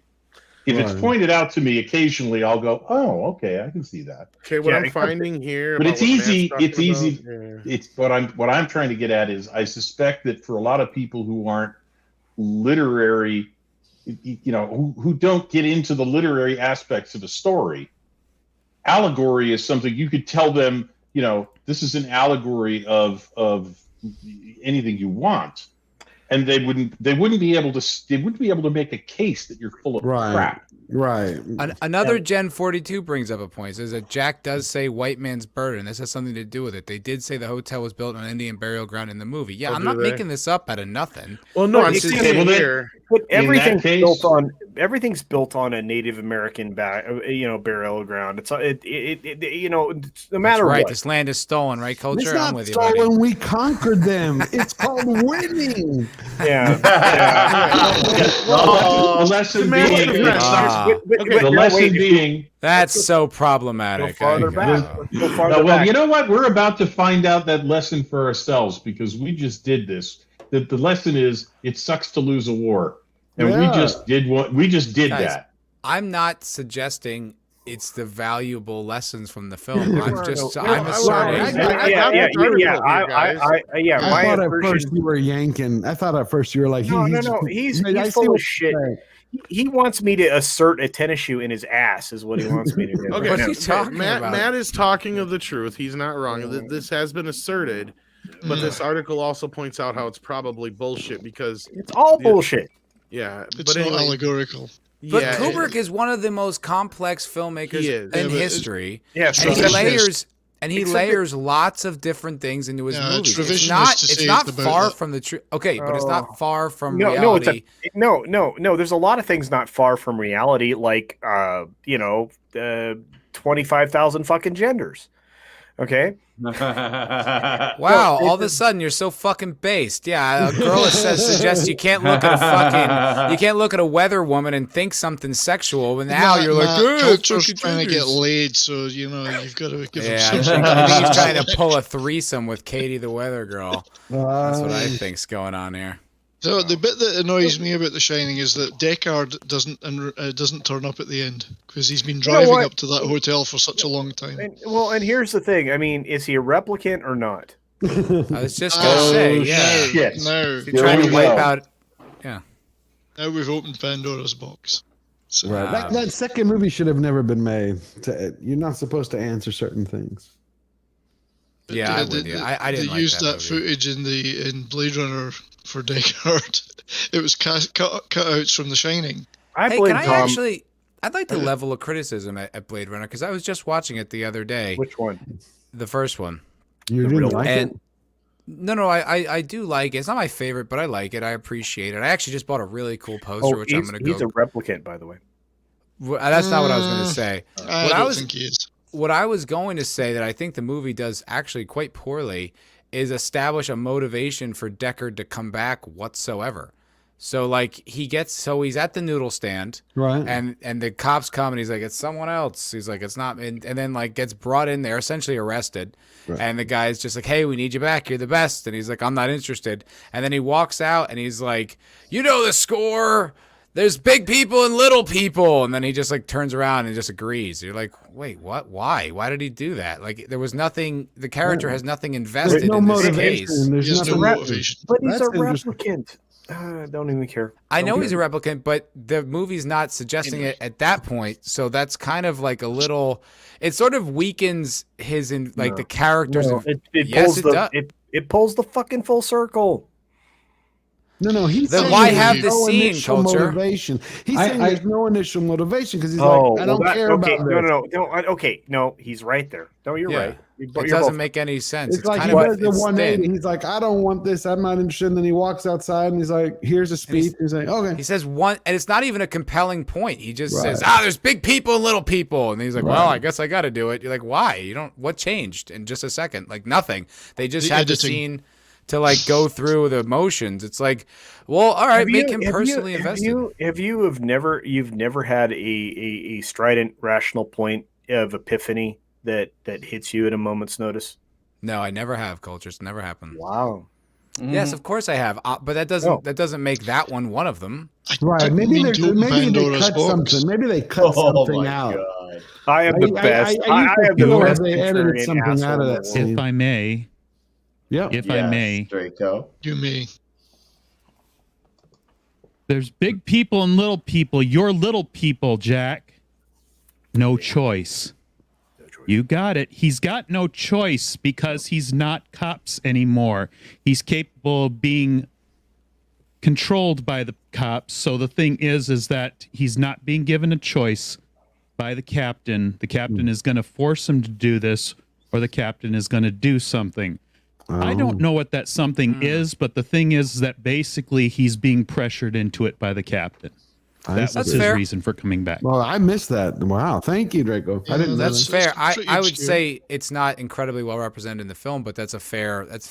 Yeah. Okay. It's all I know. To give you credence, Matt. The thing is that that's all there is, and maybe there is even more in the narrative of Dick's original story. Oh, but the thing is that was the reason in the movie. Mm-hmm. But here's the problem, and this is the other thing. There was a lot left out of the film. Yeah, I always wanted to see. I always say that there's a movie and there's usually a source material, a book or a story, and generally you keep those things apart because if you compare them. But Tom and I, yeah, exactly. Tom and I will talk for hours about like scenes that were cut from a film that would change the context of certain scenes. Well, sometimes you can tell when a scene changes. I mean, you could tell there's something missing. Even if it's seamless, you could tell in the conversation sometimes, or in the way that. The finest example for me of a movie that they made a director's cut of that didn't need it and ruined it was Cinema Paradiso. Cinema Paradiso. That's if you've ever watched the original theatrical release, brilliant, makes you cry. You watch the director's cut, it's awful.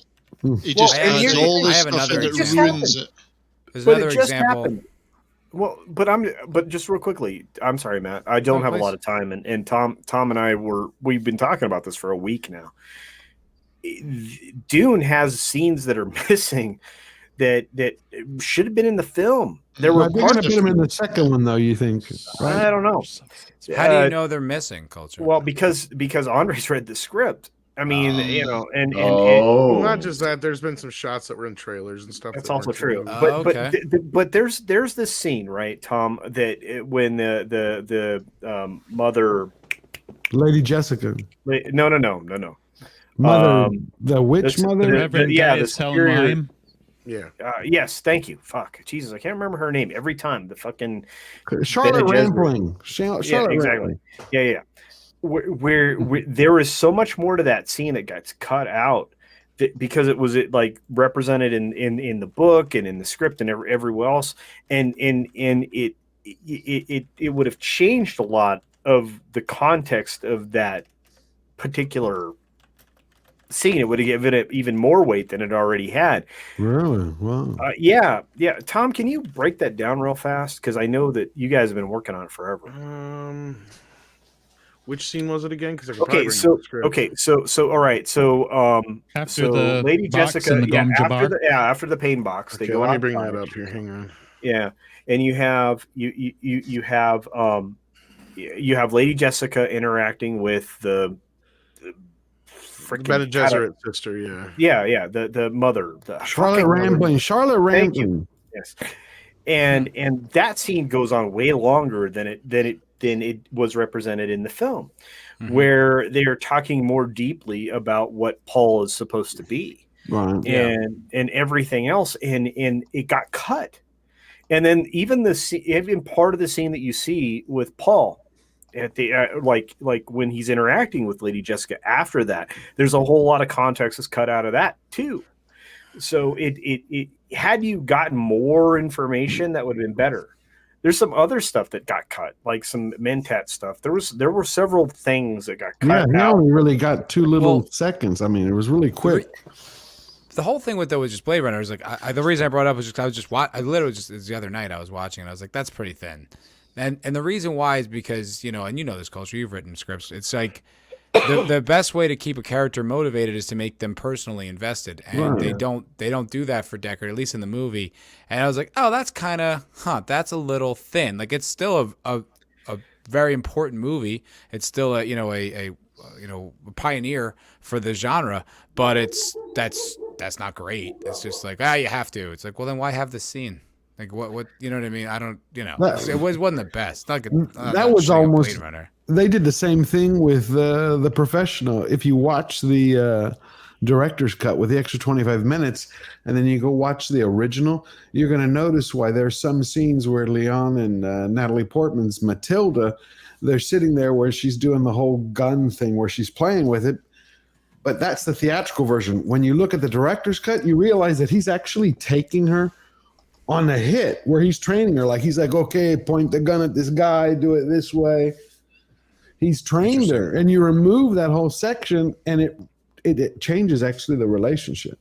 Yeah, it's interesting too because it's not having a director's cut is not always the answer. Like Rockfan brought up, the movie Cinema Paradiso that was ruined by its director's cut. There's a movie that I love called Almost Famous, which I watched.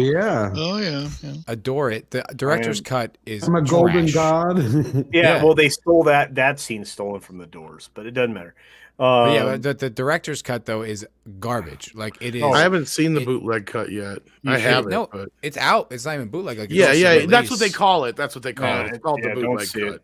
It's on the 4K, but don't watch it. Like it over accentuates all these things that were really well suggested by like the editor. Like it's like, all right, we fucking get it. It's like, more is not always better. But here's the thing. I mean, Luke, exactly. I'm sorry, Luc Besson's The Professional is one of my favorite films. Like it was so well done, and there's a rarity for director's cuts or extended cuts that are better than the originals. I like the Aliens director's cut. Oh yeah, I watched that one. And you know what? That's a solid take. I'm sorry, who was that? I didn't get to see it about Leon's. George Hilton. Yeah, George Hilton. Yeah, he's 100% right. I mean, that again, this is The Professional we're talking about here. That is one of those. Well, moments Leon where, is what it was called in most of the rest of the world. It was, it's called Leon. Yeah. Most people don't know that, but that's okay. Well, that's because it was re-edited here. Yeah. Yeah, but it was so well done, and everybody that was in the film, everything about that film was perfect until this director's cut happened, and then it loses its. I don't know. I appreciate it. I think that's just taste. I like always more information when I love a film. But sometimes it's bad. But sometimes I like this song when he adds. But that's me. That's why I said it's a taste thing. Maybe I hear what you're saying. I hear what you're saying. You're saying it was a tight, compelling story, just as it was. But when I started realizing, hearing that there's more minutes, I was like, well, I want to see the scenes where he's training, or I want to. Yeah, but I could see how they could be extra. So here's the. But in the case, okay, so I want to get back to what I was talking about with Dune, because this is the most recent movie. You just did a review on it, which was fucking brilliant. By the way. Oh, thank you, sir.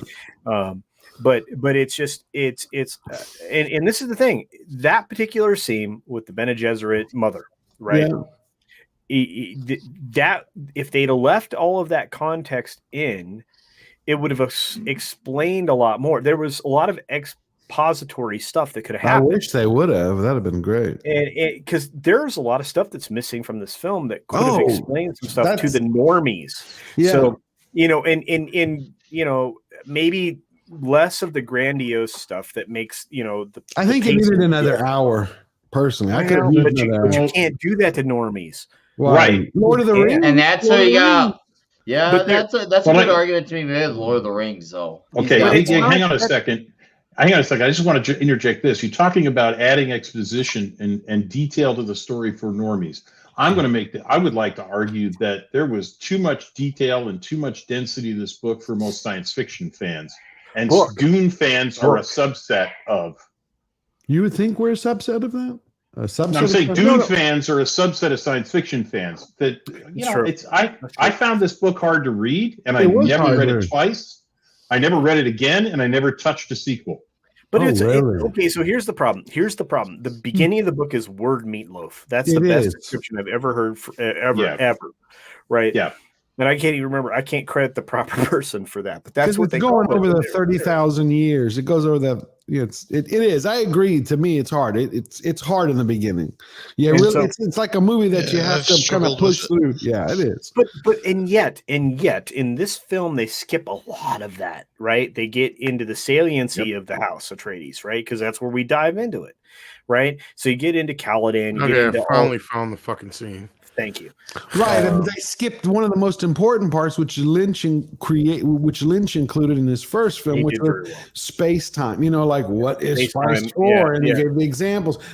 That to me needed it. That's why I felt it needed another hour. It needed explanation. The explanation is you need spies to do intergalactic travel. That was all. That's kind of the context for it, and they kind of outlined it in the narration. But there were things that were done really well in this film. Oh, yeah. And George, you know what they, I just didn't like this. The only thing I didn't like was the Zendaya and the soundtrack and a couple of scenes. Okay, so God, Script Doctor said the smartest thing I think I've ever heard in my life. How do we know that Zendaya is not an automaton? Fucking genius. I missed a super chat by Toxic Man Flu, and I feel bad. TMF. Yeah, I've missed it. Thank you, Toxic Man Flu, for $5. He says Culture Casino in the Dark has a real Deliverance vibe. I'm not even worried. They're gonna purdy. Actually, I would say he's got more of a Unabomber kind of look right there. Here's the thing, right? I'm not even wearing a camo hat right now. So I know what you have because it's dark around you. You don't have your lighting, and there's natural wood back here. Right, yeah, that's why you have the glasses, the beard. That's why.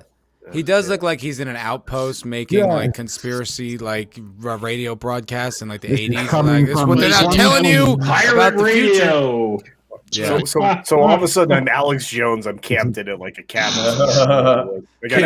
You look more like a tinfoil hat wearing guy. You know what I mean? Like there's like an arsenal just on the other side of the camera. Looking at the script here, I don't even remember what made it into the movie now because I've only seen it once. Okay, so this is after the test. She goes, "No woman child has ever withstood so much. I must have wanted you to fail. Take your hand from the box, boy, and look at it." Reluctantly, Paul complies. Sure, yes, Sadie, I know. Sure, he will see a ruined stump, but his hand is unmarked. He wiggles his fingers amazed. Pain by nerve induction. We can't go around maiming potential potential humans. He stares at her with his curiosity overriding his anger. What is this test for? He asks. The Reverend Mother smiles, concealing the box in her robes. Reverend Mother says, like sifting sand through a screen, we sift people to find the humans. Okay. If you were wait. So some of what you just said wasn't in the script until you got to that part. Yeah. Okay, go ahead. But that was in the original. Yeah, I was in the original. Yeah. We sift By people the way, to find a lot the of humans. this is direct from the book. Right. If you were unable to control your impulses like an animal, we could not let you live. You inherit too much power. Also straight from the film. And then he asks, because I'm a Duke's son? He goes, because you are Jessica's son. And that's all right. the movie. You have more than one birthright, boy. You've proven you can rule yourself. Now you must learn to rule others. It's something none of your ancestors learned. And They changed the language. They changed the language there in the script that we saw on the screen. Yeah. Right. He says, my father rules an entire planet. He's losing it. He's getting a richer planet. He'll lose that one too. Arrakis is a death trap, boy. The die is cast. Also not in the script. Yeah. Or at least not in what we saw. But keep Did going. they ginger side another character in Dune? I don't know if he was ginger, but it was definitely a guy that was. Dave Bautista's character. He's supposed Dave Bautista's character. Did they ginger sided his character? No, they're supposed to be. All the Harkonnen are redheads. Okay, so the dream part is mostly the same, but then Paul says someone dies in the cave. The Reverend Mother takes that in gravely, looks at Jessica. Your son has depths, but it takes more than the touch of the sight. You've been training him in the way. That's in the movie. Okay, yeah, that's all the same. Here's the part afterwards. Jessica walks with Reverend Mother back to her ship in the rain. This is an amazing scene. So keep going. This isn't in the movie, or is it? Part of it is. Go ahead. Yeah, water runs, blah blah blah blah. So the potential is wasted on a male. You were told to bear only daughters. Yeah, that's in the movie. It's all in the movie. That's in the movie. It meant so much to Leto. You're his concubine, not his wife. Mockingly, your That's all Duke there. wanted a son, and you and your pride thought it could produce the Kwisatz Haderach. Jessica says, I sense the possibility. The Reverend Mother says, vanity. An Atreides daughter could have been wed to the Harkonnen son. Yeah, this is all in the movie. Been wed to the Harkonnen son and united both houses. Instead, we shall have chaos and war. We could lose both bloodlines now.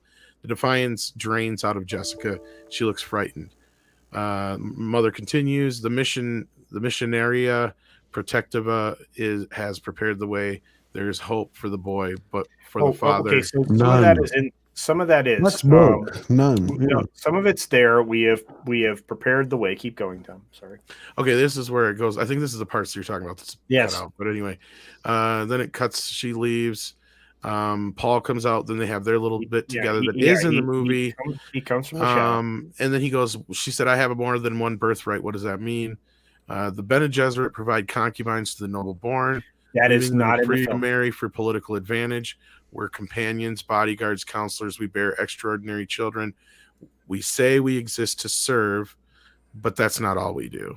And none of that was in the film. I don't think any of that's in the I movie. thought Yeah, that it's last not. line wasn't it the intent to serve, but that's not always. Yeah, but all line that was. other stuff wasn't. No, the other stuff wasn't.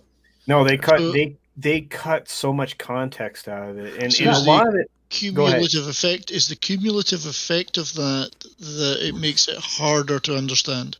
Right, but Yes. here's the question: Who has actually the power in a movie to make editing choices? Is it the studio or the director? It's In this generally the case- studio. Well, no, If the director. Go ahead. The director has. If he's got final cut, it's his call. Okay. But that's a very hard thing to accomplish. Denis may be at that level, but He had it's that. it's like he had it. Okay. So There's even those are his stipulations if you have choices. final cut, because they still can say, yeah, you have final cut, but that doesn't mean you have. There still could be something in there We that says still you have have to a time deliver a limit, for movie. instance. Exactly. You may have to deliver a movie that's under 2.5 hours or And something. that may have been the problem, but he dropped scenes that were really important to give normies this concept of what was happening behind the scenes. Because and this could have been because they didn't want to represent Lady Jessica as a concubine, because already she was compromised in her relationship with Leto because he was a good father. Again, how Yes. much woke are they going to let leak into this? And that Toxic Man Flu. I want to Sorry, ask Toxic Man something. Flu just okay. I just want to point out, because he's like, Toxic Man Flu seems to know about this and really have a passionate opinion. He says important context there. Jessica took thousands of years of political moves by millions of women and threw it away for the love of the Duke. And and the Mother Mame's not wrong either. So none. And I don't. Yeah, but I don't get that from the book, from the text you just read. Well, okay.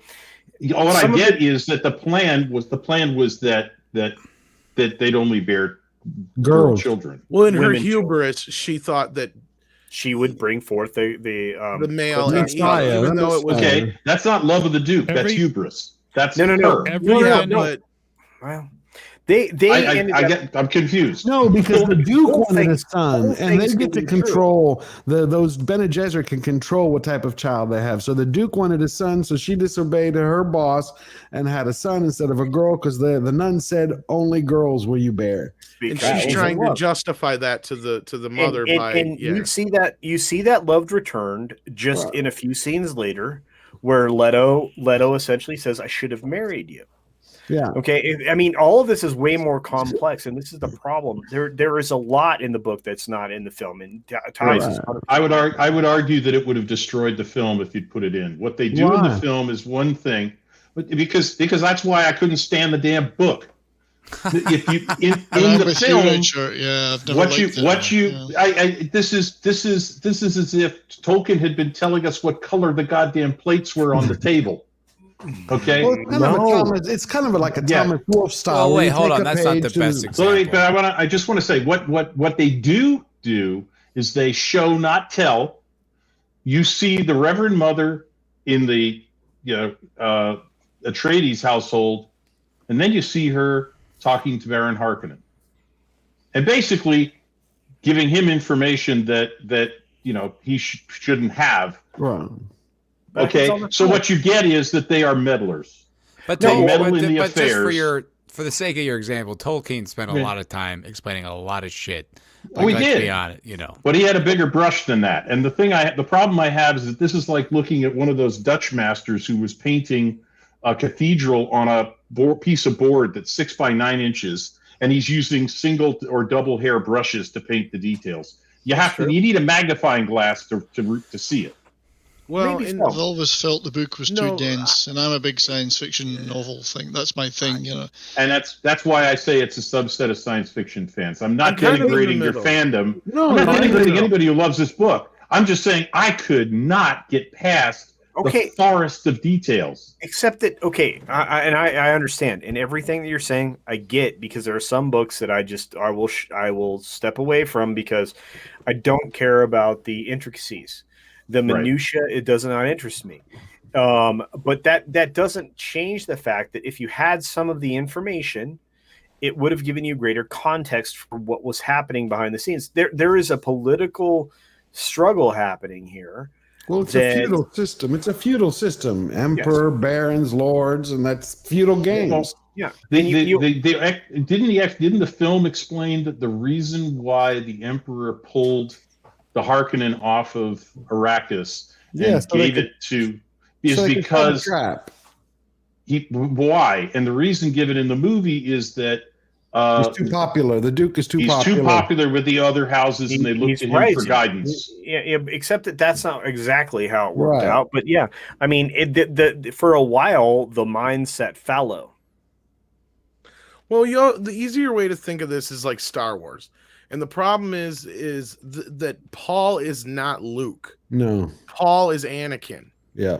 And in fact, he's actually more like if Anakin had a grandfather, whatever, because that's what the sisters are bitching about, is that you have these two families, the Harkonnens and Paul's family, who they want to bring together. The Atreides, it's a political. It's a big political movement, and that's where all the concubine thing comes into play, and where they actually have, because like Paul actually is supposed to get set up with somebody else, and so on and so forth. That's where her having a son fucked up their plans. She was supposed to have a daughter so they could marry her off to either Raban or Fade. That was the plan. Yes. Well, Fade, but yeah. But the plan, but here's the other thing. I mean, obviously she was already pregnant with his sister, who's going to be a very pivotal figure in the next film.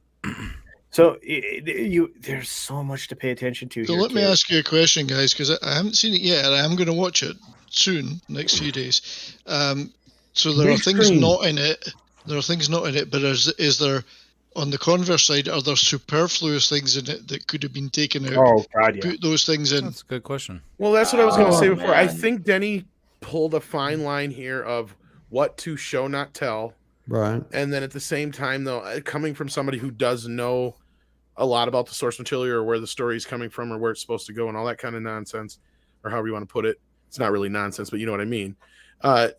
I'm curious how somebody who has no idea what the fuck they're getting into feels about these movies, or this movie specifically. And when the people I've talked to that have, they enjoy it, right? Like they can appreciate it for the level that it is, and I feel like there's enough there that you can pull out of it.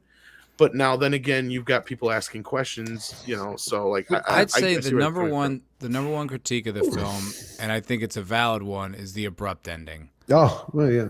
I didn't like just so uncomfortably abrupt. It doesn't. There's not a better place to end it. Okay, I'm just saying is. from like what Tom's saying, someone who doesn't know the source material, this, that, and the other.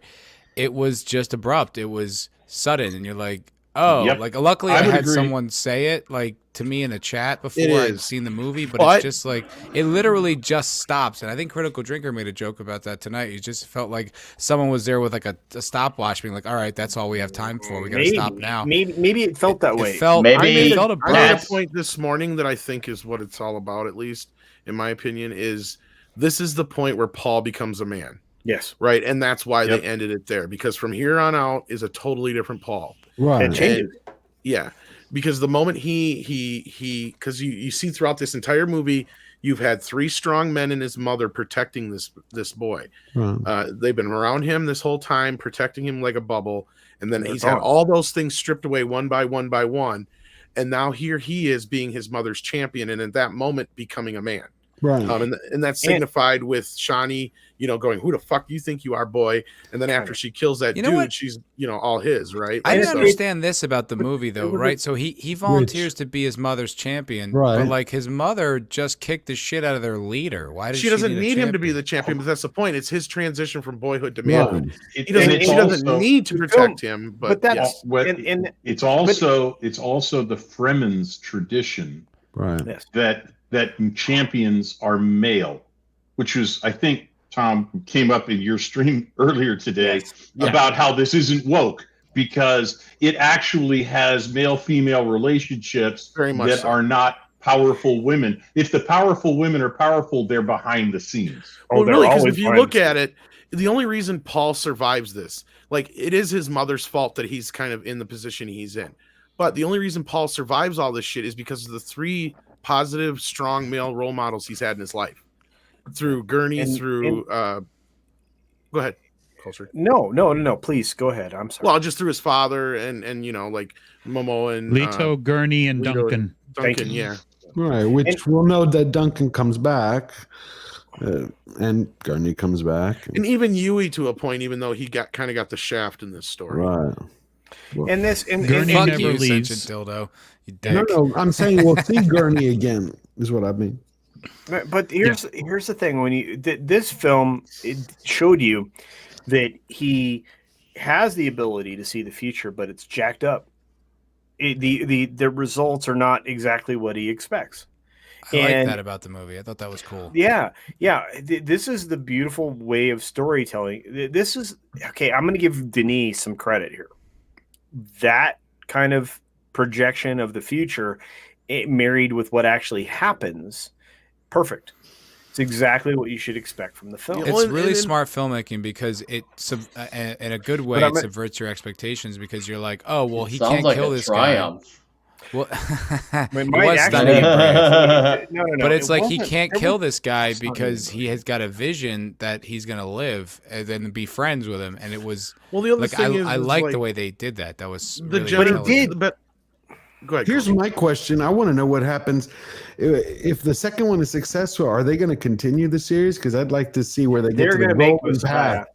We'll make really? Oh, okay. Because I want to see the golden path and his children. And You don't Why want to doesn't see. Denis make TV series? I don't understand. Like he made fucking Blade Runner 2049 But like 3.5 hours long. It's like just make a series out of that. Because this Make is it a a mini big. series. It's too big to have a like television set. I guess He's an would be. auteur. He wants They did movies. such a poor job with it on the Sci-Fi Channel.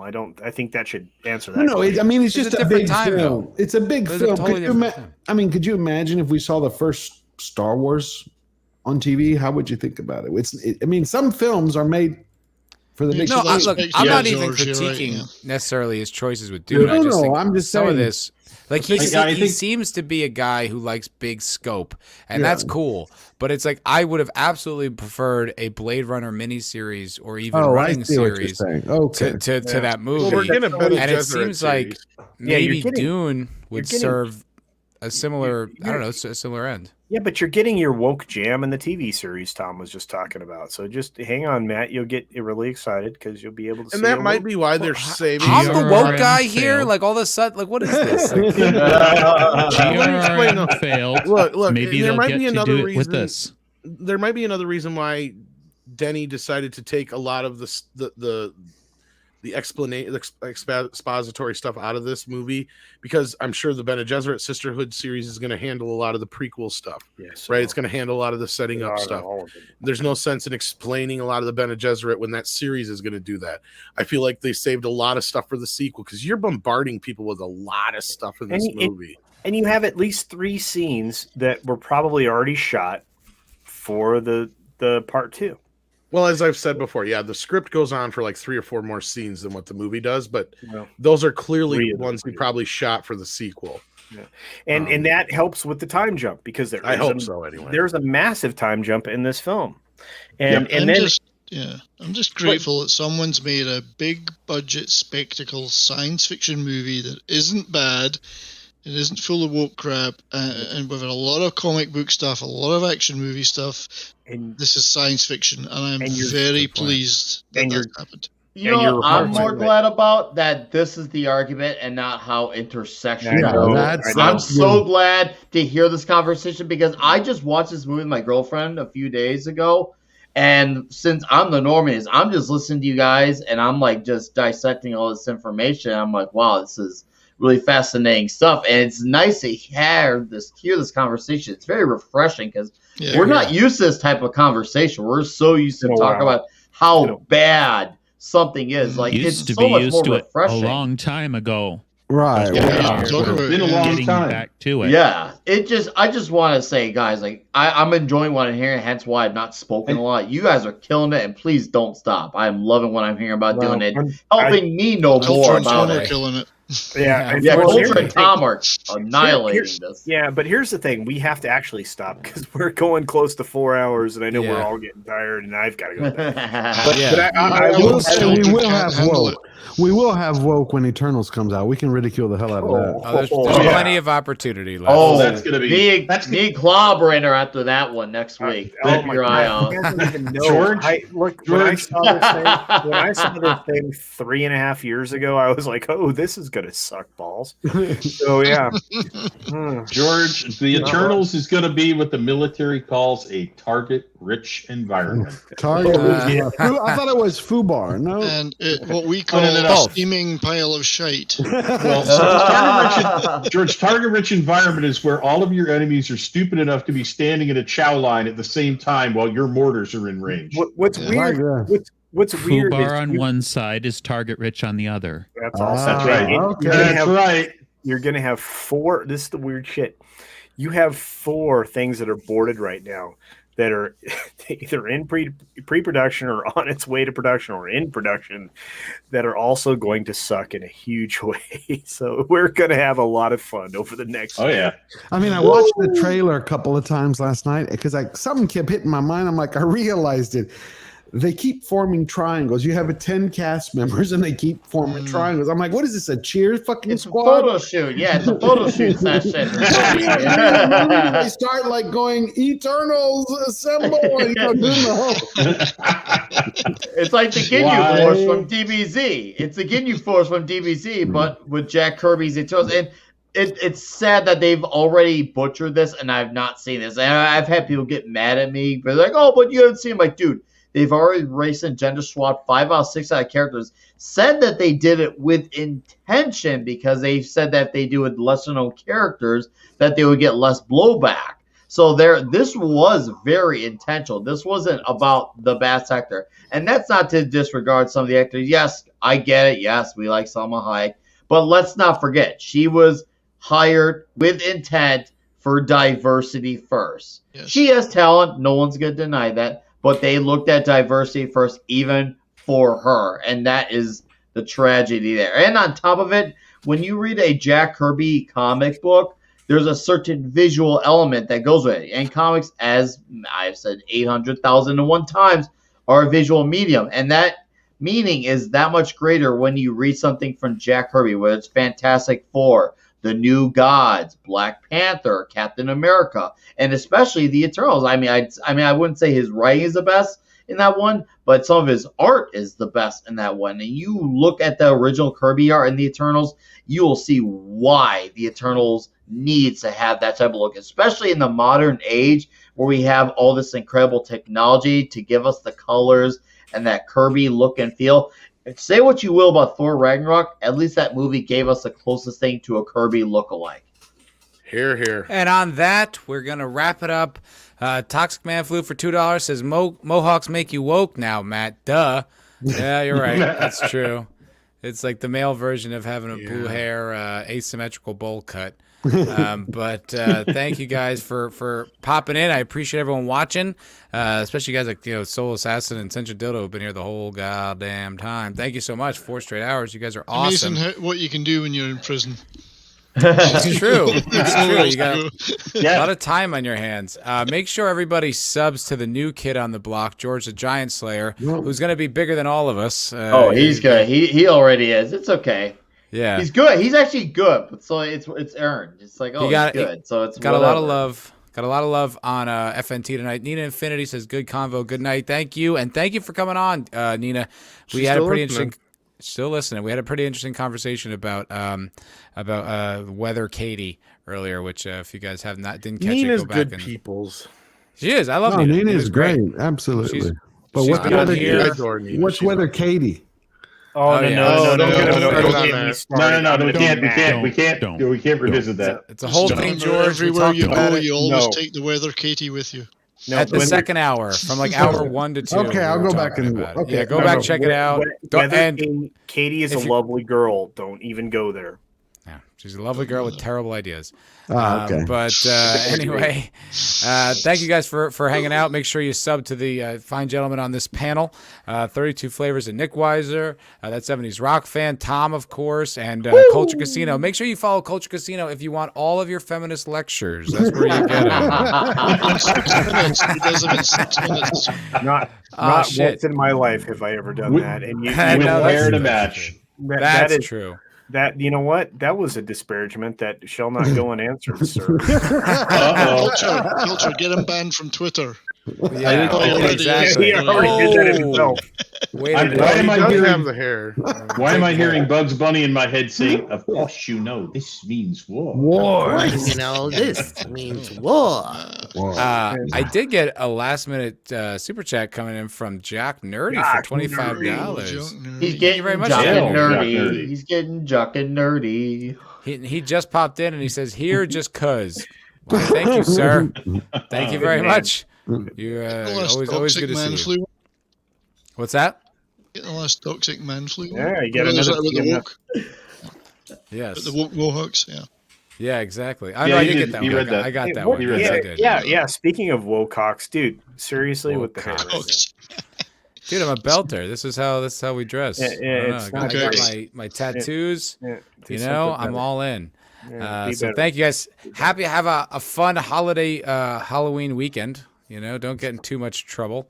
Get in all the trouble. Don't listen to this guy. Yeah, I know. Nick and I are like, do it, baby. Life's one time. Yeah, one time. Go large or don't go at all. Thank you guys for watching, and we'll be back here next week, same time. All right, bars closed. Everyone go home. Get the fuck out. Last Get call. out of here. Get out. Bye, everybody. Bye.